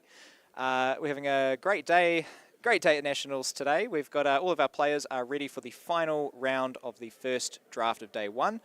They've all hopefully de-cheed, or Mr. Classic will be finding them and will be locking them in a basement somewhere south of Taihape. Exactly. It would be justified if, Yes. they fail to DG. Absolutely. So our next game, I believe, is going to be another Zen Mirror. We will have Josh Baines, local Wellington legend, and Ben Dodd, local Christchurch legend, playing in round 6. Wow. Now, and what is exciting about the Zemmer is that there was 4 Zens in this pod, and 2 Zens went 2-0. Yes. That is wild. Yes, yeah, the player skill is really shining through. And straight off the bat, we've got Stick being blocked by Flex Clause. Flex Clause is a pretty good thing to crack back with, so it's potentially Baines is just thinking about what his hand's going to look like, and maybe he's got some awkward pitch cards, or maybe he's looking to transcend, but he's pretty happy to throw that Flex Clause down. Yeah, and Ben just comfortable swinging that weapon and passing, essentially letting Josh filter a card. Yeah. But in return, he does get to sort of pitch stack his deck. And we don't see the use of the arms this time. Yeah, I'm surprised. Maybe he doesn't think this is... Okay, now this is a bit of a rough start. So now in a pot of 4 Zen, sometimes things are a little bit tricky, and we see the cracked bauble in Josh's hand. My God, yep. Yeah, Josh drafted the best he could, but unfortunately he is stuck with 2 of these dead cards. Yeah. But they do still pitch for 2, which can be a tiger swing, a stick swing, or something else. So don't let this fool you. Just because there's a cracked bauble in there doesn't mean that this deck is, bad or in any way or shape or form. It is a 2-0 deck. And also, the upside of drawing your 2 baubles this early means that you won't most likely see it for the rest of the game. They get to be pitched, they get to go to the bottom, and you can keep track of where these baubles are and when these no blocks will be coming back. Absolutely. Now, that might change if he manages to transcend and shuffle his deck, but like we've seen time and time again that sometimes... Now, one of the things that I know Josh is running in his deck is Rowdy Locals, which has the ability to discard a card. And Josh, I know, is very much keen on trying to pull that move off where he can attack with the Rowdy Locals, and then if it hits, he gets to discard, and he might be able to line that up and discard one of those baubles. Yep, the best use for a bauble. Absolutely. Anyway, happy to see those baubles go, do a little bit of damage, arsenal a card. Yeah, but... what was it? Ben has elected to essentially keep his whole hand and an arsenal. So Josh is facing down a 5-card hand turn from Ben. So we'll see how this yellow goes. Flex Clause, that looks like. Yeah. So that is potentially threatening a tiger, but a little bit easier to block than the red one. Yeah, should result in a clean 3-block here, unless Josh is struggling with his blocks. But I do see an evasive leap there. So that is true. Yeah, that would be a clean block. There's also the chance that Josh just goes, all right, we're just going to go to town, and just takes whatever Ben does, sends it back, arsenals the evasive leap, and then just hopes to win the value game later on. But we'll see how we go. Ben Dodd just really, really enjoying these yellows. There you go. The evasive leap comes down. Oh, and that is a yellow evasive leap. So it requires an additional 1, and there is the attack react. Going up to 4. And it's met with a Kaikoi. So that is 2 equipment pieces down for Josh, but this is pivotal because this denies the Tiger generation for Ben, which is big for this turn. So a lot of equipment committed in that turn, but Josh sort of keeping safe for now. Yeah, Ben probably had a backup plan in case this happened, but he's probably a little bit happy to see those 2 equipment go. Now everything's face up for him. And he's got these arms that he can defend with on the following turn as well. That's always, sometimes you just use it, even if you're not expecting it to land. Sometimes it's good just to have them in order to be able to do that. And there's that yellow fact-finding mission again. Yeah, here we go, fact-finding again. It's just a clean 2 for 5. It's going to demolish him with facts and logic. And Josh Baines just is considering his options here, thinking about whether it's time to, take 5, go to town. Yeah. Whether he needs to set up a little bit first and try and keep his life total, and he's going to take it. Go to 13. He's going to really try and wrestle Ben for the tempo here. Yeah. he does get to see the arsenal. Yeah, it looks like a tiger form incantation. Red. In red, that is pretty good. So Good way to start your turn. Oh, if only that was Command and Conquer. Oh, that would be that would raise a few questions if we saw a Command and Conquer. Yeah. yeah. So Josh has 4 cards, 3 life down, but this may be a very pivotal turn to wrestle that tempo, gain the life lead, and really push this game for his advantage. And it looks like Ben's got 2 preserved traditions in his hand, and it looks like he's got another Transcend Instant in Arsenal. So these are quite good if he wants to do a big turn back, but it's also going to be making his blocking capabilities a little iffy. So we're going to see what's going to happen here, because Josh obviously took it all, ready to push back. So yeah. So 3 Transcend cards in Ben's hand almost forces him to commit to swinging back big. There's just not being 2 in able- his hand and 1 in his arsenal. Oh, yep. So this is going to be tricky. So let's see what he does here. He might be okay defending with one of the cards that does block, because when he plays the Passover and transcends it, then it can go to his hand and he'll have more flexibility with what he pitches. But again, it just depends on what Josh has got. He's got 3 cards coming in after this stick for 2, and we know there's going to be a tiger for 4. Yeah. And then 2 other unknown cards. It's going to be a pretty big turn. So Yep. Here's just the value block for 1. So taking 1, and let's see what the follow-up is. And here is just the tiger for 4, getting the pump from his 2 previous actions. Oh, love a good 4 go again. Oh. Yeah. It is important to note that this is just damage at the moment, so nothing too threatening. At the moment, it's still just a race, so Ben just doing the math, making sure that his hand swings back bigger than this 4. Cool. He's going to take it. Going to 11. Josh now with the life lead. 2 cards still in hand. Ooh, now that is an emissary. It gets to put a card on the bottom, and I believe that is the emissary of Tides, which is +2. Yeah, so it's like a little E-strike Yes, light. Yeah. absolutely, a little E-strike, and that is a very, very good way to end your combat chain. What's that? That's 2, 6, 12 damage coming in from Josh there. Yeah.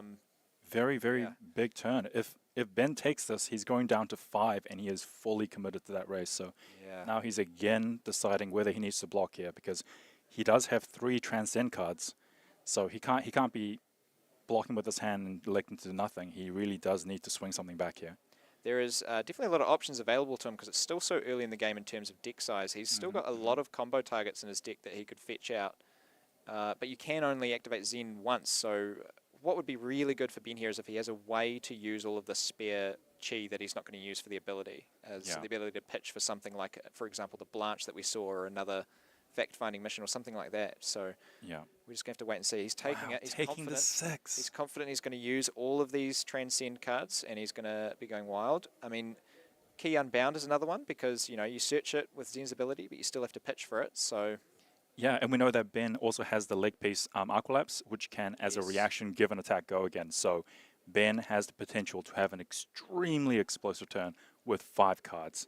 Now, what I really like here is Josh has still got his Stride and his Mask, so if he really wants to, he might just try and throw those, get the Tiger, get a card on bottom, and just maybe hoon back. But we're going to see what happens. Yeah. Yep, so pitching one of the spare preserve traditions, coming in with the Spillover, which currently is attacking for 4. But this is a very telegraphed play, though, so Josh will know that there's very high chance of a Transcend and the go Aqualapse again. probably. Yes. Yep. So, elected to a no the block. Passover, very good.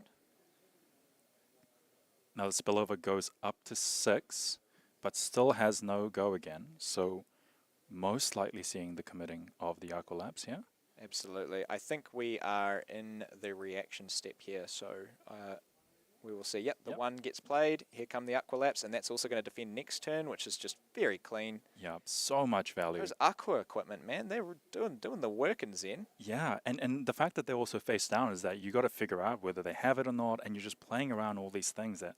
And look how close this game has become from something that was very, very clearly in Josh's lead. Now it's we're really hoping that Josh's next turn, or he's hoping that his next turn is going to be huge. Yeah. And he's still facing down a combo and Tiger and 2 other random cards in Ben's hand too. So really just hoping, Josh is probably really, really, really hoping that he can just throw the equipment, maybe live at 1 and just take all of Ben's hand. Yeah.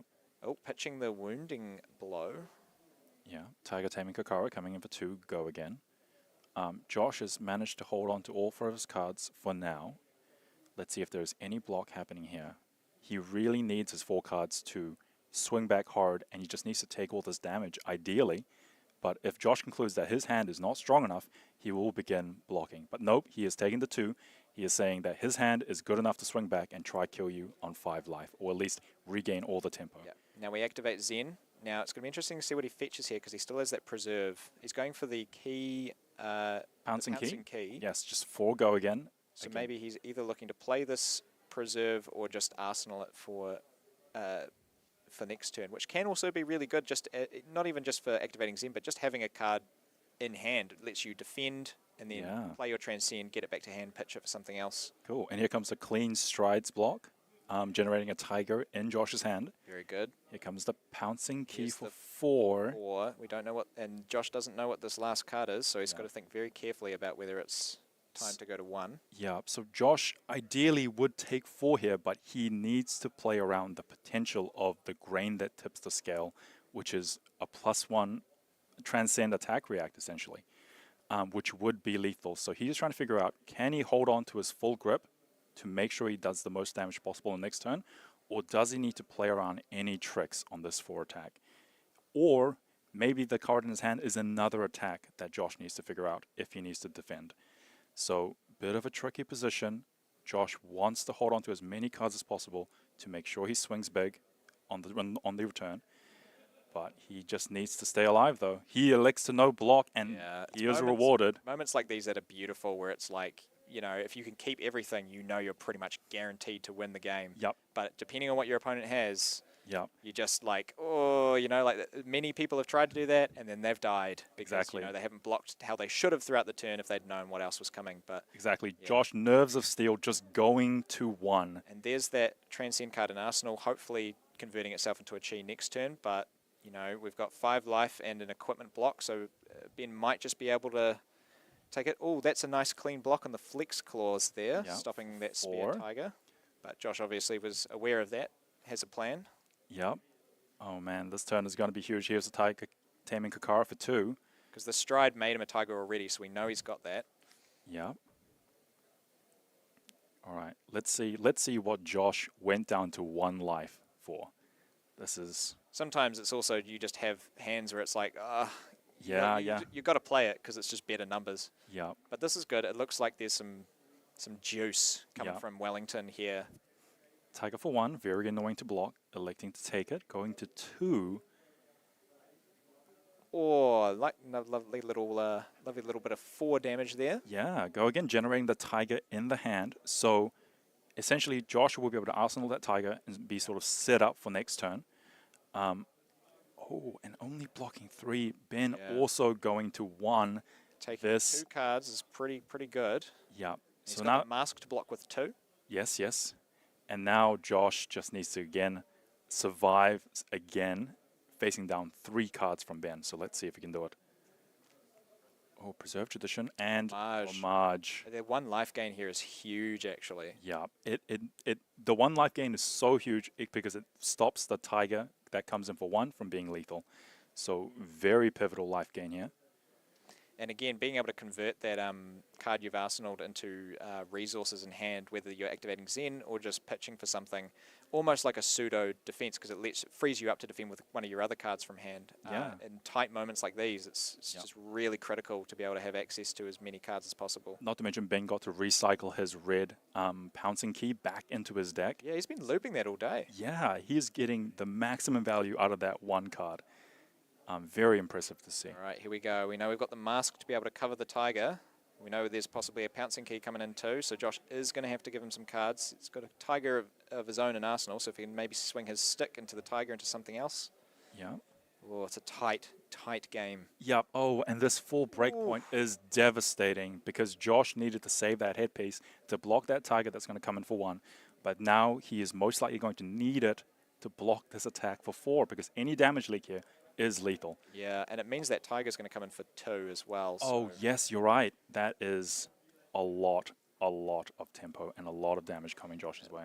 Looks like he's got to stir the pot in hand. Again, these Transcend cards, so fantastic if you see them early and you can pop off and, off to the races. But when you see them in these tight situations where you, like, really want to just have the flexibility to defend, yeah, it's just, as James White likes to say, the whole chi and transcending thing, it's about fluid motion, always moving through different states of being. And sometimes you move from a state that's perfectly happy to a state of, oh no, we've just crashed into a brick wall. Yes. But we'll see if he can navigate here. I have often transitioned from winning to losing a game because I have drawn my transcend cards at a bad moment. But here it is. Wash away. Wash Okay. away. All right. Bit sad that he won't be able to get the full value out of that, but he gets to block 4 here. And he obviously won't be able to, he wouldn't have, otherwise he would have pitched the other card in his hand to be able to play the Stir the Pot first, to be able to get the wash away to get +2. But clearly he's not able to do that, or he's anticipating that the chi in his hand is not going to be able to block, so he's just trying to live. And here is a Tiger for 2, Yep, which that's gonna take demands the another card from block. hand. And he's only got a Tiger in hand, and then that one is probably going to seal the deal. And that there is- you go. wow. God takes it again, undefeated. That was wild. That was a huge turn from Ben, again sealing the deal of another Ninja Mirror. Very impressive to see him go 3-0 in this draft pod, where he was 1 of 4 Zens. Yes. Doesn't matter. He just loops his 1 pouncing key over and over again, gets the maximum value.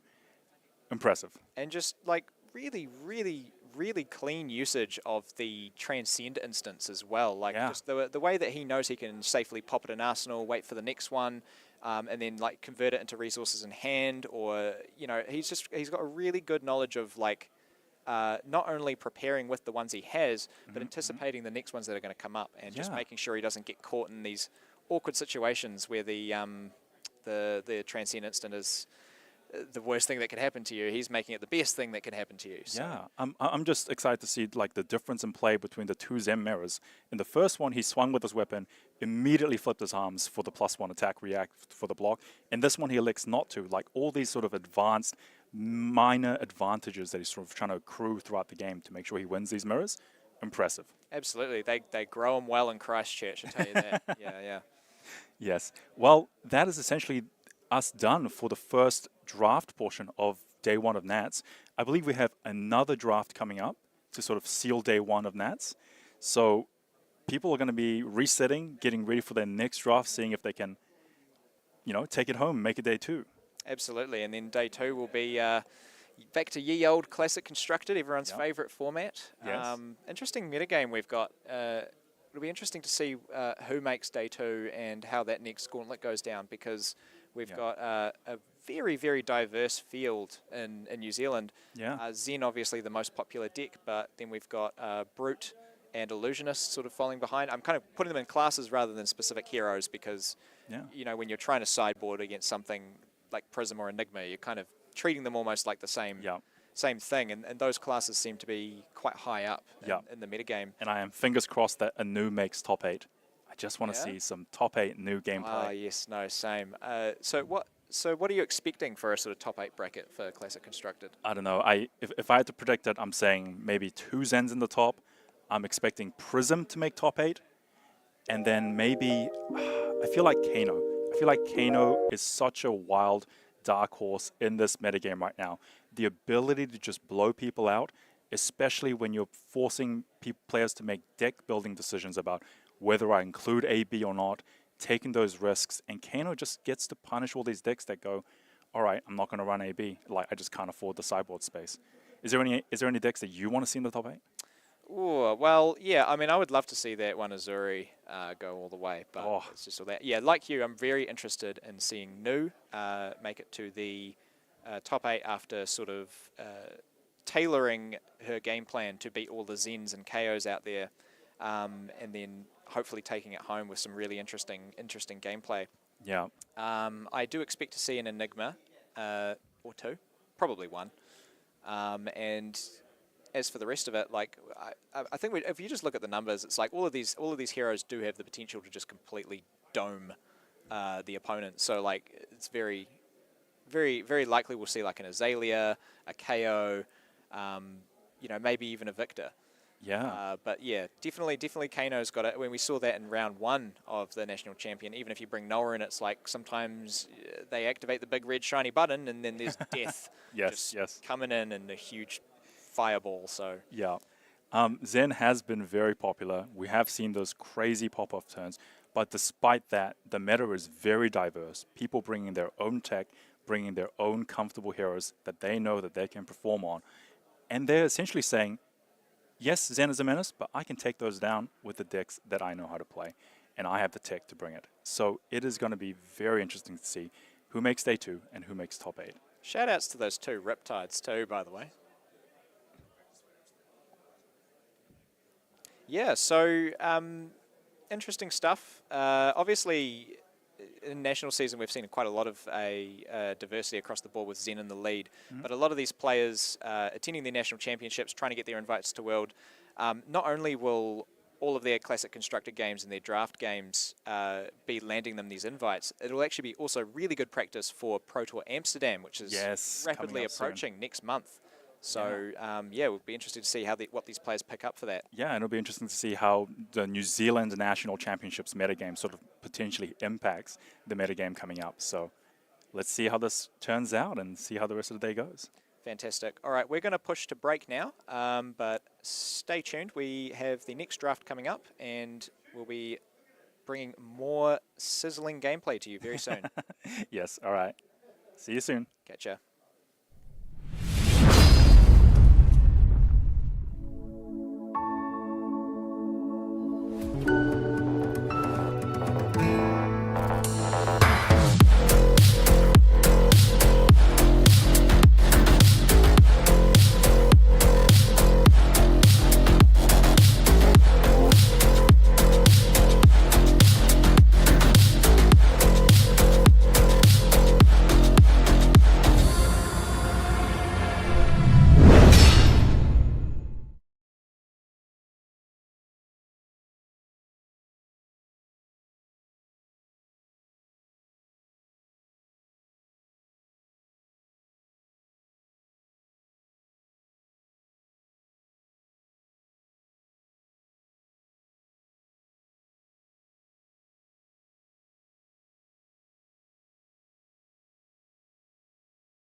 everyone, and we're back after a very short break. So you got me, Kieran, aka Mr. Classic, in the booth, along with my man Newson Singh. So I think we just wanted to have a look at some of the top performing players so far, a bit of the metagame breakdown. So what we might do is just bring up our top 16 and have a look through that. Our only undefeated player so far, Ben Dodd on Nu, coming in there at 6-0. So winning on Zen in a 4-Zen pod. So really great effort by him to navigate that there. We have Joshua Baines up in second playing Enigma, so which is actually our only Enigma player in the top 16 after 3 rounds CC, 3 rounds of draft. And just running down the list here, you know, we have Matt Collett on Azalea, Cameron Hay on Nu. Then we have our one Levia player who started off at 3-0, Elijah Hewlett, sitting pretty at 5-1 currently on Levia. And now Dennis Zhang playing my favorite hero, my one, my only, Victor Goldmain, Mr. Moneybags himself, trying to clear a path through all these ends in the event. We have Max Middleton on KO at 5-1. So KO, it's the deck that just doesn't go away, right? You got the Savage Slash now, bringing in a little bit more spike, maybe a little bit more consistency. They're able to play these spike cards easily. Yeah, KO is probably one of the most consistent decks that I've seen for a while, right? Just great numbers, explosive turns. Yep, and that hero ability just allowing you to play a whole lot of blue 5 powers. And great armor. Yep. I mean, that Scarling Fleshbag, the Savage Sash. Scabskin Leathers. Yeah, Scabskin Leathers. Don't forget the Apex Braces as well. Like, all gamblers. All the equipment is good. Yeah, like what else do they want? And then, so Marshall Stevenson, currently in 8th place at 5-1 as well on Nu. So we have actually 3 Nus sitting there at 5-1 or better. So seems to be a very good pick for the tournament. I spoke to Ben briefly before. He said he was very comfortable playing into decks like Azalea, decks like Zen. Said he was actually okay playing into Enigma as well. So seems like a pretty good pick for the tournament so far. But where are Zens? Well, I mean, we get in there. We had to go a little bit further down the list to find our first Zen, funnily enough. At 9, Dr. Dan McKay rocking Dash. Dash, okay, like OG Dash, the Explorer, not Dash.io. And then we have Nish on Azalea. Now, I had a bit of a chat to Nish earlier. Quite funny. He drafted a new deck with 3 cracked baubles. Yep. And managed to get a win for each cracked bauble, going 3-0. So he was pretty happy about that. He's on Azalea as well. So we do have a number of Azaleas floating around our top 16. And then the one, the only Matt Rogers, is our solo Zen, currently sitting in the top 16. So actually, no, apologies. There is one more. But I think much to some people's surprise, there's only 1 undefeated Zen after the first 3 rounds of CC. So we'll see if that's a bit of a sign to things to come across national season, if people have started to perhaps tech a little bit more for Zen, or if it's just, you know, sometimes things happen and games don't go your way. I think people have learnt from previous nationals, especially US nationals, that, Zen's the deck to beat. Yep. I need to side cards for it. I need to figure out a way to beat it, and this is exactly how the meta is shaping up to be. It is quite interesting to see, even just after a couple of weeks, right? So we had US Nationals a couple of weeks back, and then we had major UK Nationals along with a number of others last week. So Zen taking out both those tournaments, but as you mentioned, I do expect that a lot of players from, you know, like New Zealand, other national championships coming up, they're looking at some of these results, they go back and watch the footage, and they say, like, what do I need to beat this deck? I can't take a deck to nationals that is just going to, like, fold to maybe, you know, 20, 25% of the field. So a lot more people giving a lot of respect to Zen here. And one of my favorite heroes to see in the top 8 is Zach Johnson doing it on Dawnblade Dorinthea. So we've seen Dawnblade Dory on stream already, played by Caleb. Different player who made it to 3-0, Zach Johnson, but man, I love seeing some of these OG heroes getting it done. Yeah, it's really good that they have the time to shine. It's not like they're playing Hatchet Dory, right? It's like you're playing the OG, you know, Stormblade, go tall, get your whip, get your counters on, and just win from there. Get the ball rolling, and it's a cool choice. I mean, I think we spoke about this a little earlier, but if you look at some of the heroes like Zen, they have a fridge for 1 turn, but they generally don't want to block you, don't want to play defense reactions. Azalea, somewhat similar. Decks like KO could be a little bit hit or miss. I mean, they can do really good numbers as well. But even if you look at decks like Enigma, which you would potentially expect to prey on Dory, you have access to things like Horus of Ironsong. If that connects at the right time and you just wipe away a huge board for free, it's massive.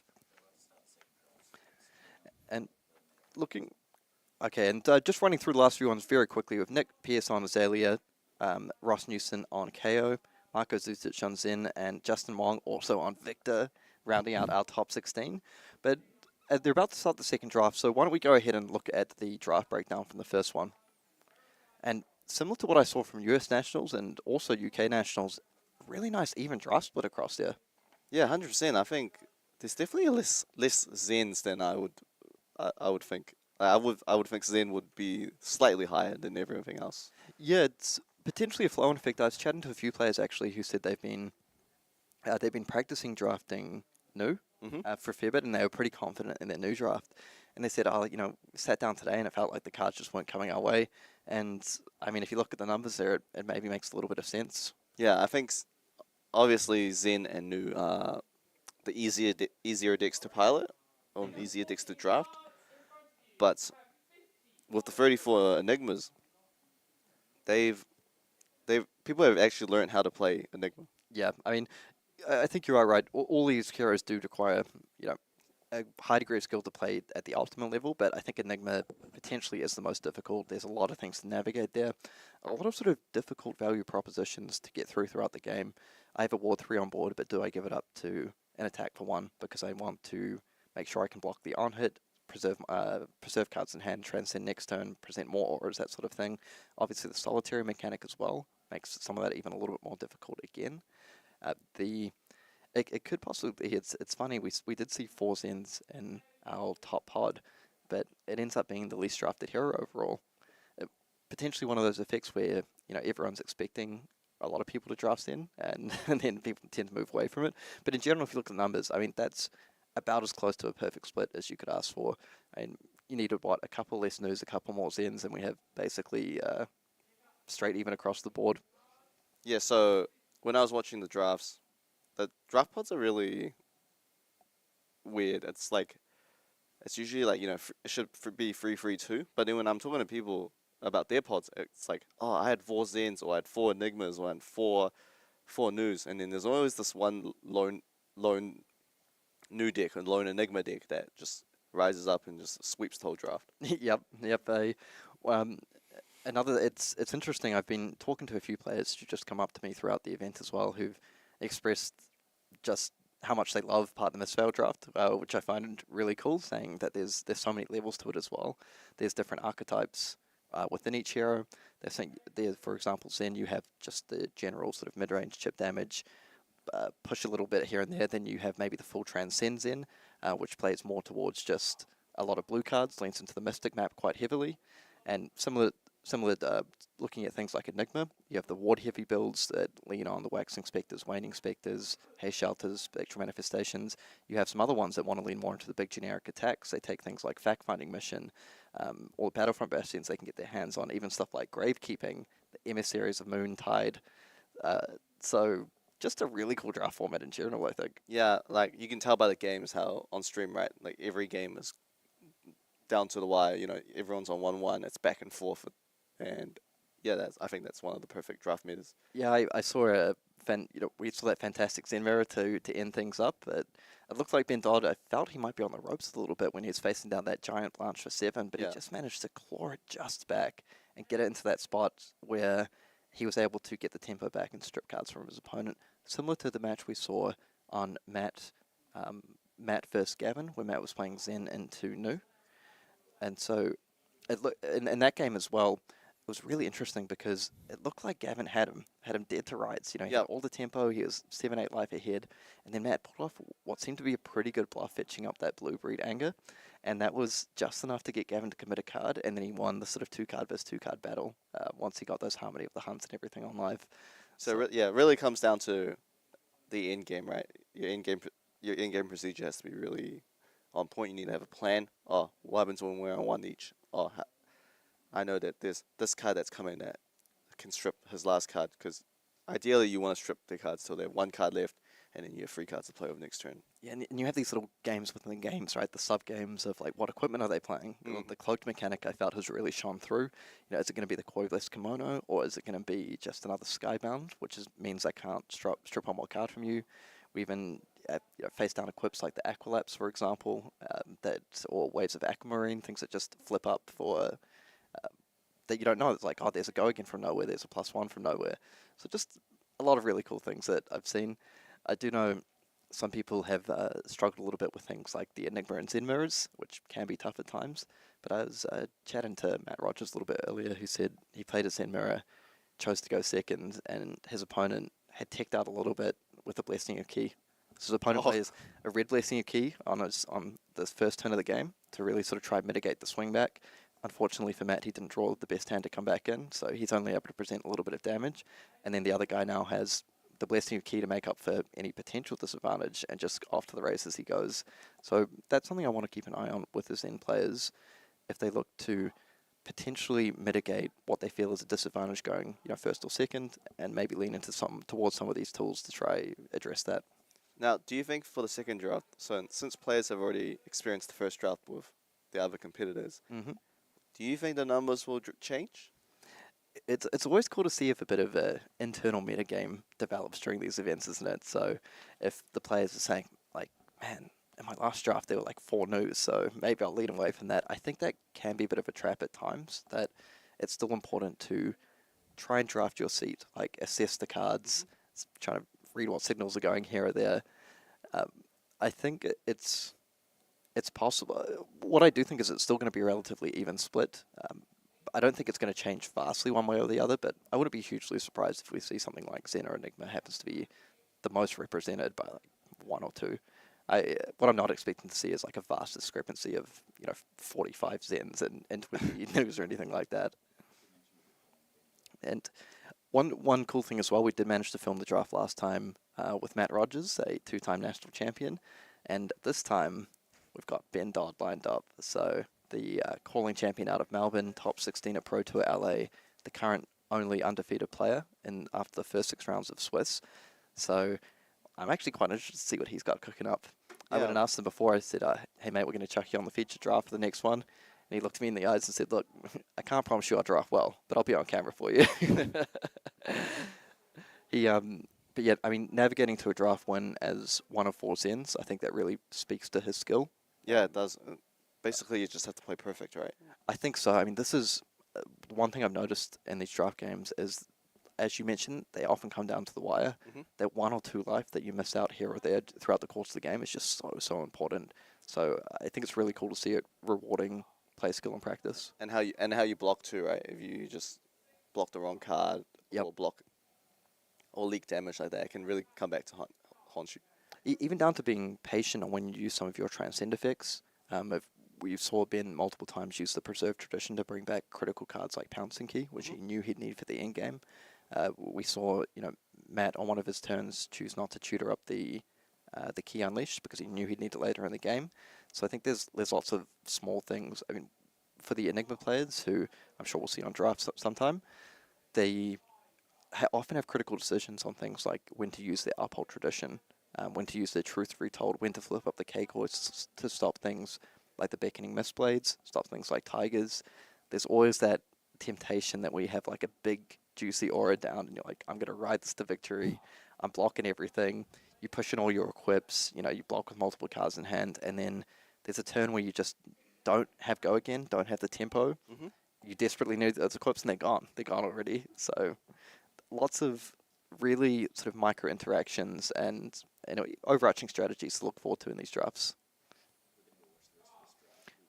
So what we're going to do now is we're going to, Newt and I are going to go have a look at the draft, see what we can pick up from the tables that we're following. We'll be back in roughly 10 to 15 minutes and we'll have all of Ben Dodd's draft for you. Can't wait. We'll be back very shortly.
Surprise, you thought the time would get to 0, but we're back early, ready to go.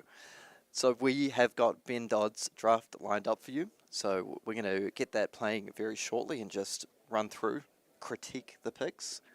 Probably not. Probably just say good work, Ben. Well done. Do you think his draft will be similar to Matt Rogers?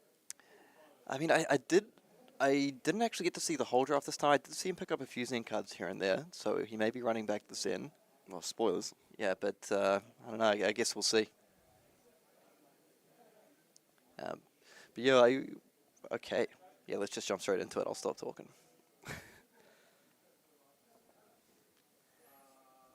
Okay, so Harmony of the Hunt blue, Tiger Form Incantation red. Some pretty nice cards here. The Fact Finding Mission. Honestly, Fact Finding Mission, I've been talking to a few players, they love that card. Sometimes you just need a big, beefy attack. Like, I'm going to attack you for 6 no matter what deck I'm playing. And usually it hits, and then you get some pretty good information, especially looking at the chest piece. Yeah, the cloaked equipment feels so good, right? Or if you're like a little bit worried about the legs or the arms as well. Even getting to look at what they have in Arsenal sometimes is pretty handy. So it looks like he's tossing up between, yeah, just going for sort of the safe Skybody kill. Honestly, pretty good decision. It's if you end up with 4 equips in this format, it's like very, very nice. Yeah. While the Fact Finding Mission is great, just getting a slam dunk chest equipment right off the bat is pretty damn sweet. And it helps you stay open, right? Yep. You're not forced into anything. Yeah, that's the other part of Fact Finding as a generic. But the other thing is in the chest slot, for quite a lot of classes like Ninja, kind of head and boots is your power slots, and Assassin it's Arms and legs. Arms and legs, and Illusionist it's mainly in the arms, the Uphold Tradition. So taking the chest, it's not really like you're cutting off a potential future upgrade pick there. Okay, electing to pass up on the red flex clause there. Taking the homage, just wanting to stay open. So a bit of a disciplined start to the draft here. So, a Skybound chest right into Homage to Ancestors. And was that a Prismatic Leyline I just spotted? I think it was. What is he eyeing up another? Ooh, the Waves of Agmarine. Those are such a solid arm piece as well. And potential +1 effect. But as a huge Prismatic Leyline enjoyer, yeah, that's fair enough. Like, even I would give that up there. So actually a really nice start to this drive for him. Picks up 2 premium pieces of equipment, just the solid chest, and then the Waves of Acrid in the arm slot. Oh, and he's being passed a red Flex Claws and a red Water the Seeds. So he's been passed.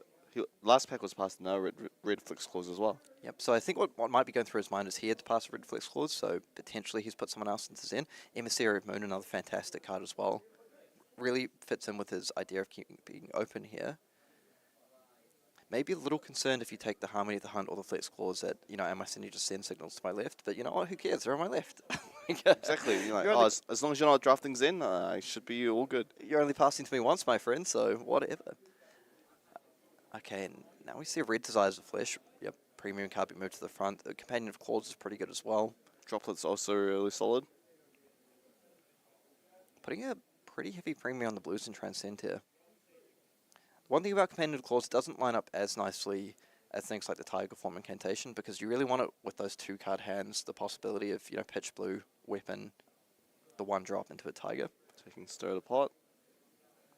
Okay, so far 2 Transcend cards, 2 pieces of equipment, and a red Flex Claws. I like this approach. Just pack 1 picking those cards, and then later packs you can pick power cards or class cards that go well in your deck. And that's the thing, he can very easily give up on Zen here and move on to whatever, right? Yep.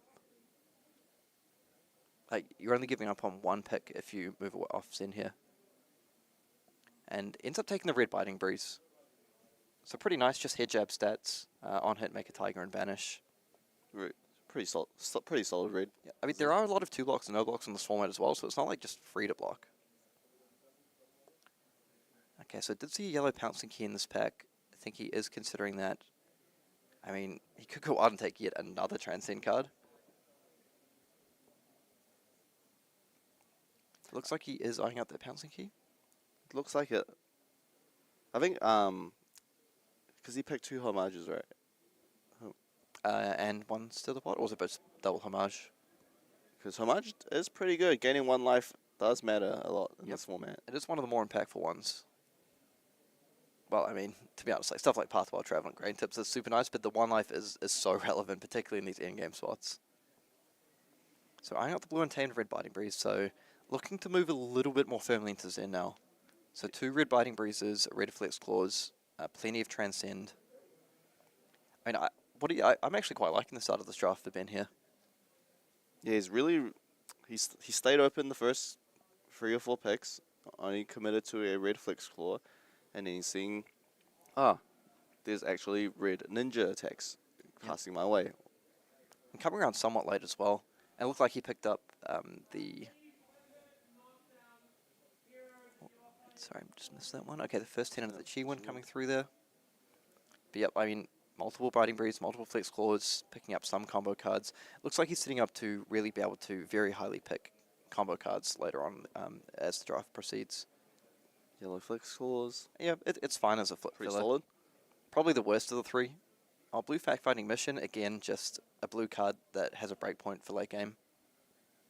In a pinch, can turn on Transcend if you really need it. Oh, now blue Flex Claws. So one thing I will say is the blue Nimble Strike. Not bad. The defensive value of his deck is quite low at this stage. He has picked up a lot of 2 blocks, and he does have some no blocks as well in the Transcend cards. I think Zen's probably one of the heroes that you're most okay with doing that. So pack 1, he was able to grab... So it looks like 1 Homage, 1 Stir the Pot. Grab 2 Transcend cards, 2 pieces of equipment, and a lot of good starters for Zen, right? Yeah, he's got the red Flex Claws, the yellow Flex Claws, and the blue, so he's got the full rainbow there. The blue Harmony of the Hunt to shore up that blue base. So next following packs, you should be looking for, combo cards like you mentioned. Like, there's Key Unleashes, Breeding Angers. Yeah, so I think in these next packs, he's already picked up a couple Transcend. He might be open to taking even a couple more of those if he's leaning really into the heavy Transcend build. What I think he will be focusing on now, though, is maybe some unconditional target generators. One thing I did notice there is a number of these are on hit, the Biting Breeze and the Flex Claws. So probably wants to look at picking up things like the Incantation, the Harmony of the Hunt, and probably big combo cards over everything. Of course, he'd like to fill out his equipment slots as well if we see a Mask of Whiskers or the boots. And that's the thing as well, he's left open the 2 best slots for his class, the way he's drafted so far. So one of those 2, I would think, would be very close to a slam dunk for him. What do you think he wants to see the most in this pack? Probably like a Sacred Art or something, right? I mean, if we're talking low rarity, probably something like a red Key Unleashed, red Pouncing Key, Mask of Wise and Whiskers, Stride of Reprisal, any of those would be pretty nice. And a red Untamed's pretty sweet as well. Blessing of Key, honestly, it's pretty. You probably don't want to take it this early, but it's a really nice hedge for the Zen Mirror as well if you do get put on the play, being able to start with that in your deck. I think it's very difficult to turn down the Untamed here. Just excellent stat line, bust your Tigers. Turns into like a pseudo 1/5 if you have the Tiger to go with it. Yeah, especially how breakpoints are so hard to block in this format. Yep, so we are going to go with the red Untamed. I think makes a lot of sense. I was eyeing up that Evasive Leap as well. Really good to have access to some number of defense reactions, but I think it's too hard to turn down such a premium red attack there. You also want to be conscious because you're passing to the person who's passing to you in pack 3. You're a little bit conscious not wanting to send the wrong signals here. Ooh. So more on that Evasive Leaps. Is that 2 Waxing Spectre red? Is that a foil and a non-foil? Yeah. Yeah. It's okay. Wow. Someone is getting hooked up. So drop in the Ocean, the Evasive Leap. So he does seem to be eyeing up that Evasive Leap here. And there is a red Nimble Strike. I didn't see him pick up any Nimblism so far. That might be slightly low down his pick order. And the Transcend card as well. Oh, yep, going for the drop in the Ocean. So picking up this 3rd Transcend. Drop in the Ocean, also a really nice one in some of these late game spots. Also, if you're playing up against Nu, just being able to -1 their dagger and Transcend on their turn is really, really strong. Oh, well, the Mask of Wise and Whiskers has come up. Okay, so there is a Water of the Seas that looks like a proxy. Must have been an issue with the card there. Persuasive Proc, no, because another Waxing Spectre. Oh my gosh. There is a monster Enigma deck being passed around the table. Man, some really good ninja cards. And Harmony of the Hunt. Yep, Harmony of the Hunt red. I do expect to see the Master of Wise and Whiskers. It's just best in slot for your headpiece. He doesn't have a head armor piece yet as well. This fills out the 3rd of his 4th equipment spots. And yeah, we are going to see this picked up. Man, it's very powerful cards. I mean, I think the players to his right, they're going to see Persuasive, see the Waxing Spectres. Going to be very happy with that. There's probably an Enigma player somewhere along there saying, thank you. Yet another Evasive Leap. So we have another Transcend card. We have the Emissary of the Moon. So that is the one that draws a card.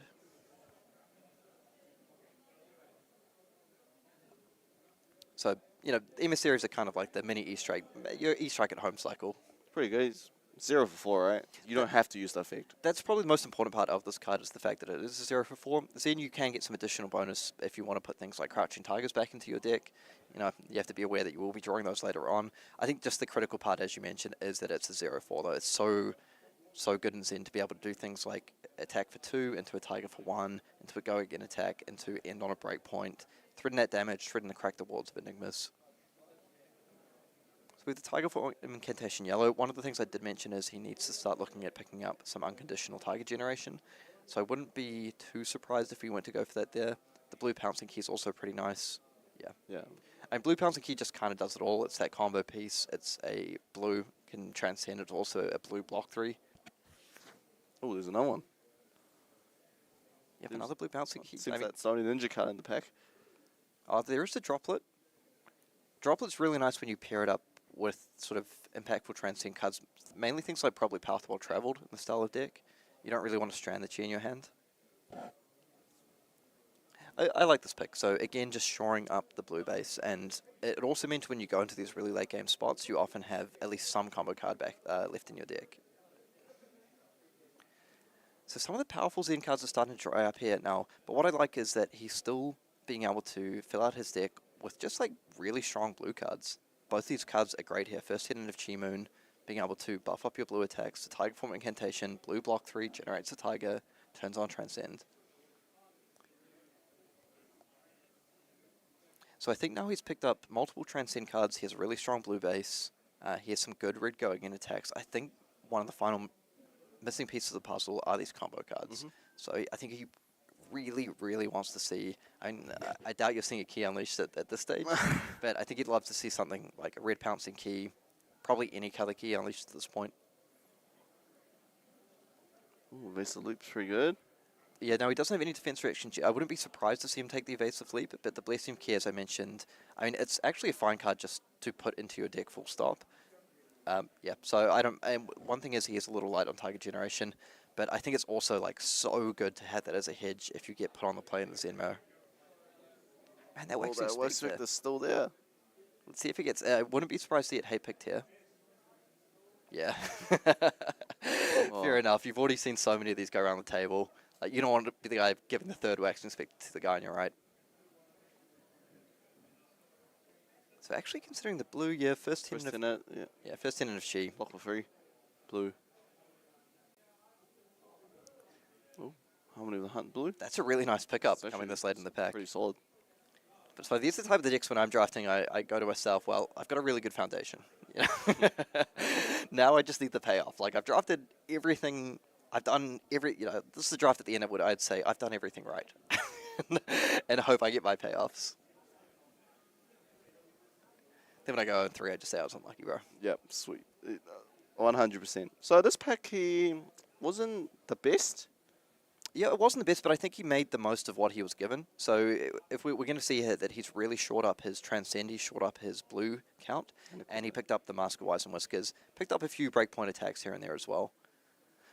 One thing that I've somewhat noticed these first two packs is it feels like the Zen cards were flowing from the left and being a little bit cut from the right. We did see him in pack 1 have to pass that red flex clause. Potentially, maybe the player to his left, one of the two players to his left, saw that as the signal and moved into Zen. And despite the fact it was getting cut a little bit, they might have picked up some of the cards and figured they could force it more in pack 2. But I think as Ben has put himself in a really nice position to be rewarded in pack 3. Yeah, because Ben knows that, he's going to be passing me twice. Yep.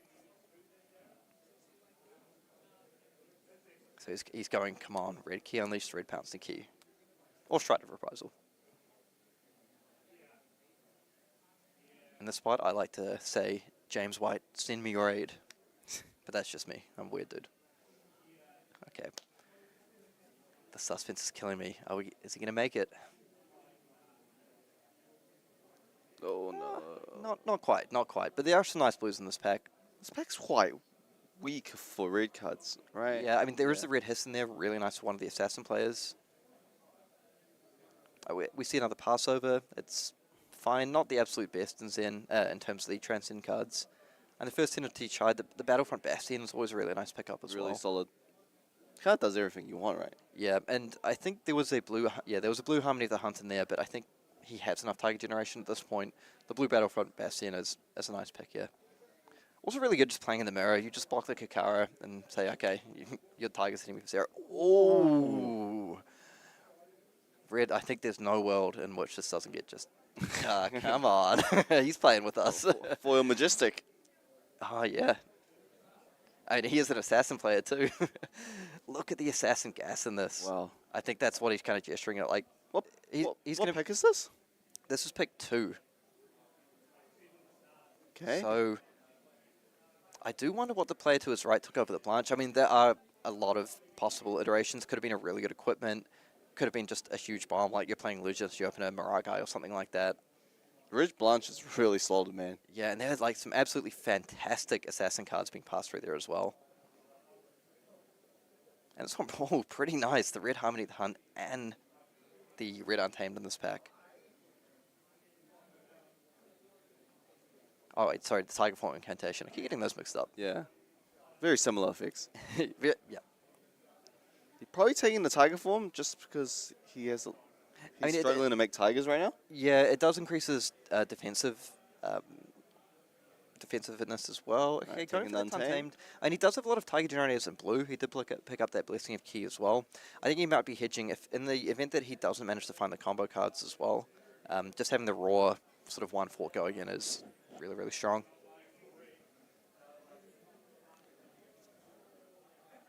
Oh, Key Unleashed. But it's Was that a blue. Ki Unleashed? Okay, I think even at blue... That's better than nothing, right? Yeah, I'm pretty sure he's picking this in the spot because he doesn't have any Ki Unleashed. The only pouncing keys he has are blue. The one missing piece of what is otherwise, I feel, a very strong draft deck here is the combo cards. And he drafted so patiently. He took his blues, he took his Transcend cards, he took his Tiger Generators, but just has not been able to pick up these combo cards. But man, I feel there's got to be a powerful new deck floating around here as well. We saw Persuasive Prognosis, Justin Nick. Imagine if you got both of those together, the Venomous Bites. It's a Battlefront Bastion. So another Red Biting Breeze in there. Probably going to take the Red Biting Breeze. And an Uphold Tradition coming from the right, and that's the direction that a number of the Waxing Red Spectres Red are moving past in. So indicating to me that the Illusionist player maybe either has that already, or maybe there just aren't that many. I actually like the yellow pickup here. So at this point, you kind of just have to accept the fact I'm probably not finding the combo cards I want, so you need a way to replace that damage in the deck. Battlefront Bastion kind of does it all on both sides. Red Flex Claws. Okay, Red Flex Claws, so potentially eyeing up that unconditional Tiger Generation and the Tiger Form Incantation, but looking like eyeing up the Red Flex Claws, just 1/4 go again, make a Tiger. So solid. And again, lines up really nicely with that resource curve as well. You want to be pitching a blue, playing a 1 cost that makes or threatens to make a Tiger into the Kakara into Tiger. Okay, so the Rising Tide. I mean, his deck is quite blue heavy. The Rising Tide actually isn't a bad pick here. The 3 block on the Tiger Form Incantation, very strong as well though.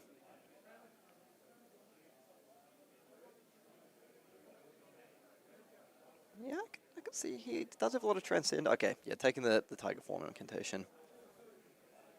Yeah, it's going, come on, surely there's a Key Unleashed in here somewhere. A lot of yellow ninja cards left. Yeah, so I would be looking at the Breed Anchor here just because you have so few combo cards. You just need something to be able to tutor for. Yep, so it looks like he did actually take that Breed Anchor in the end. Okay, so what a Biting Breeze, a Blessing of Ki Blue. A lot of Illusionist cards floating around. I've got to think there's got to be a good Enigma deck in here somewhere. Might be a solo Enigma draft again. Possibly. I mean, all those Waxing Spectres. We see a Truth Retold still in the pack. There was a Uphold Tradition coming in at sort of still available in the pack at 4th-ish pick. Picking blue Droplet. And spoiler alert, I think I did see that Truth Retold go last pick to someone. So, oh, okay, foil Fact-finding mission, perfectly fine card here. Like we mentioned, it's blue. It hits for 4 in the late game. Oh, Breen Anger yellow. That is honestly a nice pickup for him at this point. Like, any combo cards is very close to just an auto slam. Wow, and the Upward Tradition just went the whole way around the table. 14th pick.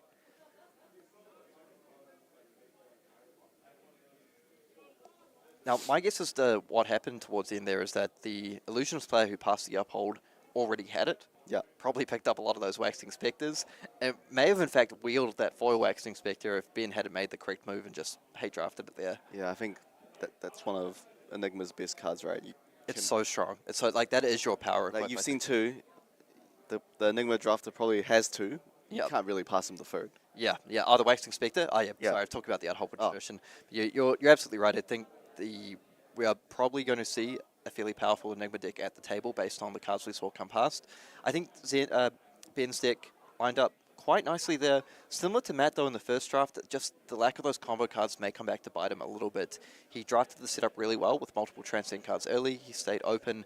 Just didn't quite get rewarded with some of those really impactful combo cards. Interestingly enough, those Yellow Breed Angers that he got super late might actually be the saving grace in terms of the combo count of the deck. It can be quite helpful sometimes.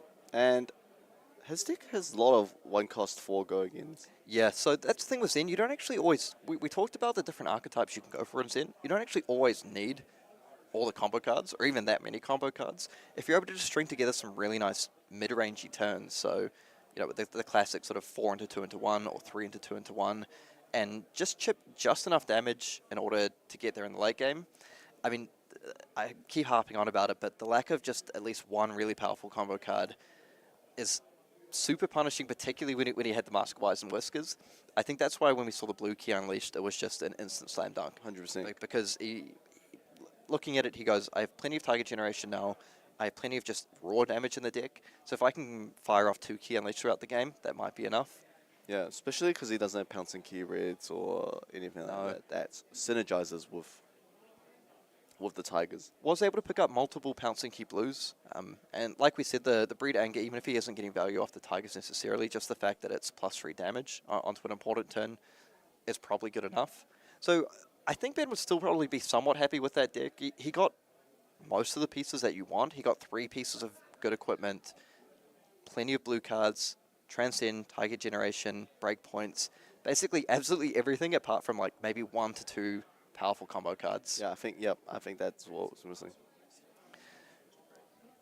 Okay, so it looks like the pairings are just about to go up for the draft, so we're just going to go on a very quick break while we get the players set up in the feature match area.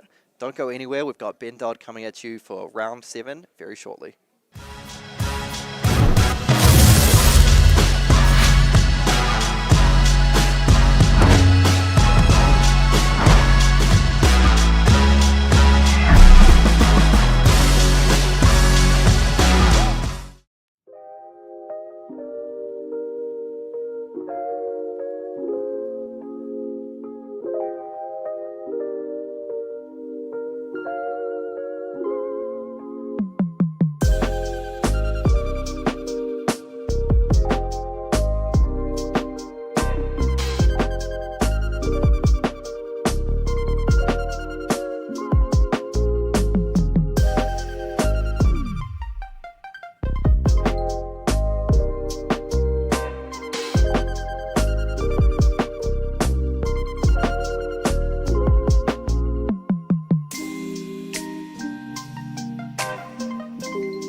Welcome back, everyone. Slight change of plans. We have picked up a different draft game to feature on stream, though that's totally fine. I'm sure we'll have been on stream a little bit more this weekend, the way he's playing. So we do have a Zen and new game lined up for you. And so we've got Josh Baines versus Matt Collett, and I think we've seen some really good Zen new games, so pretty excited for this one. So some of the key cards to watch out for in this on the new side, obviously the attack reactions, things like Venomous Bite and Hiss, very, very powerful. Also going to be looking for cards like Desires of Flesh, really, really good because you're either stripping cards out of your opponent's deck or gaining life, or both at the best of times. In terms of the Zen side, what are some of the power cards you're looking for, Newson? You know, your Key Unleashed, your Pouncing Keys, your Harmony of the Hands, Just your tiger generators. Tiger generators and your combo cards, right? That's basically it. You want the bread and butter. Okay, and that's a nice start for Good having start. breakfast.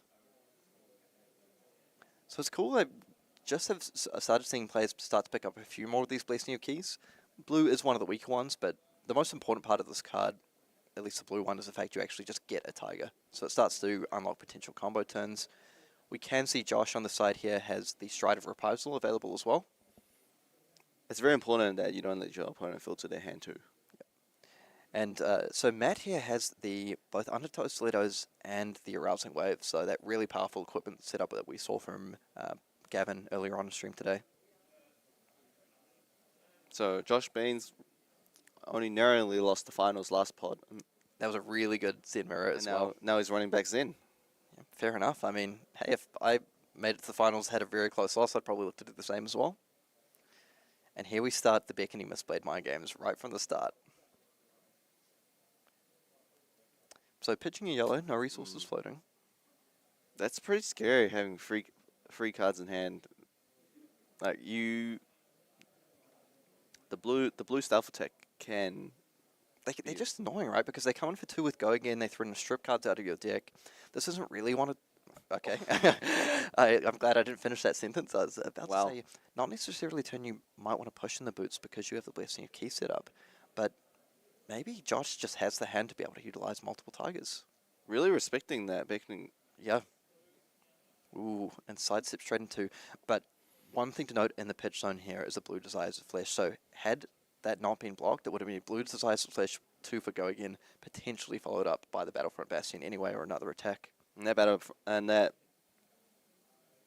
Desire of Flesh could have banished a blue card and gain him 1 life as well. Yeah, it's so that just needs to banish an attack action card as well, the Desires of Flesh. So it's one of these cards that you're kind of damned if you do, damned if you don't. If you block with attack action, I'm gaining a life. If you don't, I banish one. I'm still gaining a life.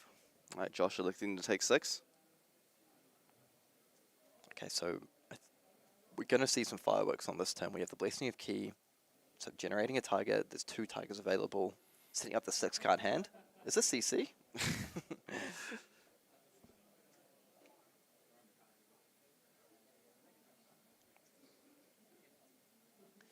So potentially indicating as maybe something like a Breed Anger, or a way to make multiple combo cards to make use of all the tigers.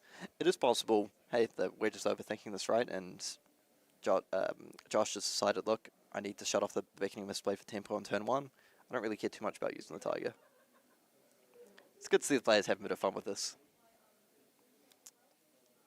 Really? You pushing the equip turn 1? Yeah. Okay, so tiger for 0 to kick things off. Could we see it chase the tail, Newsom? Oh, we could. Oh, sorry, tiger It's for coming 1. for 1, correct? Tiger for 1 because of the Blessing of Key. Is Blessing of Key just the next tiger? Yes. Okay. Pen into the claw lined up. It is possible as well that you just want to get your value off these by... Okay, that's another tiger. Sheesh, we got tigers for days over here. It's just missing the Sacred Art. Jade. Or is he?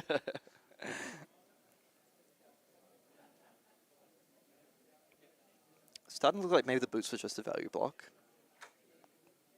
But, you know, I'm still hoping we see something like Transcend, Search Up My Chase the Tail, off to the races. Oh, there's a possibility. He did play a blue Companion of the Claw. Mm-hmm. So Transcend is live. And also just keeping an eye on the cards in his hand here. So actually choosing, you know, so far has just been multiple blue cards played. Chose not to block any of that Battlefront Bastion damage. Defended out by Blue Hiss. Oh. Oh, no oh wow. So he had the Tooth and Claw. Oh, that is epic. So Tooth and Claw, a new Majestic from the part of the Mistveil. So when it attacks, you can reveal any number of Crouching Tigers, and if you reveal 1 or more Go Again, 2 or more gets +1. So this is coming in for 5 Go Again. So he was up to something with that. That's why he wanted the tigers in his hand, right?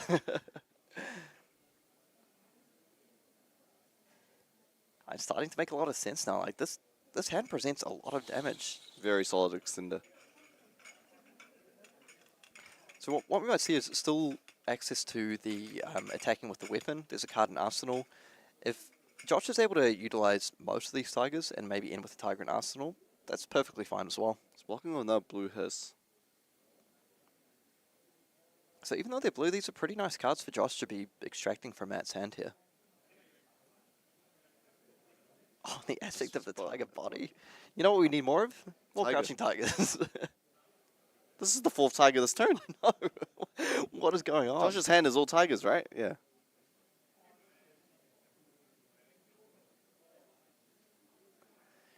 Yeah, so generating a lot of tigers, but not a whole lot of ways to use them.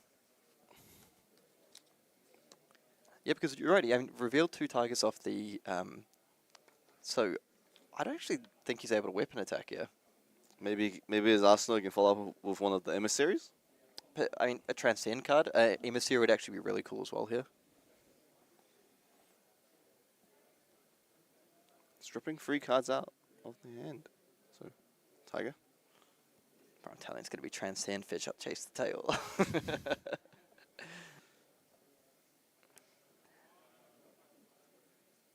Oh, okay. Tamed. Honestly, I'm going to admit, I was being a hater. It's like, there's no way these tigers are going to be used efficiently this turn. Josh has done a pretty damn good job of making use of the 1, 2, 3, 4 tigers he had access to. And look at that combat chain, Kieran. 6 attacks already. Yep, so this is just going to be... It's funny, a lot of attacks, maybe not a whole lot of damage, but I mean, this is pushing 4. The tiger's going to follow up for 1. He's taking 4. So, tiger for 1. And then just set a tiger in Arsenal, and bam, I've used all but one of my tigers efficiently for damage. 7 card chain link. I just want to give a shout out to Josh here. That was a very cool sequence of play. 3, 4, 5. 1, 2, 3, 8, 9, 10, 11, 15, 16 damage. Reminds me of the Uprising 5 days. Yeah. So actually putting those boots to good effect. So I did 16 damage and I aim with the card in Arsenal. Your turn, my friend. And you only have 1 card left.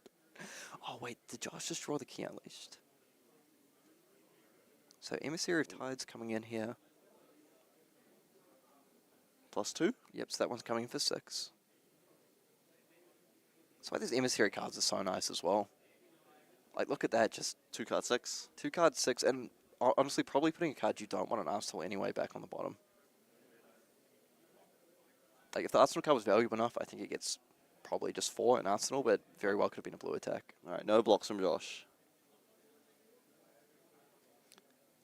So he's determined to finish this game by not blocking with a single card from hand. So we've made it through 2 turns so far. Okay, the Tiger Fort Incantation coming down first. Just a small tip for people who wondering why you drop this first. You don't want to attack with the Tiger Tame and Kakara first, because if you do, and then you play this, the combat chain closes, you don't get the benefit. So not swing of Kakara. So this is coming through, not swing with the Kakara, sort of indicating that he might be looking that he can either generate another Tiger this turn, or he's looking to follow up maybe some sort of big generic attack. Or maybe he wants the Kakara and then Crouching Tiger from his Arsenal. Just split the damage. Oh, yep. Yeah. That's another thing as well. I mean, so one instance of 4 versus 3 and 1. But I guess you do it this way anyway, because it's similar, like it's the same amount of damage, but you hold back a little bit more information doing this way. It does almost somewhat commit you to getting rid of the Tiger's the only downside. But we'll see what Josh has up his sleeve. The answer, 14 more Crouching Tigers. There's also another line here where he just wants to set up another card in Arsenal, potentially, you know, a combo card that he wants to take for another turn, or a card he can't utilize his resource for. So this would explain doing it this line, and you're not too worried about giving up the Tiger until the Battlefront Bastion comes down. So efficient. Oh, so he didn't have a Key Unleashed. Okay, so the Companion of the Claw, so this sort of somewhat explains why he went with this line, because he's going to end with the Tiger anyway. And I like this because it's taking for 4. That's a break point. So he really wants that. And then his next Crouching Tiger will be taking for 1 as well. Yep. So the wash away being used here. Okay, so Matt just putting a lot of emphasis on keeping his life total high.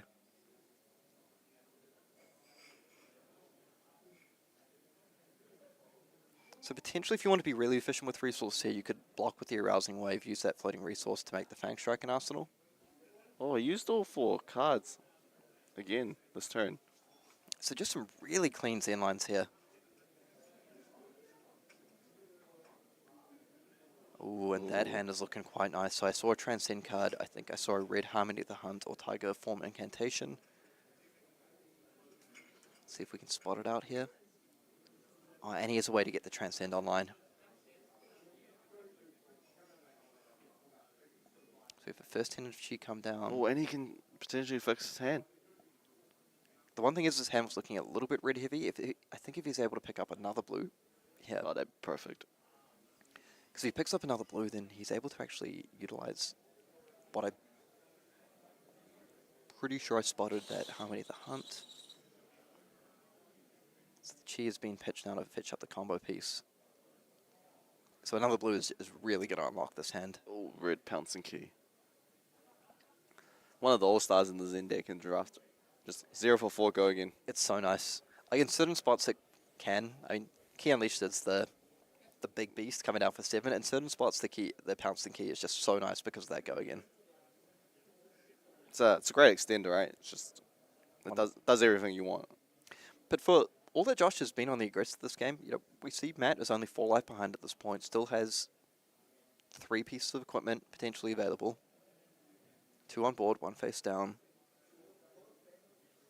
Is he able to sort of weather the storm a little bit here and start getting that disruption online? Could be very powerful.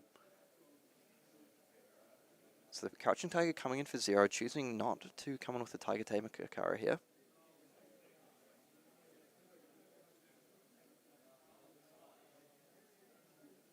We'll see how Josh wants to proceed.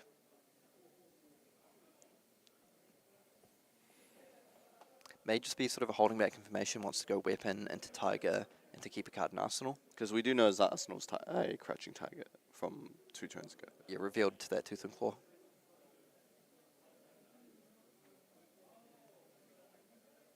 Ooh, the Tiger Master. That's the second one, right? That's the second. Yeah. That's the second one we've seen so far. You know who would have lost some of these cards? Our friend Ben Dodd. So Josh took all the combo cards. Yeah, getting his revenge for that last draft final. So possibly a little start on resources, all persuasive prognosis. So when Is that wheel to him?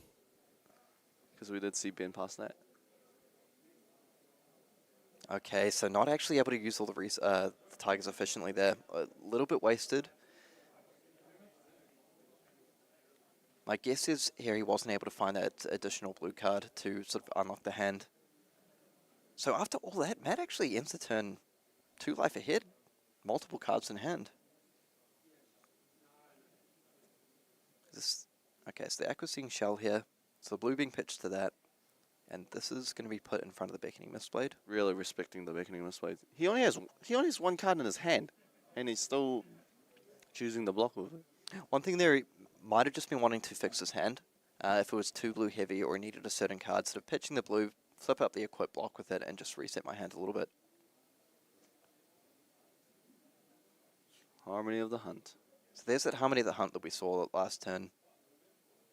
So I feel off that the Rising Sun, he must have drawn the aspect of body. What he really wanted was the blue there. Yeah. So he did the best he could with that hand.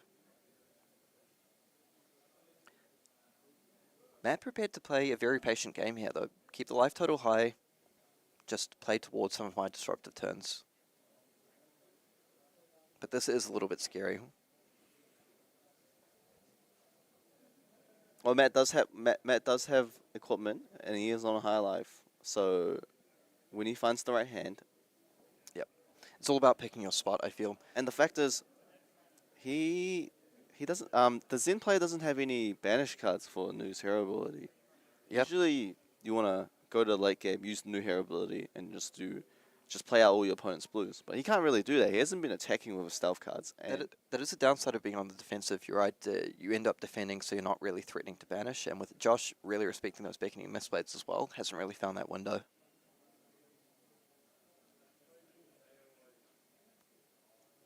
it's good to know that Matt was one of the 4 new players in that pod. Oh, there were 4 news in the end. Yep, 4 news, 3 Zens, and 1 Enigma. Yeah, so this is a pretty scary hand. We have the Harmony of the Hunt coming down for 3. 2 resources available for the weapon into the Tiger, so you know face up there's at least 3 more damage coming through. Oh, so we gotta... Okay, so the Tiger Tamer's coming through for 2 here.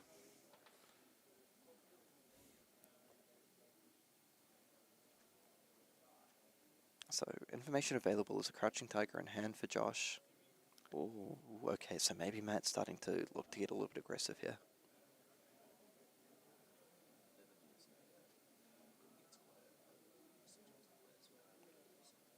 Yep. Crouching Tiger coming in for 1, and if you've noticed, we're just toning down our voices a little bit. Houston and I, we're pretty loud people, we get excited. When the room quietens down a little bit, we just want to make sure the players aren't able to hear us. And fact-finding mission coming in for 6, that is a solid attack. That's why I love drafting this card. I think I pointed out during the draft. Lines up really nicely into this resource curve as well. And it's a big beefy attack, right? It's a big beefy And attack for 6. you get to look at the chess piece. Yeah. Actually very relevant as So well. important. There's 3 different chess pieces that it could be, right? It could be The Koi-Bliss the Kimono, koi, the Snakeskin, the Yep. Battle Worn 2, or just your Skybody K-Koi. and having knowledge of that, kind of, you can work around it, right? Yeah, I mean, if you know that they might be playing towards going to 1 life, You just leave them at 2. that's really good information to have. And also just also knowing that they don't have that prevention, so if you're looking in a close late game spot to push a lot of damage. Okay, so Matt saying...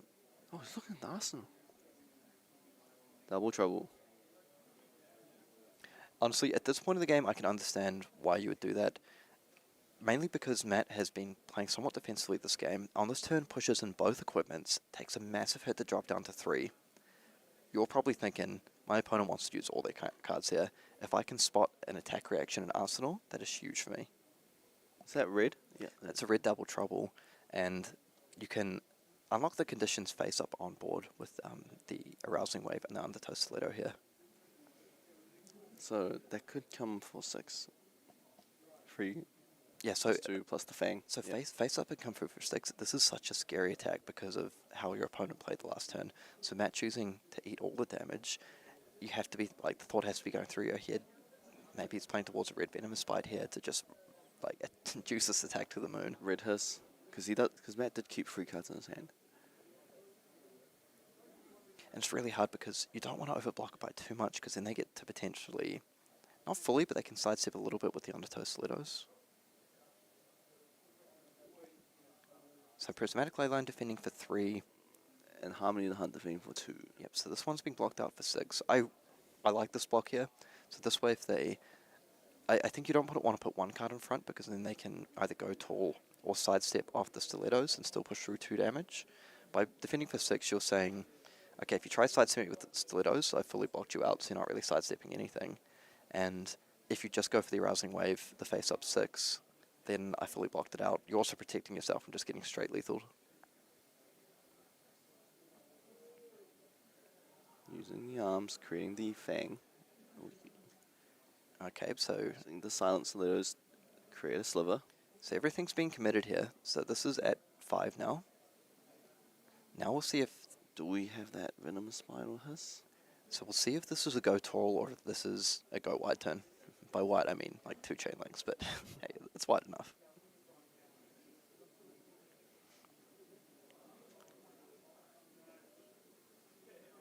But yeah, an excellent block from Josh here. I say hoping he doesn't immediately get lethal and prove me wrong. So Josh will be taking 1.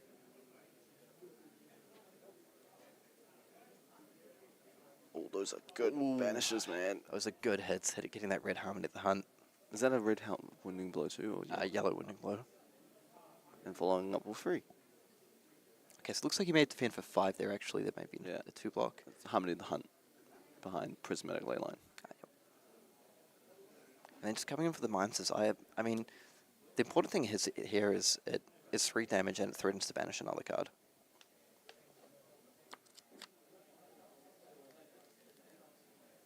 So Mind's Desire, the Zen likely not running too many non-attack actions in this deck, but there are, I mean, there are enough. We've seen the Prismatic Leyline already, the Blessing of Keys, the Tiger Form incantations. There's enough to make this annoying. And this is also, importantly, so not only is it representing 3, this is representing potentially straight up lethal. I mean, if you're putting your opponent who played very, very aggressively on their last turn in terms of how they defended, if you're putting them on something like a Red Venomous Bite, this is straight up lethal. And the problem is, if you look at Josh's hand here, it's really awkward because it's a blue Flex Clause and a red Flex Clause. This lines up perfectly with your resource curve of what you want to do. If you block with the red, your turn is so much weaker. I don't think you can play anything, right? Yeah. I think respecting the attack reaction is... Banishing a non-attack. Okay, so it looks like it was just a Tide Chakra. Well, if you didn't... So could have got away with the no block there. But honestly, I mean, that is a hero call to make, to not defend that. That Flex Clause should be banished. Don't use his ability to mill the top card. Yeah, it looks like the players might have missed those triggers there. That you're absolutely right, the Mind's Desire should have banished that Flex Clause. The 1 damage should have banished the card off the top.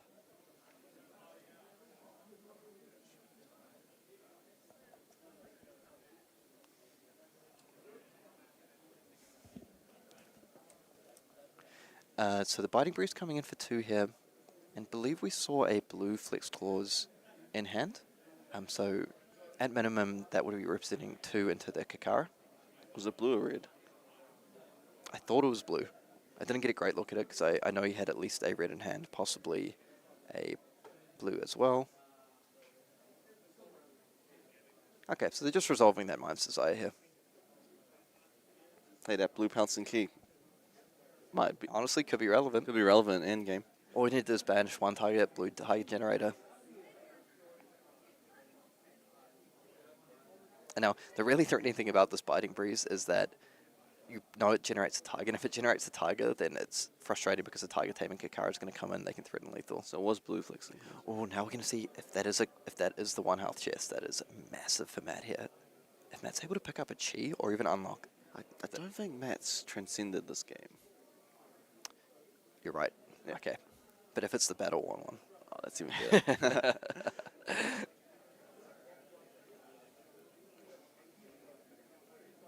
Okay, going down to 1. So choosing to drop down to 1 3-card hand, I think this is a scary spot for Josh Baines. You're on 3 life against a new player with 3 cards in hand. This is when he flips the snake hide. That would be a monster play. But it's kind of nice that you get to put them in the blender here. So really how you want to be sequencing is a dagger attack into a 0-cost attack, threatening an attack reaction. Oh, the Battlefront Bastion! Now, okay, so the Impulsive Desire blue comes down. We did see a Rainbow Foil, just a nick. So respecting that, defending for 3. Did Matt? Oh, okay. Okay, it's the... So this is pretty good. This is pushing that up to 5. No. Oh, holding on to the Fang Shui. 4 at the moment. So it is leaking 1. Oh, so currently leaking 0 because of the Battlefront.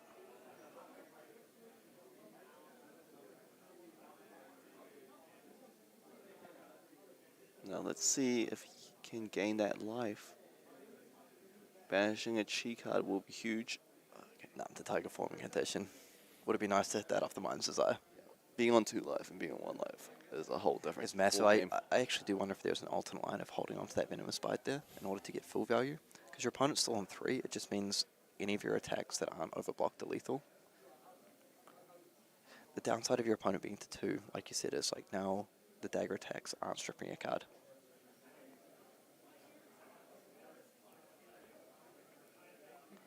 And now Matt has to block every attack. Yeah, and we've sort of seen this before as well. Zen is so good operating off 2 cards.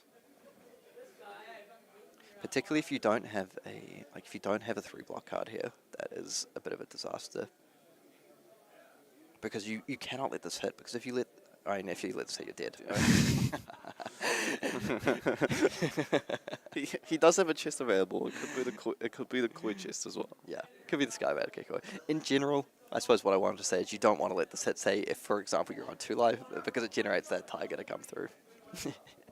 But, hey, I wasn't wrong. You can't let this hit.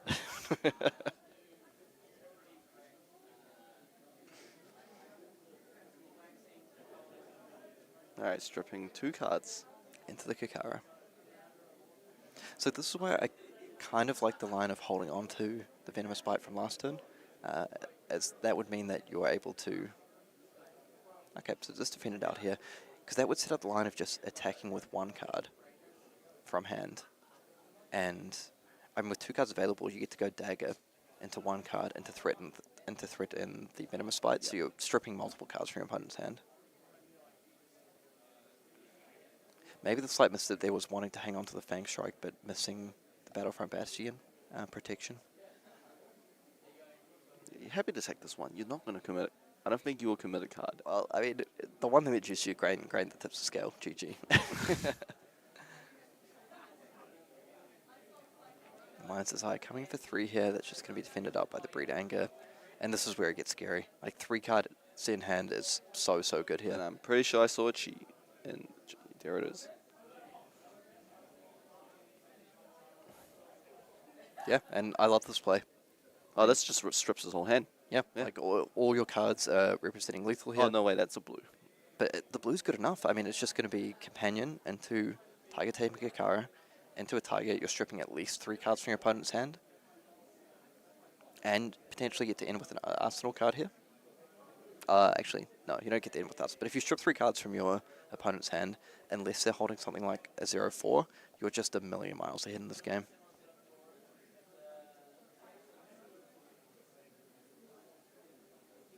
Yep, 2-2-1, good enough. So the dream for Matt here is... Oh, okay. 3 cards. Okay, maybe I spoke too soon, not keeping an eye on the deck sizes. 6. Actually, pretty well ahead on deck count. I mean, that double trouble banishing 2 cards was massive. The thing is, yes, only 3 cards left, and one of them's a Chi. But it depends how many cards you can keep stripping with these Tiger Tamer Kakaras. I haven't seen a single Transcend card from that. Potentially playing little to none. Oh, was this? Yep. Oh, it was the K-Koi. Oh, that was held to the perfect moment, and this has completely broken the loop now. Well, really heads up play from Matt. Now, you're able to... This is his last hand cycle. Yep.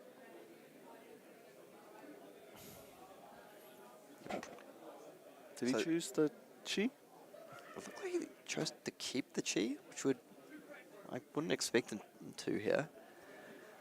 Ooh, this turn is scary. Because at minimum, you're taking 2 cards.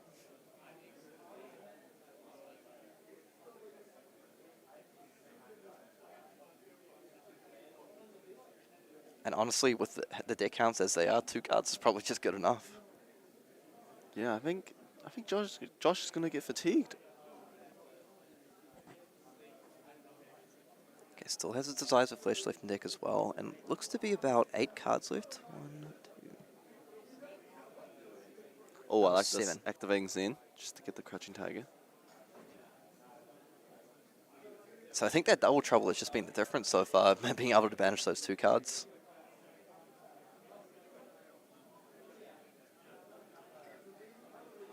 Two really nice cards as well. Yeah, I agree with you here. It's really nice just to be able to retain cards. So you're able to come in for 2 and 1, strip 2 cards without using any cards from your deck. Oh, does that have 2 Transcend cards? Oh, it is. Oh, this is massive because we know that there's the blue pouncing key in Josh Baines' banner zone already. And there are going to be some other targets there. probably just wants to target any target generator from the graveyard or the Battlefront Bastion.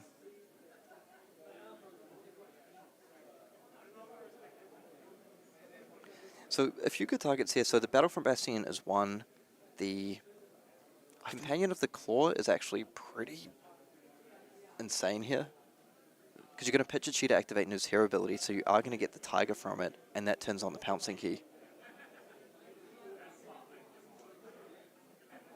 Yeah, so it's going to be like 2. So then you get to go, if you pitch this in using one of your cards, you get to go 2 into 1 into 2 off the Breed Anger into your weapon. I think he's got enough to push lethal here. Oh, 100%. I think, yeah, well, Josh only has 3 cards and one's a chi. Yeah, one's a chi. So Matt Collett honestly navigating this game really well. I feel like I just hang in there, you know, hang until the end. Yep, I got caught slipping. I was focusing too much on life total, not enough on the deck sizes, but very well navigated. So activating Nu, allowing him to play all the blue cards in Josh's Banished Zone for free. And attacking with Mistveil. So that's 4 attacks. And that's it. That's going to be enough here. Following up by the Crouching Tiger for 1, and that's lethal. And hey, if that wasn't lethal, I've got 2 more cards. Just to rub salt in the 2 go again. Nice. Oh, I guess the Tiger was for 0, but whatever. Really interesting game. I really enjoy watching these Zen new games for that reason, because often it feels that Zen has the early advantage, being able to push a lot of damage. Hey, sure, there's some games Nu just blows you out. You have all the attack reactions, you have the, this Desires for Flesh to gain life, you're banishing a whole lot of cards. This was not one of these games. Matt played very patient, blocking with those blue hisses, just biding his time until he decided to drop down to 3 life, pushed in the equips, picked up that double trouble turn, and knew that was the key.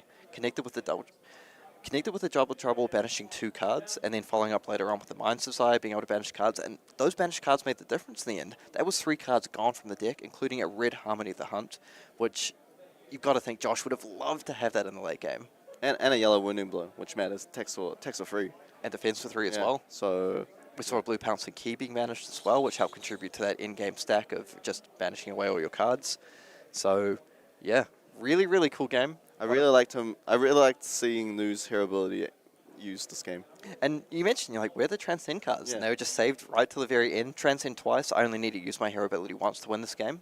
It actually worked perfect too, because he had the one that banishes a card from the graveyard, so he can choose what blue card he wants to align that line. Yep, really plentiful, because you actually kind of did need that, because otherwise it was just the Pouncing Key and the Breed Anger. And they don't have Go Again. Yep, and those weren't going to be enough to get there, so that passover was actually critical. Yeah. Could have also passed over the Battlefront Bastion, probably ends up being slightly less damage. I mean, I think everything was going to be lethal at that point, but yeah, really, really cool game. That's why I love watching part of the Mistveil Draft, and that's why I love those Zen new games.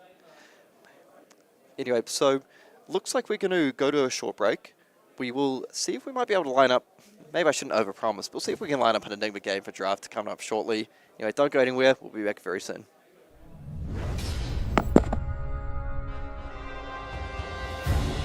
It's up to us to preserve that which we hold dear, to defend the innocent, and a future in which all can live free. Bravery is born of the light.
Okay, so we're into the next round of draft, and we have an Enigma on stream. Let's go. Finally.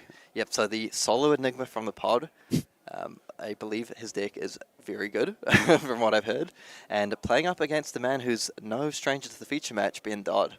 So, honestly, I feel like Ben Dodd's turning into the final raid boss at this point, currently sitting at 7-0, playing up against Marshall Stevenson on Enigma. Sounds like it. And Sen is pretty good into Enigma. Yeah, so particularly the build that Ben has gone for may be particularly good because he has so many of these breakpoints. So he doesn't have the necessarily like the big combo cards to push through. But we did see he has a lot of cards like the Red Flex Claw, multiple copies of Red Flex Claws, multiple copies of Red Untamed. Those are the cards that he's really going to have to utilize well to try and crack through some of the wards that we expect Marshall to build up. So, is it really important for Marshall to have a full set of equipments with ward? I mean, it is really nice because if you're able, the important thing about the K-Kois and things like Uphold Tradition is that you're able to really use these to pivot on an important turn. So you get to set up a little bit of a board, use those equipments at the right time, maybe stop a tiger, even stop the weapon as well if you have enough of them, and then just really put the pressure on. Because once you get something like 2 ward auras down established on the board and you're swinging with them, you start to put a lot of pressure on. What you want to do is put pressure on to strip cards out of their hand. Once you start stripping cards with your ward auras, it just makes it that much harder for them to break through. And is there what players prefer to go first or second for Enigma? It may come down a little bit to player preference because you can look at it from both sides. On the one side, if you have a number of non-instant speed auras, it's kind of nice just to be able to drop one down right away. Like set up a ward 2, set up a ward 3 on the board, just to absorb some of the damage that comes through. On the other hand, if you have a lot of instant speed auras and you feel comfortable going second, you're able to do that. Often Zen might have to keep back at least one card. It is a little bit tricky to just establish and protect an instant speed aura just because Zen has so much go again. But if they get a little bit greedy, you can catch them out. So like I say, may depend a little bit on the deck compositions. So 3 pieces of equipment. Yep. I think in general, you kind of maybe want to go second as Enigma. That's because you're able to hopefully defend out like the first wave of attacks that come in. I mean, the dream is that you go second and you just get to drop down a Waxing Spectre, attack for 4, play something else and pass. Speaking of, I was talking to Marshall in between the rounds and I think he has a few copies of those Red Waxing Spectres.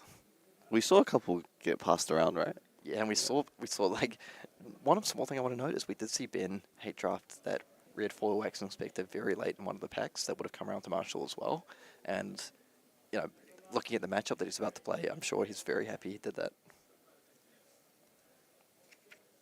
So, do you think those arms are Waves for Aquamarine or Skyhold Kikoi?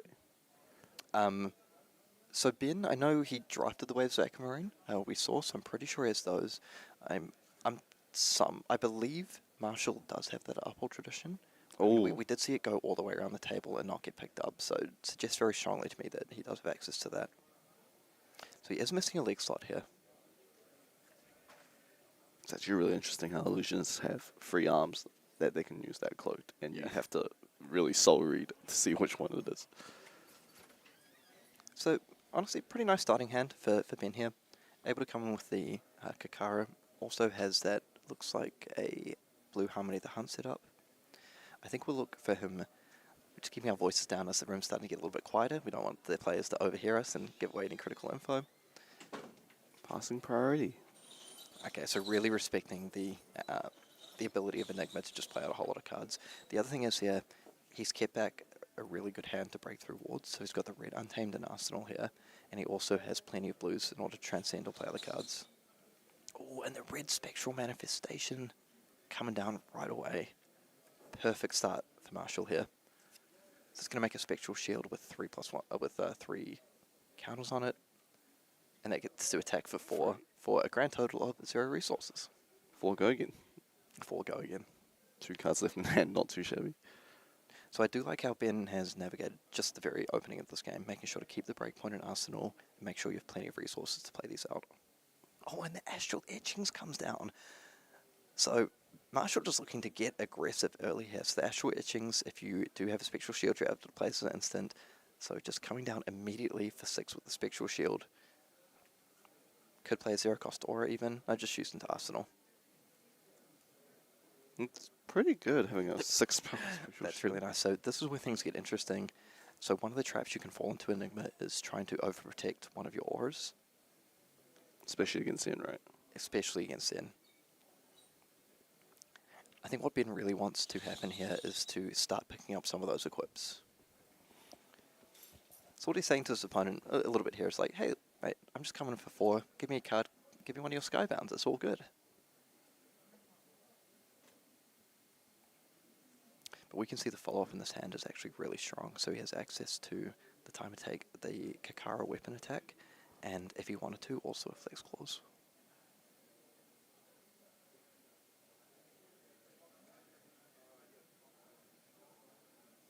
Okay, managed to pick off the first piece of the Keiko equipment.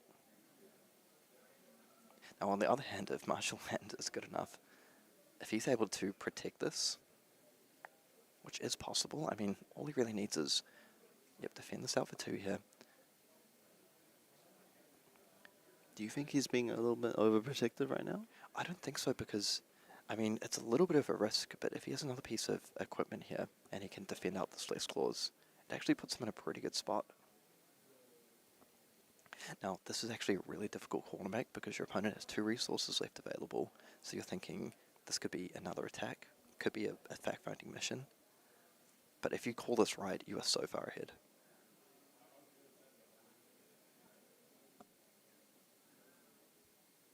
But what could be massive here is those waves of Aquamarine as well. Okay, no, so choosing to give up the shield. This is really great for Ben here. Is that a Blessing of Ki I spotted as well? Because that would be just the perfect card it is. Wow, so Ben doing a really good job here. Marshall, I mean, protecting it down but sort of giving up just towards the very end. And yeah, dropping the Solitary Solitary Companion here. So this, if you have no other auras in play, it generates a Spectral Shield when it comes into play. So you can see why Marshall was, kind of okay with giving up on that. Also has War 3 attached to it. Pretty good. Yeah. That may have been why he was kind of willing to give up the shield there, but he, in fact, did use up one of his critical ward equipments, so I think Ben is somewhat happy with how that turn cycle went. Looking at his hand here... We drew 3 G cards. Yeah, so 3 Transcend cards, not the strongest hand, but does have access to... I mean, he's going to make this work, honestly, because you're able to go quite wide on this. You have the Kakara, you do have the Untamed as well. But do you think he'll use all the resources? That's 9 resources. So he's going to pitch... I think if we go Transcend here, probably difficult to use all the resources, but he does have access to that blue Key Unleashed, and I think he might look to just get active with that right away, because then the Mask of Wise and Westigers is immediately online. So gaining a life. Yep, double Transcend coming out.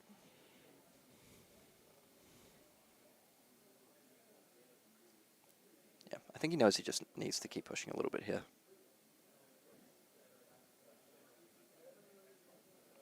So the good thing for Marshall is because he is able to push that damage early, he does have a little bit of life lead to work with. Oh. A drop in the ocean. I think there's some Disney song like that, but I won't subject the viewers to my version of singing. It's no good. But double drop in the ocean there, bringing that down to 0 and opening up 2 Chi in hand now. Well, that's... You know what? Dropping... I can make mine -1.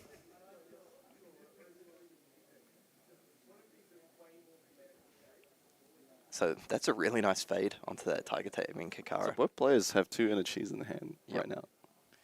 So we'll see this inactivated here. There's, I mean, a couple of different options. The reason I'm somewhat expecting the Key Unleashed is because, like I said, the Mask of Wise and Whiskers, and in order to effectively use all the resources in hand. You're right.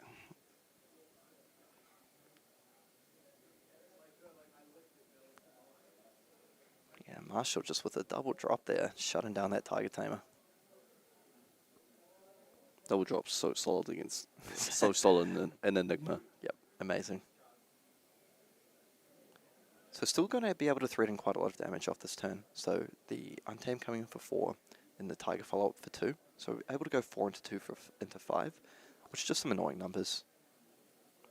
And we'll see that Marshall does have the option here of just going for a full reset. So he's still on 20 life. His Yep. Ward 4 on board. could right? give up Ward 4 here, which he's Yep. going to do. I like this line. Yep, Tiger for 1.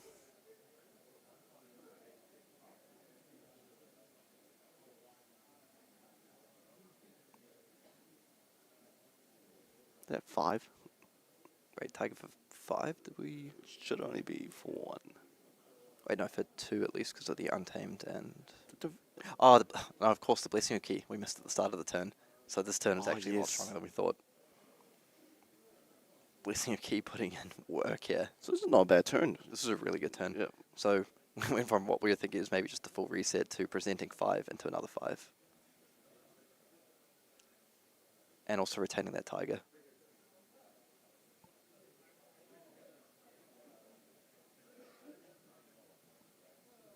Yep, so just the Key Unleash the follow-up here. Very nice turn from Ben. Oh, no.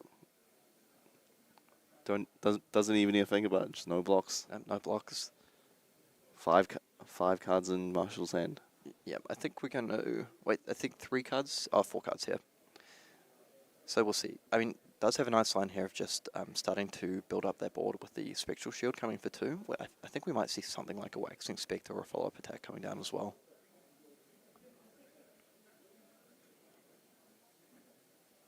So chose not to use one of the Chi in Ben's turn. So he did have the option of going, you know, in Ben's turn, make a Spectral Shield. On my turn, make a Spectral Shield. Elected not to do so here. Who knows, Kieran might have Marko. Honestly, wouldn't be surprised at this point. Creating Spectral Shield. Yep, Go so again. Coming for 2 go again. Still multiple cards available on hand. Oh, okay, I thought it was good. Okay, Yellow? so it's Waxing Spectre yellow. So now coming for 3 go again. And I feel what Ben knows there's something else coming. Because that's one of the few reasons why... Oh, actually, no, because he's pitching the Chi to that, so it makes sense. But again, so building up a board of Ward... Yep, let's see. Ward 3? 1, 2, 3 here.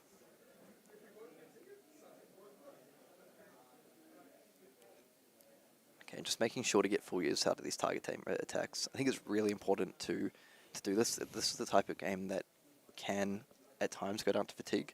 So you want to get as much damage through as possible with the Tiger Tamer. Also, as we've mentioned multiple times, just annoying, right? It's 2. You don't want to put a 3 block in front of it. Actually, looking at Ben's hand, oh, that's very nice. That is an all-star card in all 3 decks, but it's really nice in Enigma for protecting your wards. So it's funny here, Ben's hand actually isn't that strong, but it's annoying. Because he's able to go, he can go 1 into Flex Claws for 2 into the Battlefront Bastion. Yeah, that's rending 10 damage in his hand. Yep, he may actually choose though to retain a card here. I can see him just going attack into just pitching something like the Pouncing Key to play the Battlefront Bastion.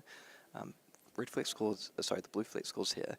He may figure, look, I'm going to need this to break through on another turn, and this is also a card that enables my Transcend.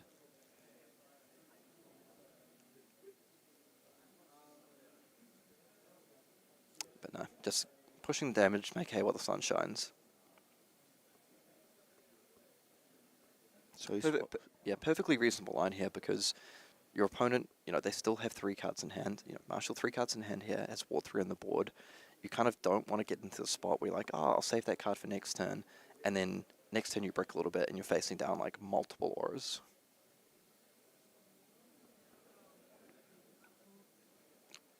Ooh, the Restless Coalescence. Okay, I see you, Marshall. So are we going to jump the counters over? Indeed we are. pretty big illusionist bomb. That is awesome because now if he wants to, now the Waxing Spectre doesn't have go again, it's pretty low priority. You can just give it up if you need to.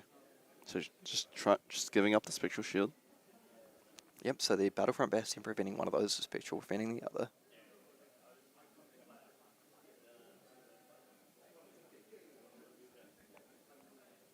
So nice sequencing here from Ben. So that's going to pick off the other shield. And now he's kind of hoping this connects.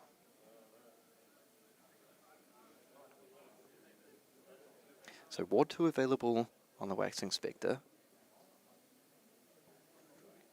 I mean, the Restless Coalescence... It's Ward 2 as well, right? Yeah. I feel like he wants to hold on to at least one of these auras.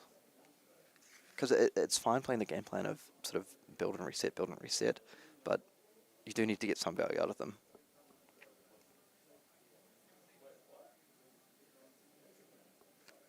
So one line available here is if he has a Waxing Spectre red. Was that what you were about to say? Yeah, that's exactly what I was about to say. That's pretty nice. Now, he may have one of the Illusionist equipments, Truth Retold, we might see here. Yep. Kieran reading him like a book. Efficient use of resources. Man, that Spectral Manifestation red on the bottom is gas right now. That is so good. Really, really nice line here. So what this allows him to do is potentially give up the Waxing Spectre if he wants to, and the head, and maybe even the Waning Spectre. Give up all of those, just keep the Restless. He still has the opportunity to block if he wants to. And then create a Spectral Shield when Waning Vengeance dies, right? Yeah. And the other part is here, he does have one resource available, so if he has access to the Uphold Tradition, he's going to be able to use that as well. Yep, so this is making a Spectral Shield. Let's see if he wants to commit something like the arms if he has it, and he does. Very, very clean line there. Used all his resources, got great value out of both the Truce Retold and the Uphold Tradition.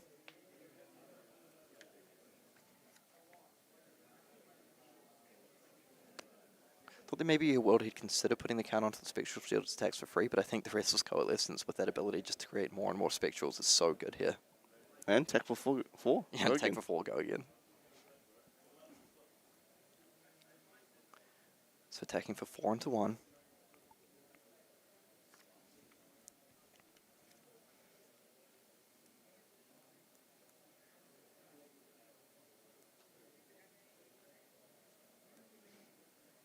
And now Marshall has managed to get the game to a state where Ben feels he has to start defending with some number of cards. And yep, remove a count off the Restless, make another Spectral Shield, why not? And then on Ben's turn, he can do that again, right? Yeah. So now we have, if we exclude the Restless Coalescence, which you might want to hold on to, he has Ward 3 on the board with the 2 Spectral Shields and the Uphold Tradition. And this is where Ben needs to make sure he ekes out every single point of damage possible, preferably as wide as possible as well.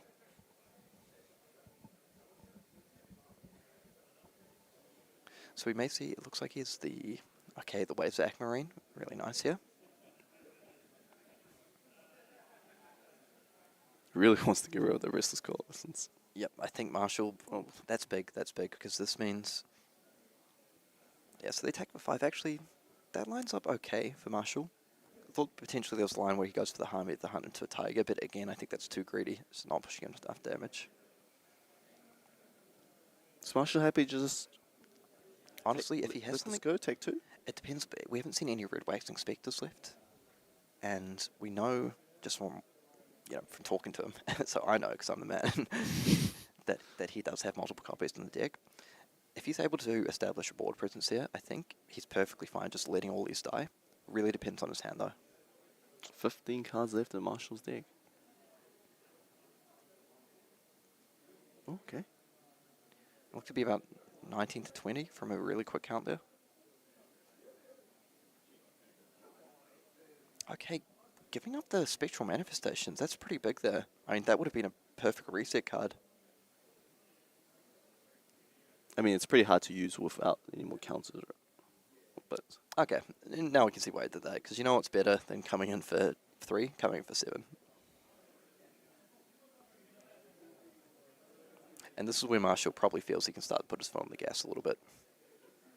Indicates to me, though, that there may be a red card in Arsenal. I think the value of the proposition of getting that Spectral Manifestations coming in for 3 into 7, if he had the resources, is maybe too high to give up on. Do you feel like Marshall's on a timer? Because at the bottom is a lot of G cards. Yes and no in a way, because, yeah, sure, the bottom's all chi cards, but you know what happens when you start drawing multiple chi? You start making a lot of spectral shield tokens, so... Oh, and there's that red Blanche. So that's the one we saw Ben pick up earlier in the draft. Really nice against Enigma. They have a lot of blue matters cards. So not only does it affect Transcend, but things like Waxing Spectre that we mentioned, Waning Vengeance. Looks like Marshall's hand doesn't block very well. Yeah, and that's a really tough card to navigate because... You gotta throw 3 cards down. Yeah. Yeah. Okay, so this does have Big Blue Sky, so that's a nice defense reaction. Can't quite make out the other cards. Deep Blue Sea? Oh, is it Deep Blue Sea, not Big Blue Sky? Oh, just... Yeah, I thought he would take 7 too. Okay, take 7. Well, I mean, if it's not efficient blocking it, you might as well just... Mate, that Deep Sea isn't looking too blue once you get blanched. It still takes with 5. Yeah, it still takes a 5, but... It's just a Deep Sea. So I'm really interested to see how Marshall approaches this turn now, because with your colours shut off for the turn, makes it a lot trickier to go wide. Yep, so there's the Waxing Spectre without the counter. That Blanche, oh my god, that did so much work. Okay, so is this the old attack for 3? No go again? No tricks? Just 3?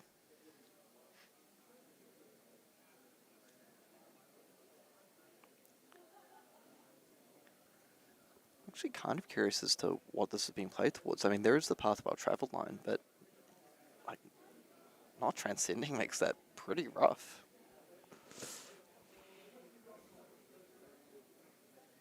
I mean, this card is kind of value for 6, right? Attack for 3, defense for 3. It is, but the fact that he kept 2 cards in hand and a card in arsenal, didn't choose to block any of that damage. I think I saw a Chi in his hand. And if there's a chi in the hand, that's pretty nice here. Because that opens up the line of you just... But no, if there's a chi, you would have attacked for 2 go again first, I think. So maybe it's just this into another ward card.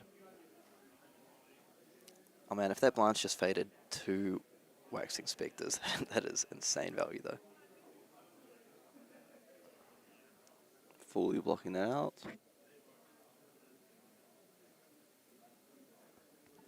Is that a hay shelter? Yes. It is. Wow, that Blanche was absolutely insane, Newson. So if that had been anything except Blanche, it goes Waxing Spectre, attack for 4, go again, into hay shelter, attack for 4. Instead it's just an attack for 3. Wow. And like the absolute worst time, because you can't even really play these out that... I mean, you could have played the hay shelter out, I suppose. Maybe tried to fade 4 of it. So hay shelter's ward is only 1, correct? Yeah, so you need to have a blue card in your pitch zone in order to bring that up to 4. Okay, the Waxing Spectre given up here. Ben really showing off why he's 7-0 navigating this game. Here comes Flick Scores. His third one. So Marshall really needs a pitch outlet here, and he found it. Really strong here, so he's now turned that hay shelter online.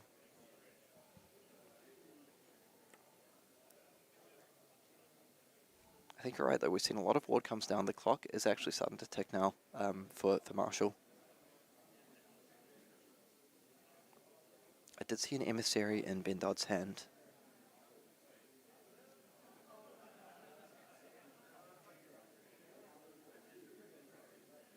I believe that's the go again one. Emissary of Moon. No, so the wind is the go again. I think this is the draw card one. Yep.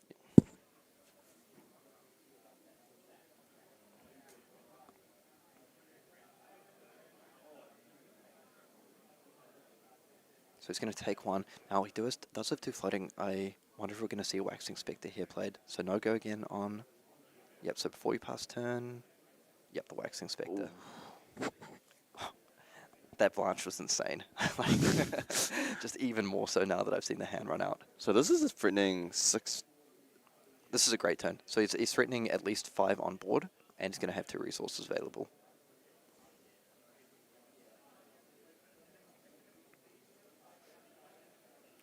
And he's so close to the point of pulling cards out of Ben's hand. I mean, Ben kind of has to at this point, right? You let this 4 attack hit, then you'll go to 1. Yep, so he may be able to actually straight just tank this attack. So take 4, put the Mask of Wise and Whiskers in front of the Spectral Shield. But we can actually see that Arsenal card. He chose not to get rid of it, and it's the Droplet. And that looks to be a little bit tracked at this point.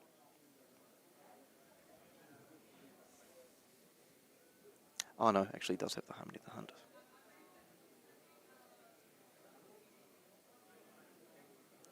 What does Marshall have one more big attack?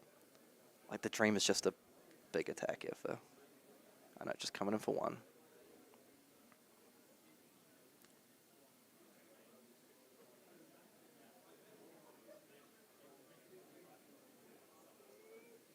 I feel I cannot stress enough how much that Blanche changed this game. So that doesn't have go again, correct? This one does, but the Spectral Shield did not have go again. So he didn't have enough Is that resources. another red one? Yep, it is. So he has 2 red. 2 red Waxing Spectres. So Ward 7? we'll see how this plays out. I mean, I think he's going to need to lean on those Waxing Spectres to close out this game.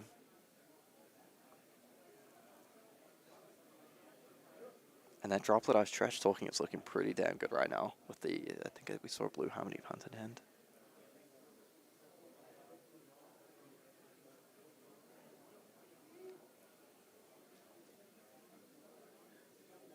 That's so annoying. Yeah, that's this. 1, and then another 1, and 4. This is a really, really strong combat chain because he has 1 into 1, and that is a red Biting Breeze. So 1, 1, 3, 4. And because he committed that Waxing Spect. Oh, okay.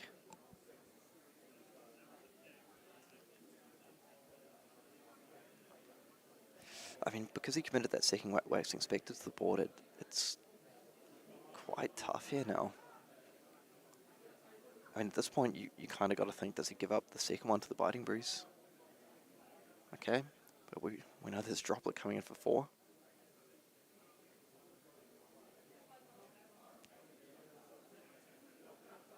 Is he going to go down to 1? Yep. Yeah, okay, he is. I feel the tempo is very much swung back in Ben Dodd's favour now. We'll see, what can Marshall have? Like a Battlefront Bastion red would be good. It's actually pretty hard to pull cards out of the hand at this point, though.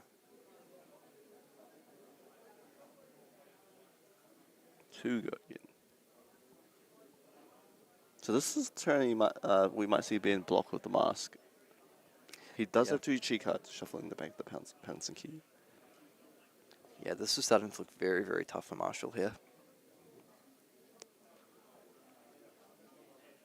I agree with you, though. It looks like a fantastic opportunity to push in the Mask. Like, that's a near perfect hand to try and close out the game with. Because it goes 4, 3, 5. Yes, that's a Biting Breeze in there as well, so you just get to do it all. Take my Mask. Yep, block, take 1. Oh, he's putting pounce key back. So I think he just wants to go as wide as possible, because based on his hand, he might actually be able to set up the kill this turn. So if he'd gotten the pouncing key, he wouldn't be able to utilize all the resources perfectly, but on this hand, he can with the weapon. So he's able to pitch the cheat at this, follow up with the Flexible Yellow, and then follow up with the Biting Breeze, then activate Zen, and then get the pouncing. So it's either like lethal or it's extremely close to.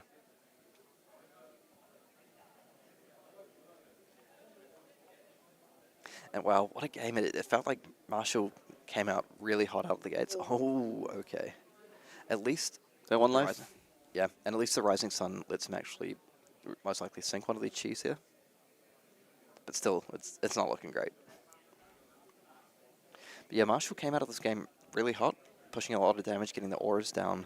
But Ben just being able to like really squeeze the most out of every single point of value in his hands and deck. Yeah, I think Ben presented like 4 or 5 attacks each turn, clearing all the ward. Yeah, and the decision to hold on to that droplet was like massive there. That just let him have that ender for 4.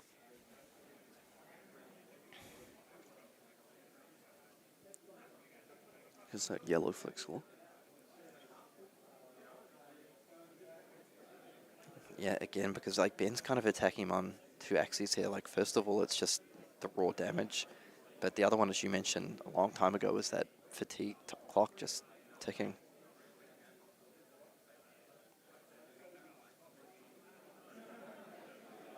Yeah, nice. Just the crouching tiger down. Like try bait him into seeing if he wants to protect the shield. And Ben also running somewhat low on cards here, but does have the ability to use the weapon as well.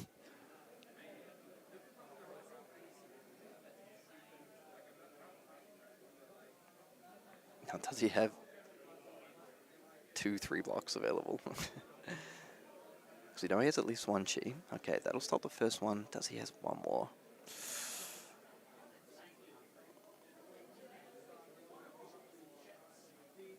Go to 1. Ooh. And that's painful because... Oh no, the tiger actually is main banished, so that's not a total disaster. Gonna fire off a Enigma ability? Yeah, I mean, we talked about the low deck count of Marshall, but if you look over at Ben as well, his deck's getting a little bit low. But I feel Ben's just, Zen's just a little bit better at going wide. Oh, and the Skybound Keikoi coming in at a fantastic time here. And that is just a really nice hand for closing the game. Yeah, 4 blues. Doesn't matter when you're on 1. Yeah, this is great. I mean, he has wide. He has the Harmony of the Hunt to make the Tiger. He has those blue pouncing keys we talked about earlier. You can even drop the fact-finding mission blue. I mean, we were saying, mate, I might not have enough resources for that.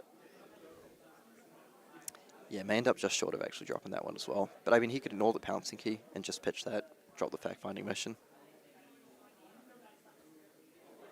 Oh my gosh. 1. Yeah, To another 1. I think that's the line here. You go in for 1 with the Crouching Tiger. That pulls a card. Yep, and then the fact-finding mission. And that's lethal if you have a chi in hand or something like that. Oh, and he gets there. Oh, what a game. What a game. And indisputable, the turning point in that game was the Blanche. Yep, That game 100%. That's why when it showed up when we were looking through the draft, we're like, there's no way he doesn't take this card. That card is just such an absolute value machine in this draft format. Every single hero cares about colors for one reason or other. I mean, Zen, you need them to make tigers. Enigma, you need them to like power up your shields, turn on Transcend. Nu, of course, it hurts as well. But just, I mean, when we look at the makeup of the Enigma hand there, right? Waxing Spectre in hand, Waxing Spectre in arsenal, Haze Shelter in hand. Just absolutely devastating there. Like, that Blanche saved them, I don't know, like, at least 5 points of life on that turn, which is huge. I mean, that's an entire turn. Yeah, 100%. And it just really didn't leave him with that many good options. I mean, it was tough. You could have... One line he maybe could have gone for is... I mean, it's not great because you don't push that much damage. Like, you can play the Haze Shelter, and then with the hit trigger on the stack, you can play out your Waxing Vengeance, but then what are you doing? You're not attacking on your turn. Exactly. So I can't really apply pressure. Yeah, so I don't necessarily fault him for the line he took. It was just so brutal watching that come down. It's like you mentioned, it seemed like he was doing everything right. He transcended early.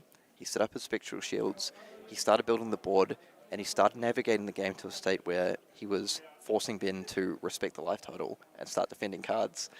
But then the Blanche came down and was just insane. And after the Blanche, I think Ben just established a board that was wide enough to clear all of Marshall's water auras, right? Yeah, I mean... Just doing, the 2, 1, 1, 4, Yeah. I mean, Marshall, he did what he could. He looked to protect his wards where he could.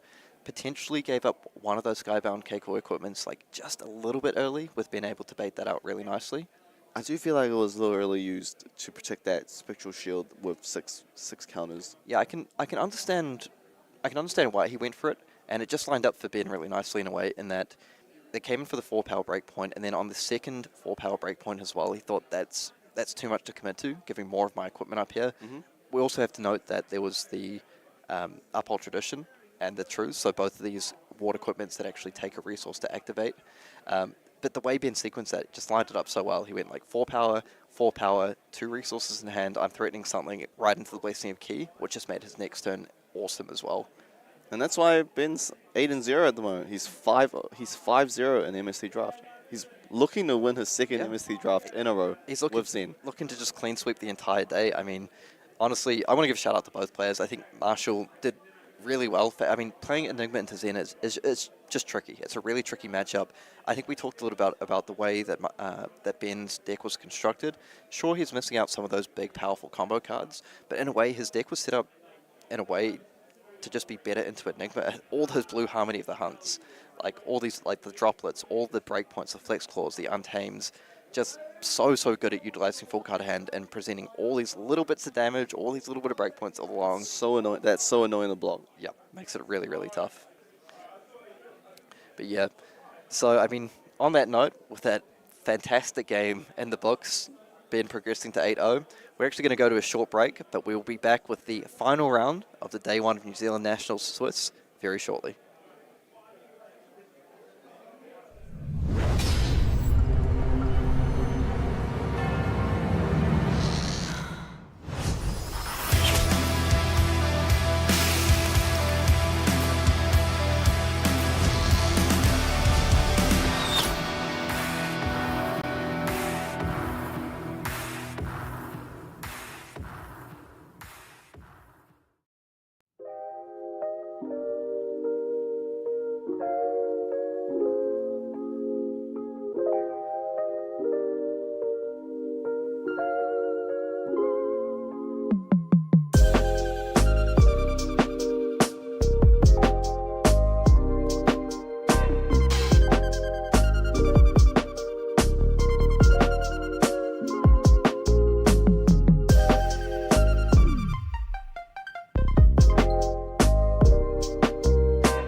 Welcome back, everyone, and we are here for the final round of Swiss on day one of New Zealand Nationals, and the storyline that we're all following. Can Ben Dodd go undefeated on day one? 9-0. 9-0? I mean, the way he's been playing so far, I wouldn't bet against him. It has been 8 grueling rounds today, right? It has. It's been 5 rounds of draft so far, and 3 rounds of CC. So if he wins this game, I think he joins, if my Nationals history is correct, he might join Matt Rogers as the only person to completely sweep day one of Swiss. So if memory serves me correctly, I think Matt did that back at the very first New Zealand Nationals, so rarefied air to be in. But wow, he's been playing so well today.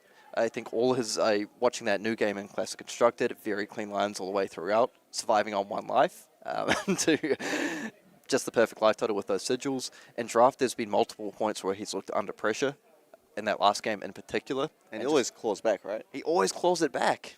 I mean, very thematic because he's drafting Zen. Tigers have claws, so yeah, sure. Anyway, our producer's had enough of me. We're moving straight into the game. And we're finishing things off with a Zen mirror in the final. His opponent, Max Middleton, is also 7-1. Yeah, and it's pretty impressive record, right? May actually be the only other 7-1 player, although I'd have to double check our stats for that, but 7-1 is very impressive. Obviously, these players are both extremely good at draft. And let's have a look at the equip setup. Okay, so the Wise and Whiskers and Stride of Reprisal, so sort of the 2 power pieces, 1 on each side here, and 2 unknowns. Let's see. Kieran, would you rather have the mask or would you rather have the legs? Ooh. Again, depends a little bit on deck makeup. I mean, in Ben's spot, I'd rather have the mask. So it looks like Ben probably won the dice roll and choosing Max Most likely. Max to go first. Generally, you do want to go second. So we're not going to see the blessing of key tech on the first turn of the game. Okay, so just coming in with a weapon. Looks like Max might have access to a Transcend card there. Oh, that droplet's real good. Yeah, this is actually kind of threatening. Is he going to respect it? Because it's honestly so nice being able to push damage. Leaking 2 damage, gaining a life. So it puts Bet in a bit of a tough spot because you actually, like, fatigue's a real thing, right? You don't want to commit additional cards. You also kind of don't want to get blown out either by the Transcend. Okay. Okay, choosing to just fully respect that here. And wisely so with the homage coming down. Gaining 1 life. Very crucial. Yep, and so actually gets the Chi. 2 options here. Could look to hold the Chief next turn or just create the Tiger.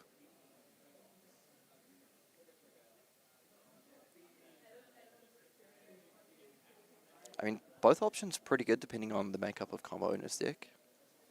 So I think I actually spotted a red pouncing key there as well. But the thing is, if he uses Zen, right, he's choosing not to use Zen. He doesn't want to waste the combo card, right? Because he doesn't have Go again. Yeah, so you can make a Tiger and just fail to find the combo card. It's 1 line just to set that up. But, I mean, if you're going to do that, why not just hold the Chi? Yeah, why not guarantee yourself a blue card? Yeah. So it does leave himself a little bit exposed because now Ben knows that he does have that Chi in hand that it won't block. So I think he really wants to put a bit of pressure on his opening hand. But with this matchup, are you really blocking that efficiently? Probably not most of the time. So what's really cool here, if that is the pouncing key set up in Arsenal, he can utilize the Stride of Reprisal really nicely. So get the Tiger off the boots, the Tiger off the Zen activation, and actually go for like a really big turn to kick things off. And I have never seen someone get more value from Blue Harmony of the Hunt than our friend Ben Dodd here. That's about the 35th one he's played today. The 2/1/1s are really threatening, you know? But it might not be that great in this matchup. Yeah, like it was so much better in that Enigma matchup where cracking the wards is just everything. But here, it's all about how much damage you can output, right? And again, look at this turn 1, 2 into 1 into 1 into 3, and has the option to end on an Emissary of Moon for another 4.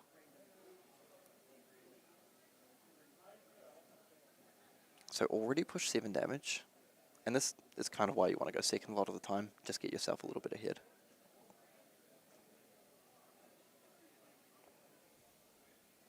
And getting that done with, 2 blues, a yellow, and a red. So not necessarily fantastic hand, but again, just eking out every single point possible. I am really curious to see if the boots get pushed in here. Like, this has been such a good turn from Ben that I wouldn't be shocked if Max kind of thinks, like, I've got to go for the multiple tiger, multiple combo card turn. 11 damage turn. Oh yeah, did I say 10? That's 11.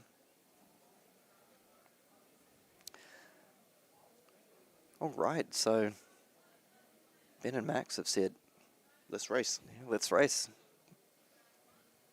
Maybe they saw us, thought we were looking a little tired, said, hey, we'll send you guys home to bed early. I'm sure that was the reason. Oh, and that's actually a very nice hand again from Ben. So we can see the blanche set up and the red untamed. So even though it's just going weapon into blanche, that was the untamed for the turn.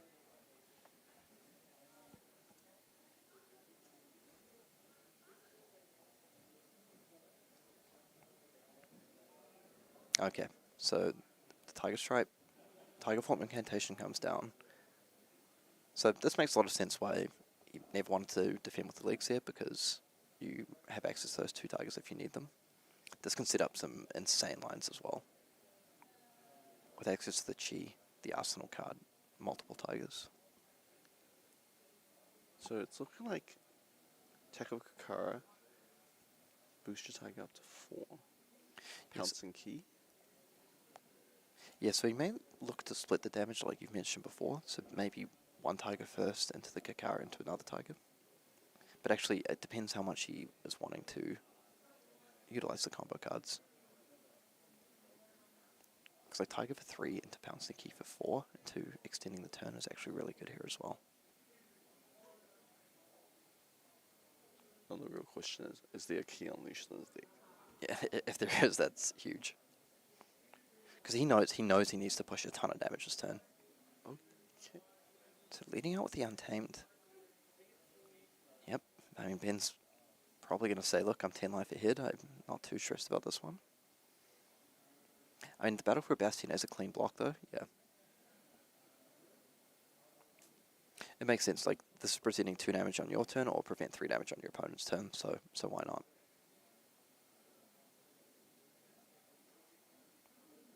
My thought here is that's most likely the one card that Ben wants to block with for the turn, because the rest of his hand just lines up so cleanly.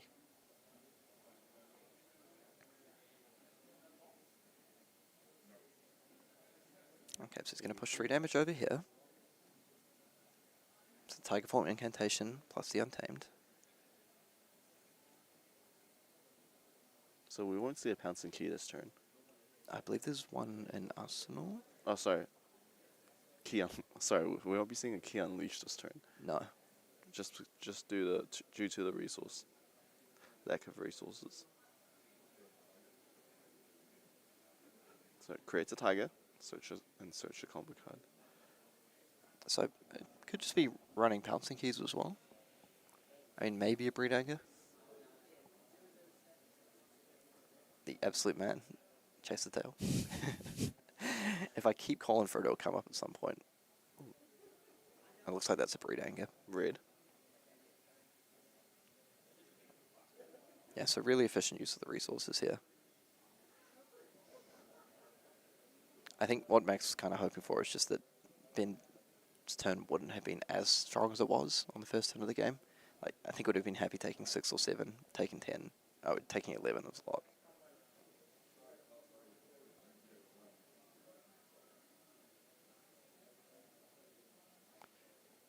Okay, so we've seen the Crouching Tiger come down.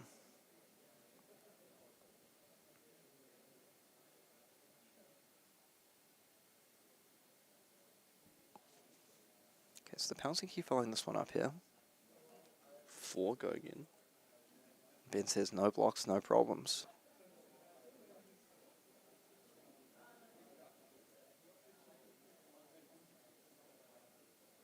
Is it coming in for 4? Yeah, so just being used to push damage here.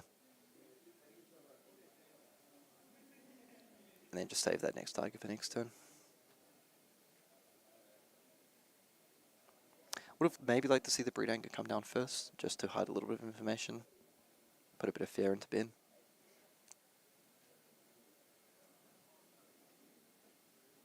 And now we see the All-Star launch. Also seen a bit of play in constructed formats as a 7 power popper with a relevant on-hit effect. So how bad does this card hurt?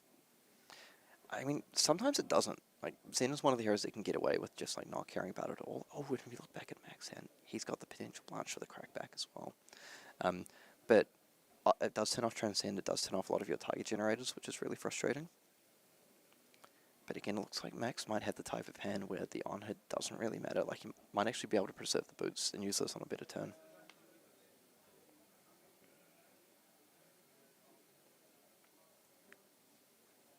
Like, Max has actually done a pretty good job here of navigating this back to a reasonable game state. If he's able to put 2 cards in front of this here and just throw his own blanch back, life total's even, gets back tempo, still has the boots available.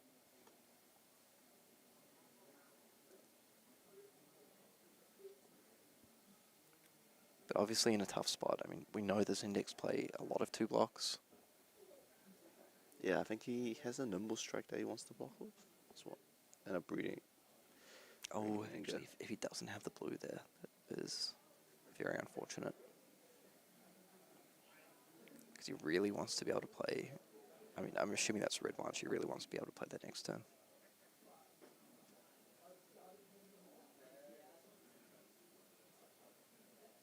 Take 4. Okay, yep, so just the Breed Anchor laid down there. And Ben setting up that Untamed. So I think Ben's deck is the one as well that there are certain hands where the blanch just doesn't matter that much.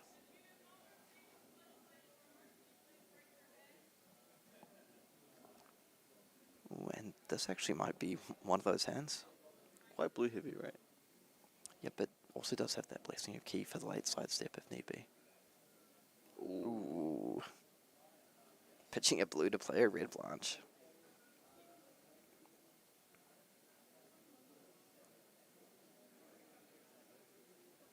Giving Ben a taste of his own medicine, right? Yep. But this is why I was saying at times it just doesn't really hurt you that much. Like, both players happy to take the on-hit from the blanche in this instance. So for Ben's hand, you know, he's pretty confident just going to be able to utilize it all, and that shutting off the colors doesn't matter. Because we see here he's got access to the Tiger Taming Kakara coming in, followed up by the Biting Breeze into the Untamed.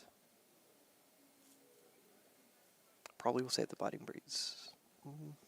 Oh wait, no, that's the the Blessing of Key. Blessing of Key. Now, this sets up a pretty interesting decision point for Ben here, because the strong setup line is you could just play this straight into the Blessing and just have a massive turn next turn. But if you do that, it is super risky because you're giving your opponent a 5-card hand to come back into you with.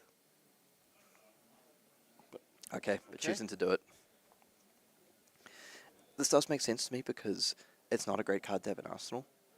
Whereas the Untamed he has is excellent, but he is playing with fire a little bit here. You're playing a Zen Mirror, your deck doesn't defend particularly well, and your opponent now has the full 5-card hand. Like, Ben knows he's taking a calculated risk here. Like, this could end in his opponent stripping his entire hand and pushing damage, and that's just unrecoverable at a certain point. And saying that, he does have some equipment pieces to lean on. I'd be very interested in to see what the chests are. Oh, well, we know Ben's. Yep. But what's Max's? Yeah. And this is going to get scary very quickly because there is an Untamed coming up next. Like, imagine if his chest is heirloom of the Tiger Heart. Oh my gosh.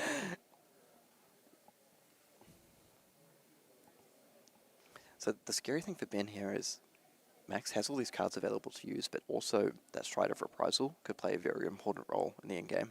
Being able to get that Tiger to set up a combo for free, or even just the extra 1 damage off the Kakara is huge.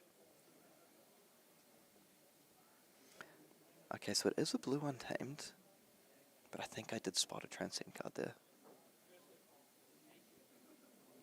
Yeah, that looks like the Rising Sun, Setting Moon. So he'll be able to filter his hand too. Yeah, and then it really depends on what is left in the deck.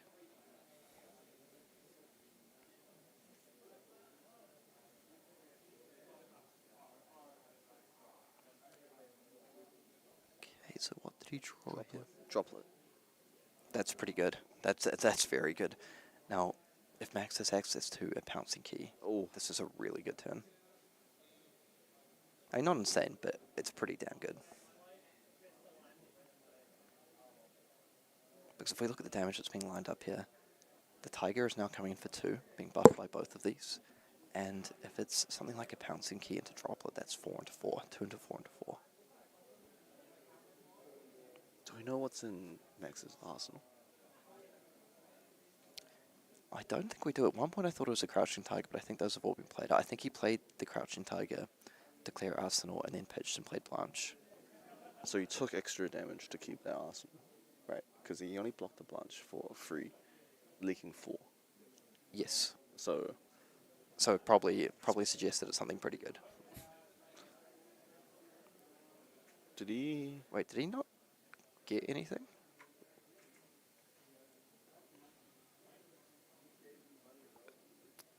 Looks like that's the case. Wow, maybe he did that for just the Tiger, so maybe that's a pouncing key in Arsenal? It's coming with 2. So 2, 2, 2. Yep, because, I mean, using a full blue in your hand, if you can't utilize the resources, it makes sense just to use it for 2 damage. I mean, why not? He must have drawn his... Because I have seen him block with a lot of combo cards as Breed Angers and so on like Yep, that. and he did search one up already. So that Arsenal card is going to be critical to the outcome of this game. Can he find a way to extend this turn?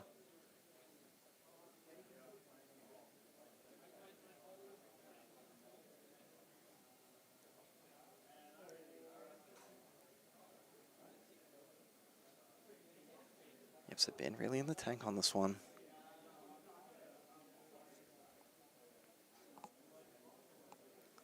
Because it's definitely, like, he wants to get aggressive, right? Like, if we look at his hand here, things like Drop in the Ocean, multiple red cards, if he can cling on to his hand, he has an incredible swing back. Well, the last card in his hand is Droplet, right? Yeah. Oh, yeah, sorry, Ben has Drop in the Ocean. Ah. So I think he has the blue and 3 reds. So he just has an incredible swing back hand, and look at the respect he's giving, defending out with the flex claws here. So playing the Droplet, not using his arsenal yet. So not able to use that Arsenal card. Now, one thing that might be crossing Ben's mind is the grain that tips the scale. So I think to hedge against that, there is a chance he pushes in the Mask of Wise and Whiskers. Doesn't get the full value out of it, but at this stage it may not matter.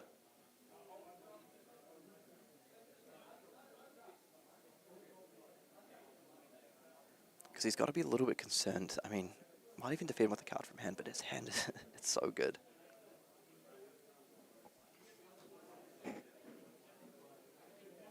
I mean, if that hand presents so much damage back, particularly with access to that Blessing of Key. I think he's happy just to throw the mask. Oh, is he actually going to give him the He's going to give him a card? Oh, Damn, okay. a lot of respect.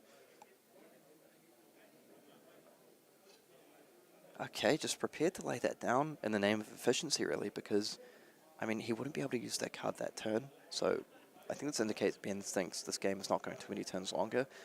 What matters now is, I mean, if you look at the deck sizes as well, they're getting a little bit thin on both sides, particularly on Max's side, and he didn't search up a combo card.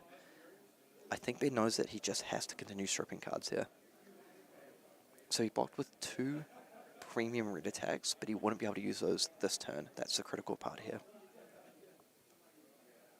I think that's an Untamed in his arsenal. Yeah, it is. It's a red one. Oh, So he has the red Untamed Arsenal into the Biting Breeze. Or probably the Biting Breeze first in case it hits. so that's why he probably blocked with the other Untamed, because he doesn't Yeah, have enough yeah. So resources. being very disciplined there, not being tempted to hold onto that card for an Arsenal, or perhaps utilize it for a little bit more damage on his own turn.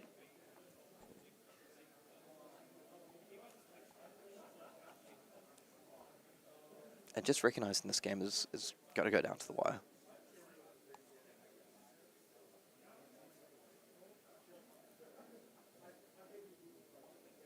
So, But again... threatening, lethal. Oh yeah, and we cannot forget at this point that the Blessing of Ki is active, so that Tiger is going to come through for 5.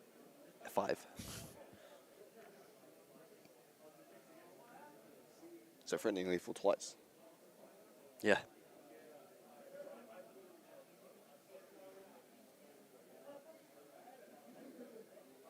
I feel like I bring up Blessing of Ki so much, and I always instantly forget it. It's like, okay, and this is all he's going to do for the turn. Oh wait, just kidding, the Blessing of Ki, Tiger. We're probably like, oh, why is that 5? Yeah.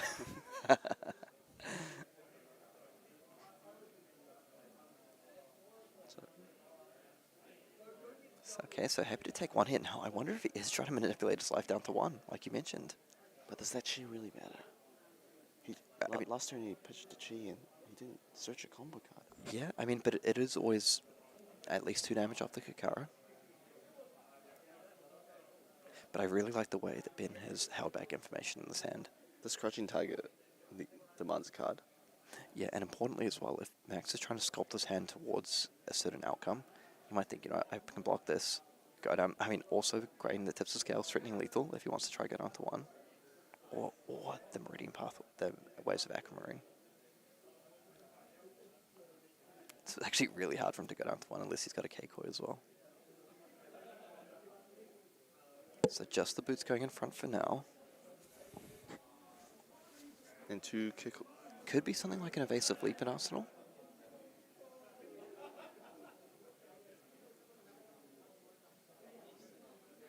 An Evasive Leap would kind of make sense that he chose not to use it on the Blanche if it was hitting anyway, and chooses just to retain it for a more important turn later. Let's see what these players do. Max really does not want to give another card. Yeah, he doesn't.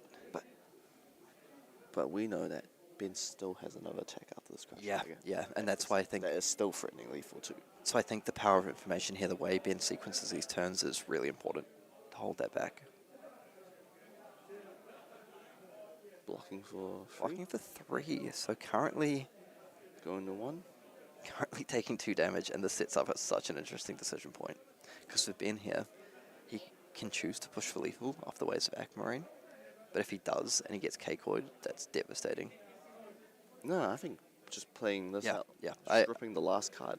So Max still has 2 cards in hand, but this is getting one's a Tiger. Oh, yeah.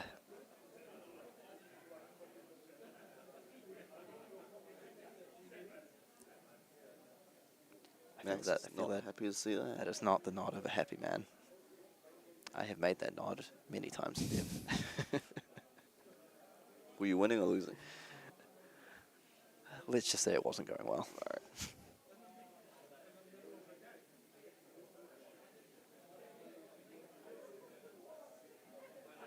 right. Ooh, okay. Stripping 2 pieces of equipment and 4 cards in hand. So now that chess is going to be critical, because honestly fetching up a chi is actually really important at this stage if he has that one. Oh. And, it's not that chest.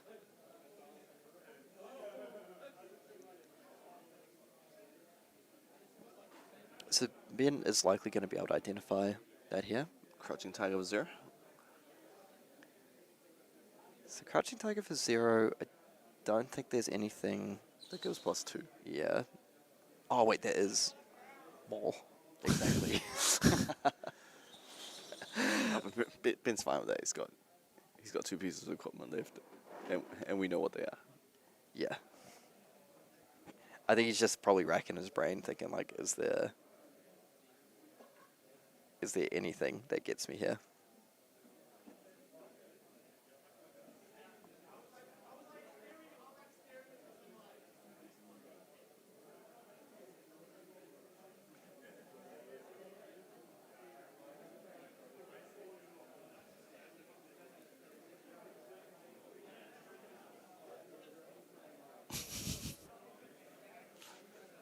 Okay, so going for the hero no block there.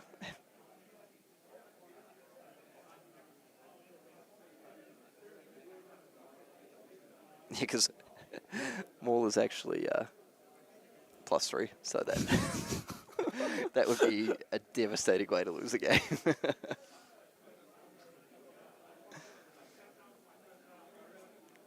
So every attack's a must blocker right now. And Ben's deck is so good at closing from these spots as well. It's either 2-1-1-1 or 2-4-4-4, 2-4-1-1. Yep, so we're thinking it's probably So many the breakthroughs. K-Core chest at this point, given that it wasn't flipped up. Yep. Good But- guess. But the way Zach Marina, is that going to push lethal? Yeah, sure is face of leap. Oh, he has the leap.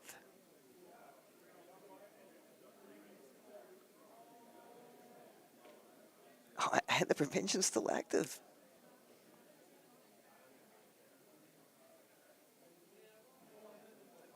Looks like a looks like cheat it- card. Oh, no, that's the blue branch that was pitched earlier. Max lives to fight another day.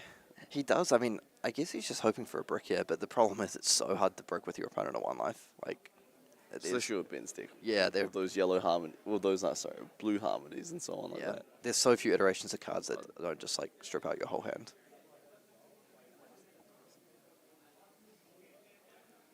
Yeah, and now I'm very curious as to what that Arsenal card is for Max, which has been there for a long, long time.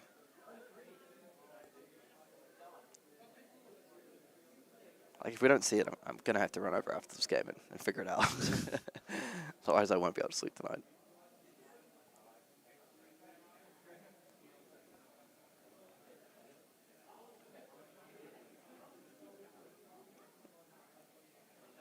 Man. Man, Value.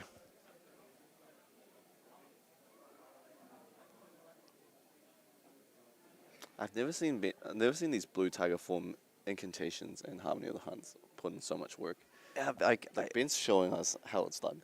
yeah, and I think we were saying that while watching the draft, right, as well. He put an emphasis on that pack too when he wasn't getting all the power cards. He just made sure to really show up his blue base, so it was very strong. And that has paid so many dividends in this draft.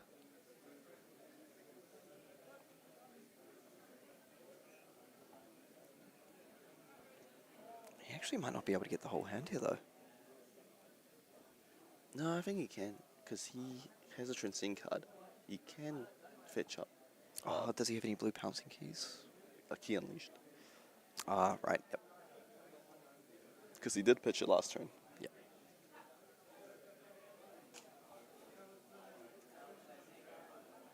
Oh, okay.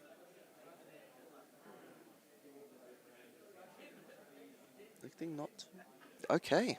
Okay. So actually electing not to do that here. Maybe he wants it to close, but it's opening up a small window for Max to do something.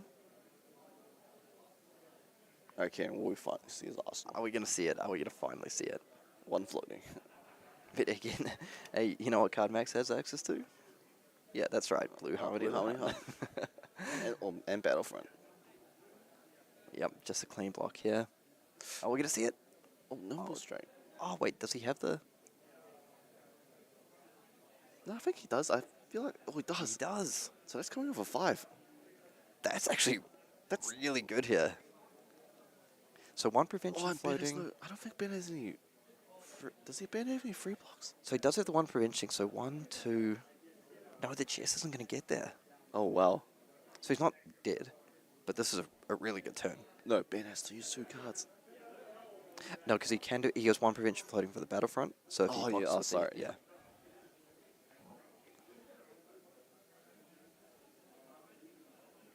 So blocking for a total of 4. And he's going to be dropping down to 1 here, getting back the yellow pouncing key.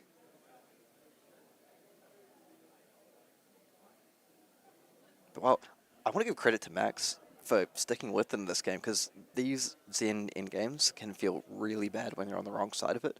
But I feel he played that incredibly patiently. So it feels like Ben is still in a commanding position because of his signature card. But Max drew Battlefront. oh, that is massive. That is massive here.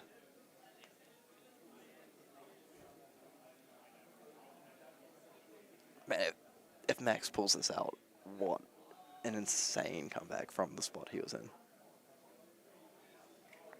Maybe he'll show him his blue harmony of the hunt. Yeah.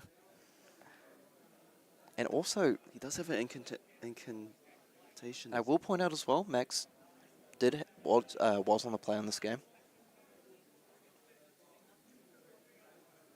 Navigated that 10 life deficit that he fell to just really, really well. So this is definitely ripping 2 cards.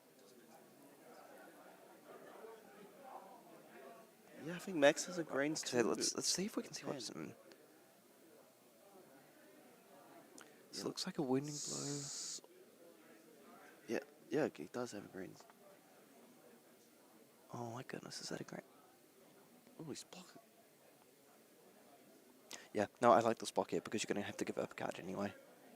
With the way the turn's going to be sequenced. Oh, I think he has droplet in hand as well. I think he's going to go play droplet and hold the grains. That is such a sick end game. Now, a lot of it comes, like, Max has probably got a pretty good read that that chest is the Keikoi at this point. That Battlefront Bastion. Massive. Wow. So he does get to hold the Tiger. Okay. This is it. So I think this might be the final throw of the dice. But the problem is... So the problem is for Max... Oh, and the drop.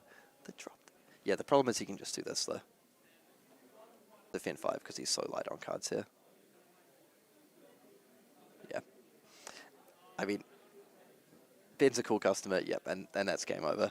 So, I mean, I really want to credit Max here for trying to navigate, trying to break out of that Zen endgame lock. Just not giving up, just trying to find a way. Yeah, I feel that, yeah, so Ben gets there, I mean, really, really patient gameplay from Max in that spot, just like waited and waited and waited for a spot in order to get there. Had some of the cool tricks, like played towards the Battlefront Bastion at the end to try and break the loop. But unfortunately, at the end, by the time he got round to his trick, Ben was just a few too many cards ahead. Like he's able to just safely push a couple of cards in front, and then go from there. So, okay, Ben Dodd progressing to 9-0, undefeated in Swiss at the end of day 1. What a commanding performance. And in fact, should we see if we can get Ben in here for a little chat? Just, I mean, we had him for a couple minutes earlier, but we'll see if he's free to come through for a couple minutes. Can't promise. I feel if I played 9 rounds of Swiss, I'd probably go straight home. But we'll see if he's interested. Okay. Yeah, why not? Why not? So it looks like fair enough. Ben is wanting to just finish things up today. He's got another long day tomorrow. He's 9-0. Most likely our first player locked for top 8 off the back of that performance. Yep. So we're going to see Nu in the top 8. I'm hyped for that. That is awesome. Do you think he can pull off the Matt Rogers in 2020? 2020, the year I played at Nationals, like go for the clean 15-0 sweep or something. In fact, Nationals was less rounds back then, so it'd be even more impressive over multiple formats. But honestly, just really clean gameplay from Ben today. I think we saw him extract every single point of value possible out of his Zen draft decks. Yep. And it was really cool to me that he played a couple of different archetypes. His first Zen draft was quite heavy Transcend Zen, reliant on combo cards and transcending off and getting value out of that. His second draft, he was drafting towards that archetype. Didn't get paid off with the combo cards, but was completely fine because of his discipline in Pack 2, just picking up those Tiger Form incantations, those Blue Harmony the Hunts, which were just like absolutely insane, instrumental to multiple draft victories. I think that Zen deck was just a breakpoint annoying dot deck, right? Yeah, it was. It was either attacking for 1 or it was attacking for 4. Yeah, so it just goes like 1-1-1-4, 1-1-1-5, 1-2-3-5. Okay, so we're gonna pull Max in to have a bit of a chat, and we'll just be one moment while we get that set up.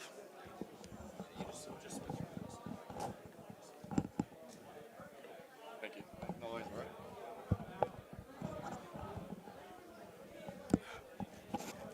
Mr. Classic. Max, thank you for joining us. Thanks, and man. might I Thanks for having say, me. that was an excellent game to watch for coverage. It was so cool. You're going back and forth with the Blanches, and I was just saying on the stream that I really admired your just perseverance trying to stick with that Zen endgame there. Like, what were you thinking when you're on the back foot a lot of the time, when he's just chipping away, stripping cards? Were you playing towards a certain end state? Yeah, I mean, I think trying to save equipment and block threes for your what do you call it? Your 4-power on hits. So the flex claws. What was the other one that creates the biting breeze? Yep. So because then that way you're trying to prevent their chain going 5 or 6 attacks wide, because if you're playing the Untames and kind of chipping in for damage, that's actually how I think you get strides ahead in the matchup. Yep, no, that makes a lot of sense. Yeah. And I saw there were some really cool plays towards the end there where you were playing towards that Battlefront Bastion to try break the lock into the droplet plus grains. Unfortunately, just a little bit too late, I guess, because he was able to put the 2 cards safely in front. Yeah, I think hats off to Ben. He's a great player, and I think he read it, because otherwise he's probably thinking, why isn't he just pitching dropped it to Kakara and coming in for a break point? So he's kind of going, there's something going on here. It's going to go at least 4. Be safe, block 5. And I'm pretty sure that's the game he actually still had. Do you still have prevention on his equipment remaining? I believe he might have had the chest. Oh no, he had used the chest at that point. But like you're saying, he's pretty safe just pushing 2 cards in there. So fair enough. Yeah. The other cool thing is I noticed you did have to go first, and a lot of players preferred to go second into the Zen Mirror to get that early aggression. I did see how you set up the Chi in the opening hand, and then he just proceeds to drop 11 damage on you. That must have hurt a little bit. Yeah. I was like, oh, can I, I was hoping that it wouldn't be as big as a turn as it was. And when he just, his turn 2 was just crazy. It was pretty impressive, eh?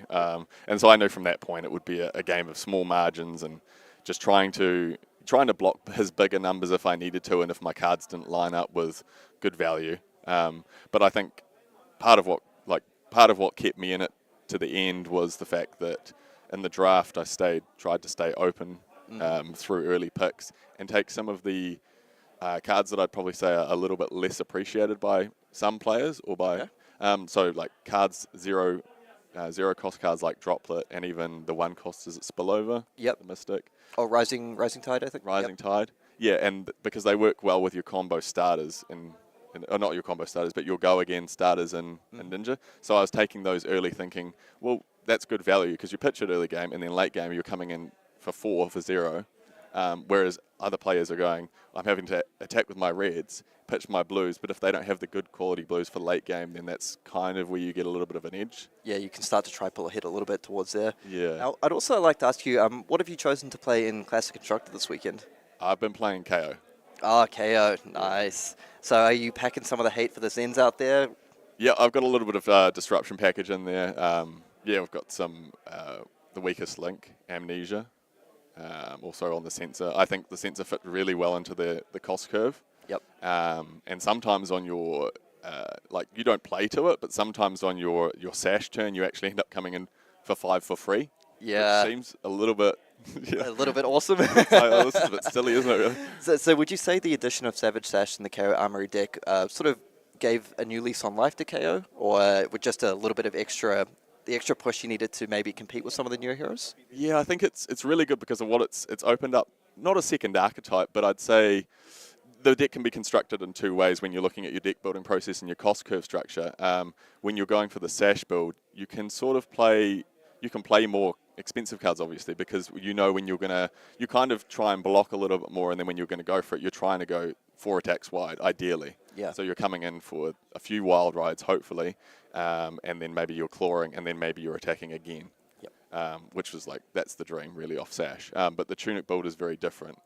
Yeah. So was the Classic Constructor metagame, we saw a lot of Zen, a lot of Azalea. Was that somewhat what you were expecting? A lot of KO as well, I believe, second most represented deck? I was expecting, if I'm honest, a higher representation of Zen. Okay.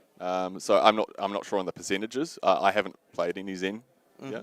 So as of yet, my sideboard package kind of remains unchecked today.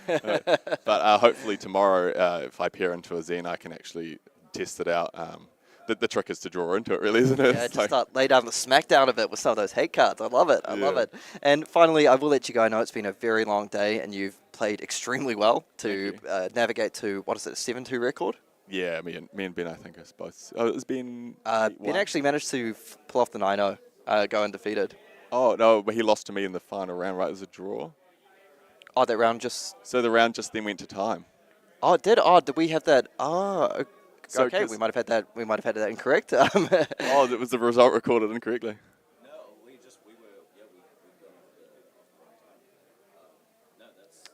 Okay, but anyway, we'll move on. No Yeah, worries. no worries, yeah. I did want to ask you about your thoughts on part of the Mistveil Draft in general.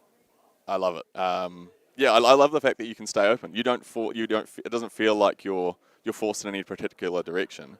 And I love the way that the mystic cards, the mystic generic cards, fit differently into each hero. Okay. In particular, I do like the set of majestic attacks that just get buffed when you've played another blue card. They're just like probably my favorite cards in the set. Awesome. The versatility of them, right? Yep, it's a really fun set to draft. I had a lot of fun playing both Sealed and Limited myself, and I think it's had a huge impact on Classic Constructed, which is really cool as well. I think we may wrap things up. I know it's been a very long day for you. You're probably keen to get a bit of rest before coming back to battle it out for top 8 tomorrow. Yeah, it'd be good to get a few hours sleep. I'm probably going to try and take some melatonin or some magnesium and try and drift off, Just before we go, are there any sort of players or local game store you'd like to give a shout out to? I've just the local guys I play with. I play at a games group called Mountain Games in New Plymouth. Oh, cool. Yeah, so we've got a good little group of guys, and we sort of just try and get together once a week, and we normally get about like half a dozen to 8 people. We normally get enough for a pod.